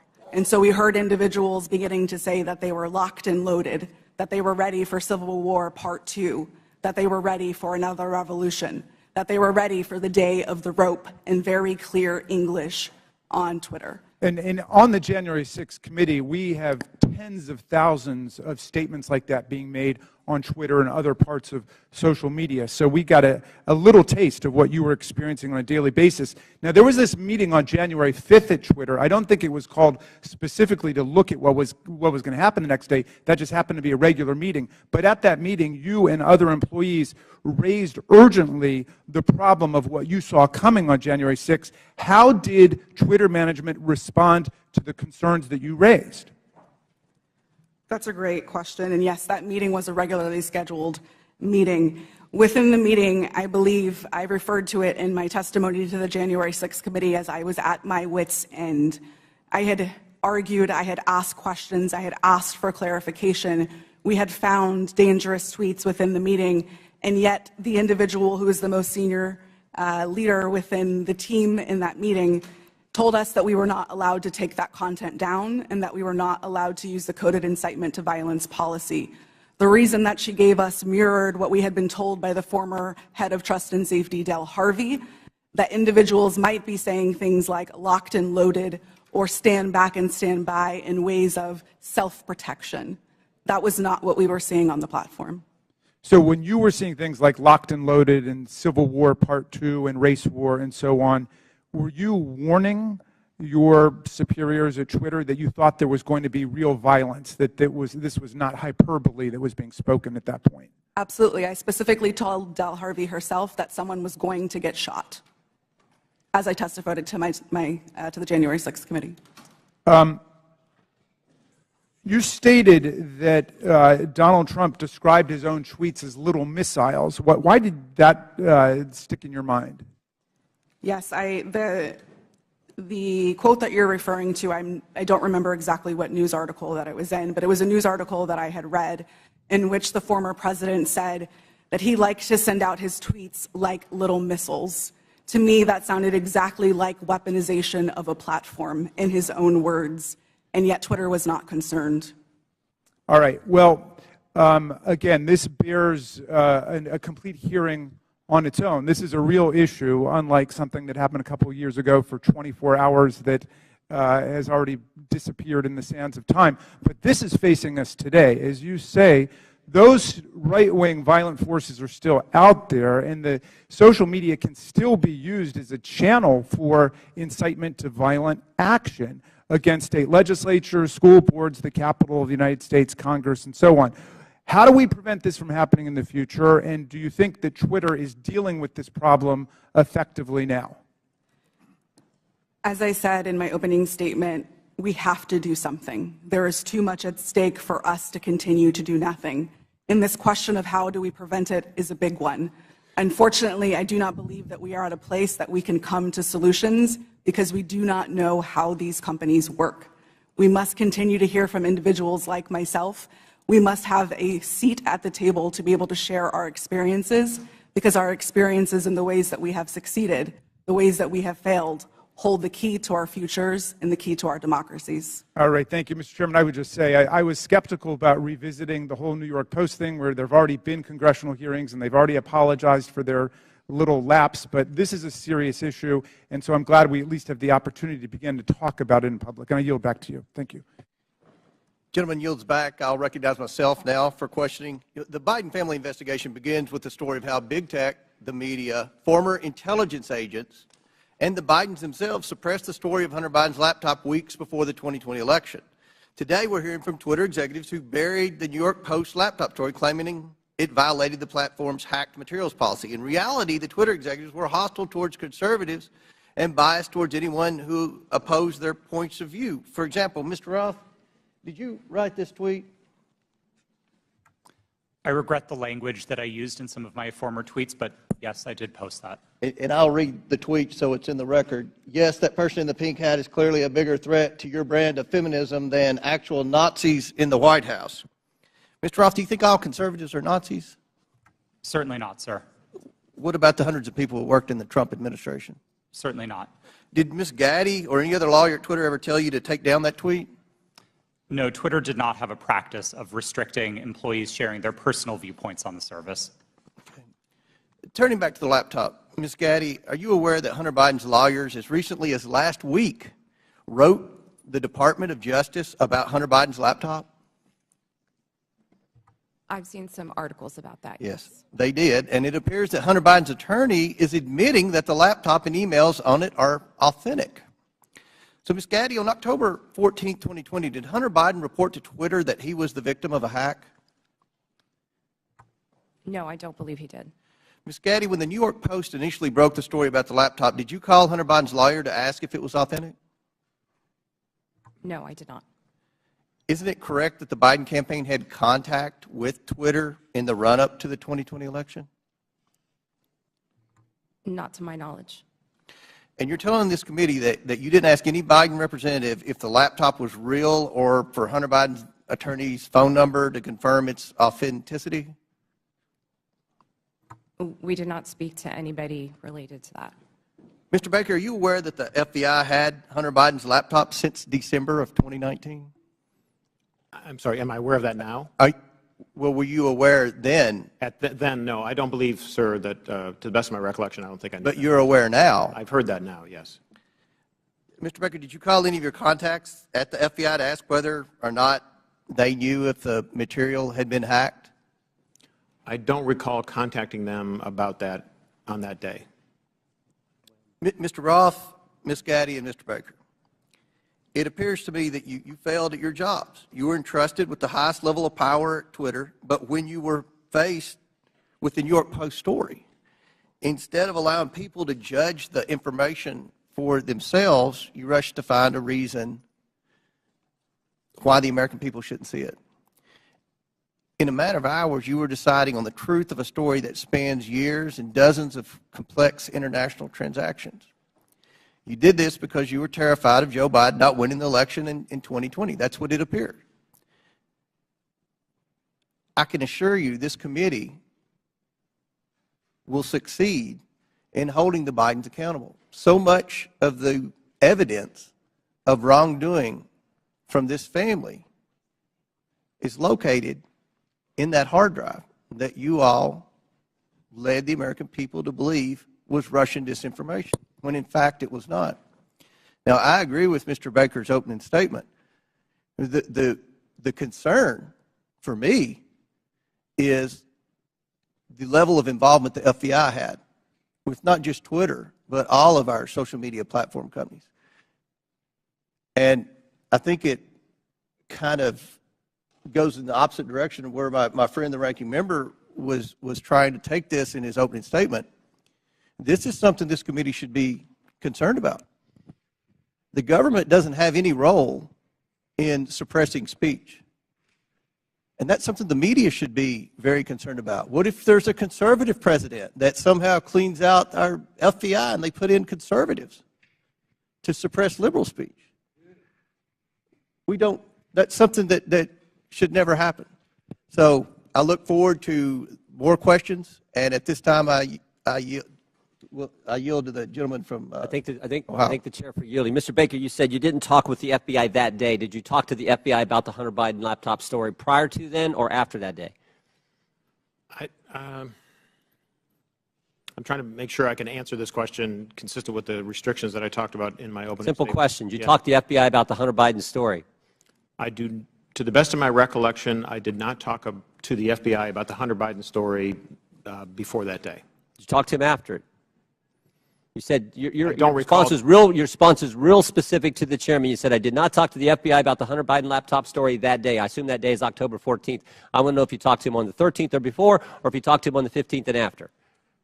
I don't recall speaking to the FBI. Sitting here today, I don't recall speaking to the FBI at all about the Hunter Biden matter. Well, then why'd you answer it the way you did? I beg your pardon? I yield back there. Chair recognizes Ms. Norton for 5 minutes. Thank you, Mr. Chairman. Like Benghazi before, Republicans are on a taxpayer-funded expedition to attack their political rivals, and they're feeding the flames of conspiracy in the process. With the release of the so-called Twitter files, Donald Trump has seized the moment to further his own conspiracies about the 2020 election, writing in December, and I quote, "Do not throw the presidential election results of 2020 out and declare, do you throw the presidential election results of 2020 out and declare the rightful winner, or do you have a new election?"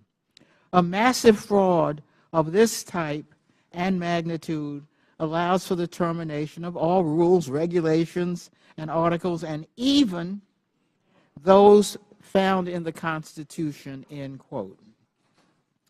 Now, it bears repeating that this is the same man who incited an insurrection on January 6th, and just last week reposted a message on Truth Social that suggested his supporters will, quote, and I'm quoting him now, "physically fight for him this time," and added, "They got my 6 and we are loaded, and I mean loaded." This is a question for Ms.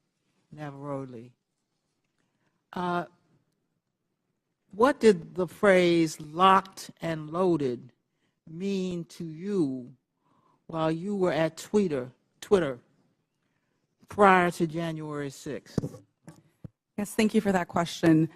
The way that I read "locked and loaded" to be interpreted by the tweets that I saw coming on Twitter prior to January 6th was that individuals were loaded, were armed, and that they were ready to commit violence.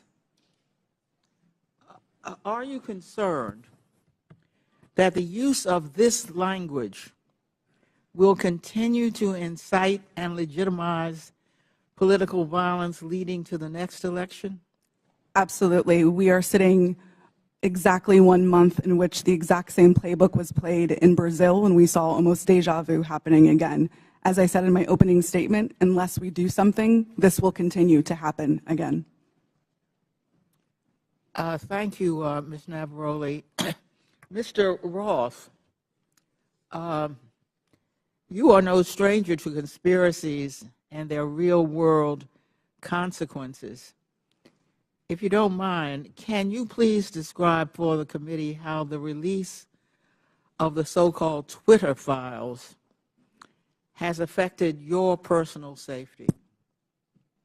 Thank you for the question, Congresswoman. The Twitter files, I would note first and foremost, didn't just affect me, but affected much more junior employees at Twitter. Employees as far away as Manila in the Philippines were doxxed, had their families threatened, and experienced harm equal to or greater than what I've experienced. But concurrent with the Twitter files, Elon Musk also made the decision to share a defamatory allegation that I support or condone pedophilia. And this lie led directly to a wave of homophobic and anti-Semitic threats and harassment against me, of which Twitter has removed vanishingly little. And following the Daily Mail's decision to publish where I live, ultimately I had to leave my home and sell it. Those are the consequences for this type of online harassment and speech. Well, I must say, those are very real consequences.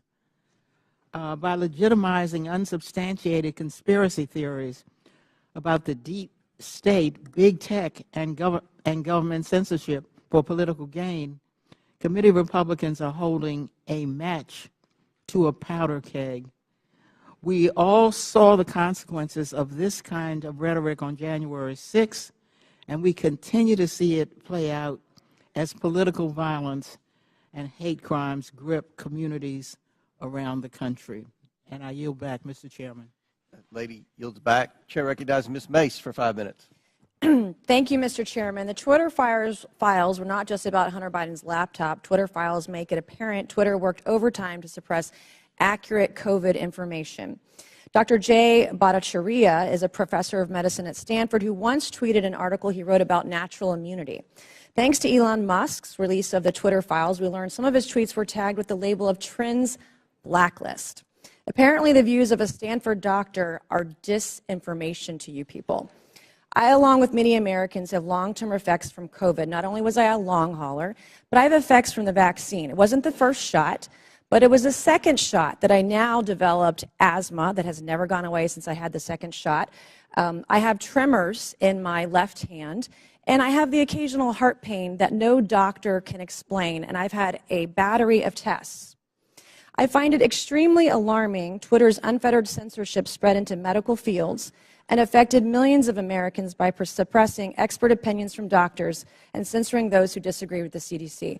I have great regrets about getting the shot because of the health issues that I now have that I don't think are ever going to go away. And I know that I'm not the only American who has those kinds of concerns.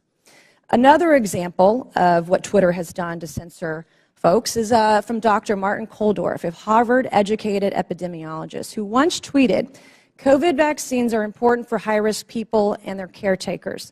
Those with prior natural infection do not need it, nor children." The Twitter files reveal this tweet was deemed false information because it ran contrary to the CDC. So my first question this morning of Ms. Gaddy, may I ask of you, where did you go to medical school? I did not go to medical school. I'm sorry? I did not go to medical school. That's what I thought. Why do you think you or anyone else at Twitter had the medical expertise to censor a doctor's expert opinion?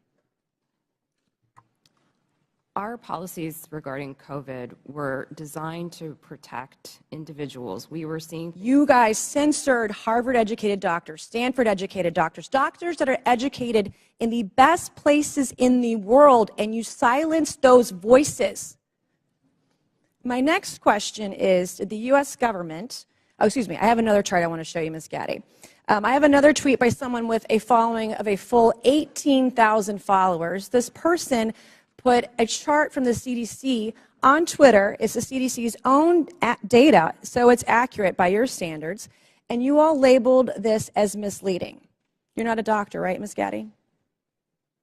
No, I'm not. Okay. What makes you think you or anyone else at Twitter have the medical expertise to censor actual, accurate CDC data?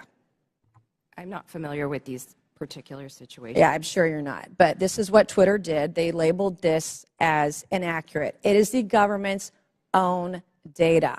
It's ridiculous that we're even having to have this conversation today. It's not just about the laptop. This is about medical advice that expert doctors were trying to give Americans because social media companies like Twitter were silencing their voices. I have another question, my last one for you, Ms. Gaddy. Did the U.S. government ever contact you or anyone at Twitter to pressure Twitter to moderate or censor certain tweets? Yes or no?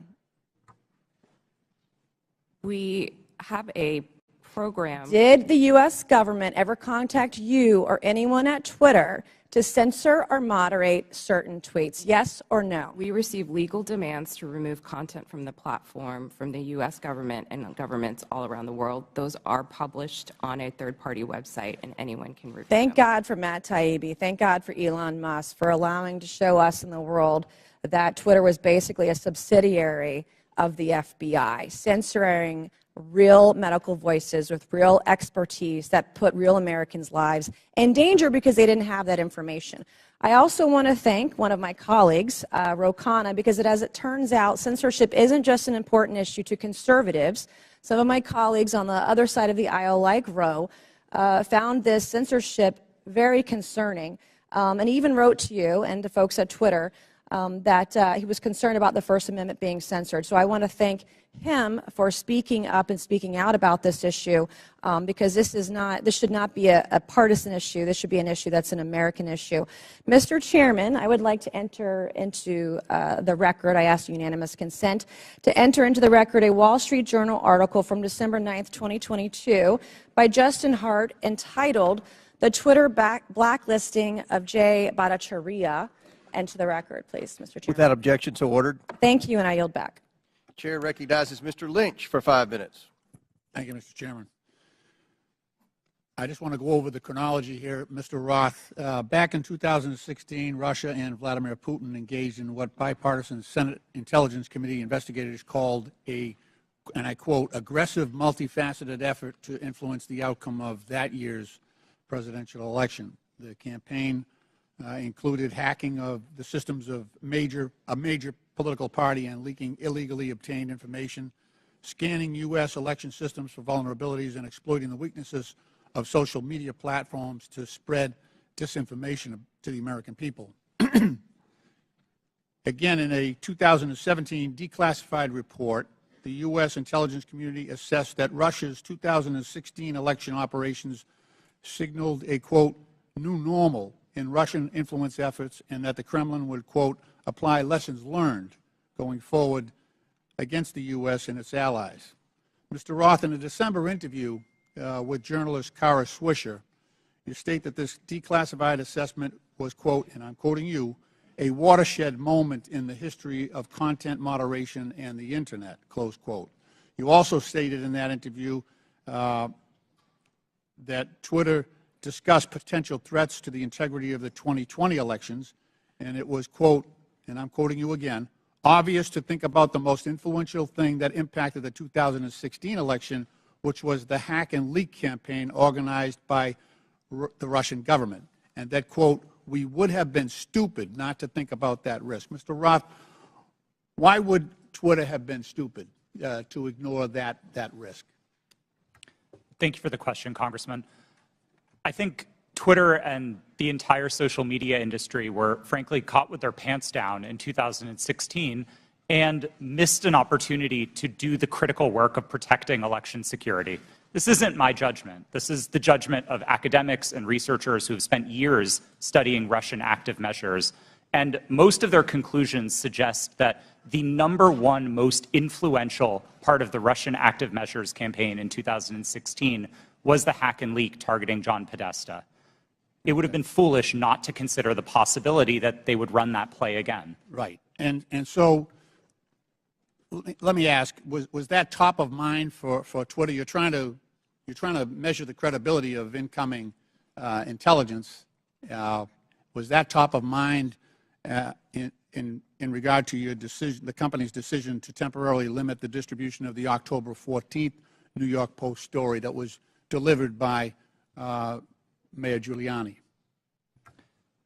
Yes, that was one of the animating concerns for us.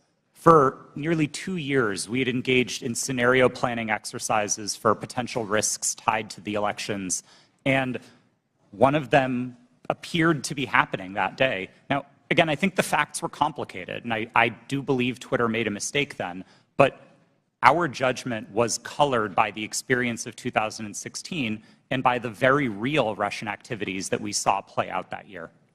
Mr. Roth, in a December 2020 sworn declaration to the FEC, you said that starting in 2018, you had, quote, regular meetings with the Office of the Director of National Intelligence, the Department of Homeland Security, the FBI, and industry peers regarding election security. Is that correct? Yes, sir, it is. Okay. You stated that during these meetings, quote, federal law enforcement agencies communicated that they expected hack and leak operations by state actors that might occur in the period shortly before the 2020 presidential election, likely in October, and that there were, quote, rumors that a hack and leak operation would involve Hunter Biden, close quote. Is that your recollection today? It is, but I want to clarify that sentence slightly. I think it actually should have been 2 separate sentences. It is true that in meetings between industry and law enforcement discussed the possibility of a hack and leak campaign in the lead up to the election. And in one of those meetings, it was discussed, I believe by another company, that there was a possibility that that hack and leak could relate to Hunter Biden and Burisma. I don't believe that perspective was shared by law enforcement. They didn't endorse it. They didn't provide that information in that meeting. Okay. Just to fast forward here, and in fact, in March 2021, 4 months after the election, the U.S. intelligence community assessed that Russian President Putin authorized a range of government organizations conducted influence operations aimed at denigrating President Biden's candidacy and the Democratic Party, supporting former President Trump in undermining public confidence in the electoral process and exacerbating socio-political divisions in the U.S. that obviously reared their head on January 6th. Mr. Chairman, my time has expired, and I yield back. Gentleman yields back. The chair recognizes Mr. Jordan for 5 minutes. Thank you, Mr. Chairman. Mr. Roth, did the government tell you that the Biden laptop story was fake? No, sir, they did not. Did they tell you it was hacked? No, sir, they did not. On October 14, 2020, Twitter blocks the New York Post story on the Hunter Biden, the New York Post story on Hunter Biden, and suspends their account. The night before, FBI Special Agent Elvis Chan sends you an email. The email says this: heads up, I will be sending a teleporter link for you to download 10 documents. It's not spam. Please confirm receipt when you get it. 2 minutes later, 6:24 p.m., you respond back, received and downloaded, thanks. What were those 10 documents? Twitter didn't give me access to my laptop, but Special Agent Chan has said publicly, and the FBI has confirmed, that those documents did not relate to Hunter Biden, and that's my recollection of them. What did they relate to? My interactions with Agent Chan and with the FBI almost entirely focused on what the FBI called malign foreign interference, things like Russian troll farms and Iranian involvement in the elections, not on any type of domestic Any of the activity. information on there classified? No, sir, I do not hold a security clearance, and so I would not have received any classified information. Who does hold a security clearance? I just got a second email here. I'm just curious about this. What I propose is that 30 days out from the election, this is another email to you from Mr. Chan. 30 days, we get temporary clearances. You pick who they are. Who were the people at Twitter who had a security clearance? To be honest, sir, I'm not sure, and we never ultimately followed through on this plan to get temporary clearances. Did anyone at Twitter have a security clearance? It's my understanding that at least some current or former employees did hold clearances, but I wasn't certain about that. Ms. Gaddy, do you know if anyone took up Mr. Chan's offer to hand out security clearances 30 days before the 2020 election? Not that I'm aware. So we don't know how many people had security clearances. Twitter, do we know? Mr. Baker, Mr. Gaddy, Ms. Gaddy, anyone know how many people at Twitter had a security clearance in the 30 days prior to the election? I don't know the answer to that question, Ms. sir. Gaddy? I do not know. Mr. Roth, you don't know? No, sir. Well, how about the last one? Ms. Navaroli, do you know? No. I mean, it seemed like the offer was to sort of just hand them out like candy. I just wondered who had them. No one knows? Okay. So the FBI didn't tell you that it was fake, didn't tell you that it was hacked. And Mr. Roth, did the story violate your policies? In my judgment at the time, no, it did not. Yeah, that's what you said. Said what I would propose, is you said it isn't clearly a violation of our hack materials policy, nor is it clearly a violation of anything else. So I think what a lot of people are wondering is if it didn't violate your policies and they didn't tell you it was fake, didn't tell you it was hacked, why'd you take it down? The company made a decision that found that it did violate the policy. It wasn't my personal judgment at the time that it did, but the decision was communicated to me by my direct supervisor, and ultimately I didn't disagree with it enough to object to it. You know what I think happened, Mr. Roth? I think you guys got played. I think you guys wanted to take it deep down. We saw what the chairman put up where you said, everyone in the White House is a fascist. I think you guys wanted it to be taken down. I think you meet with these guys every week. We know that's been established in the Twitter files. You had weekly meetings with Mr. Chan in the run-up to the election. They send you all kinds of emails. They send you documents on the super secret James Bond teleporter. You get information on that. I think you guys wanted to take it down. I think you guys got played by the FBI. And that's the scary part. Because we had 50, this to me is the real takeaway. 51 former intelligence officials 5 days after you guys take down the Hunter Biden story and block the New York Post account. 5 days later, 51 former intel officials send a letter and they say, the Hunter Biden story has all the classic earmarks of a Russian information operation. The information operation was run on you guys, and then by extension run on the American people. And that's the concern.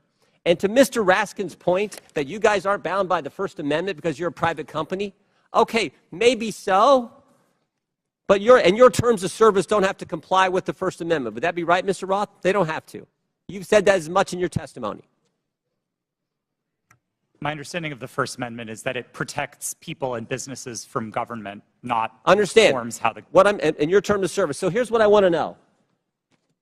Here's what I want to know. Is this a violation of the First Amendment when the government Mr. Chan again sending you an email saying, we think these accounts need to be looked at because they violate your terms of service.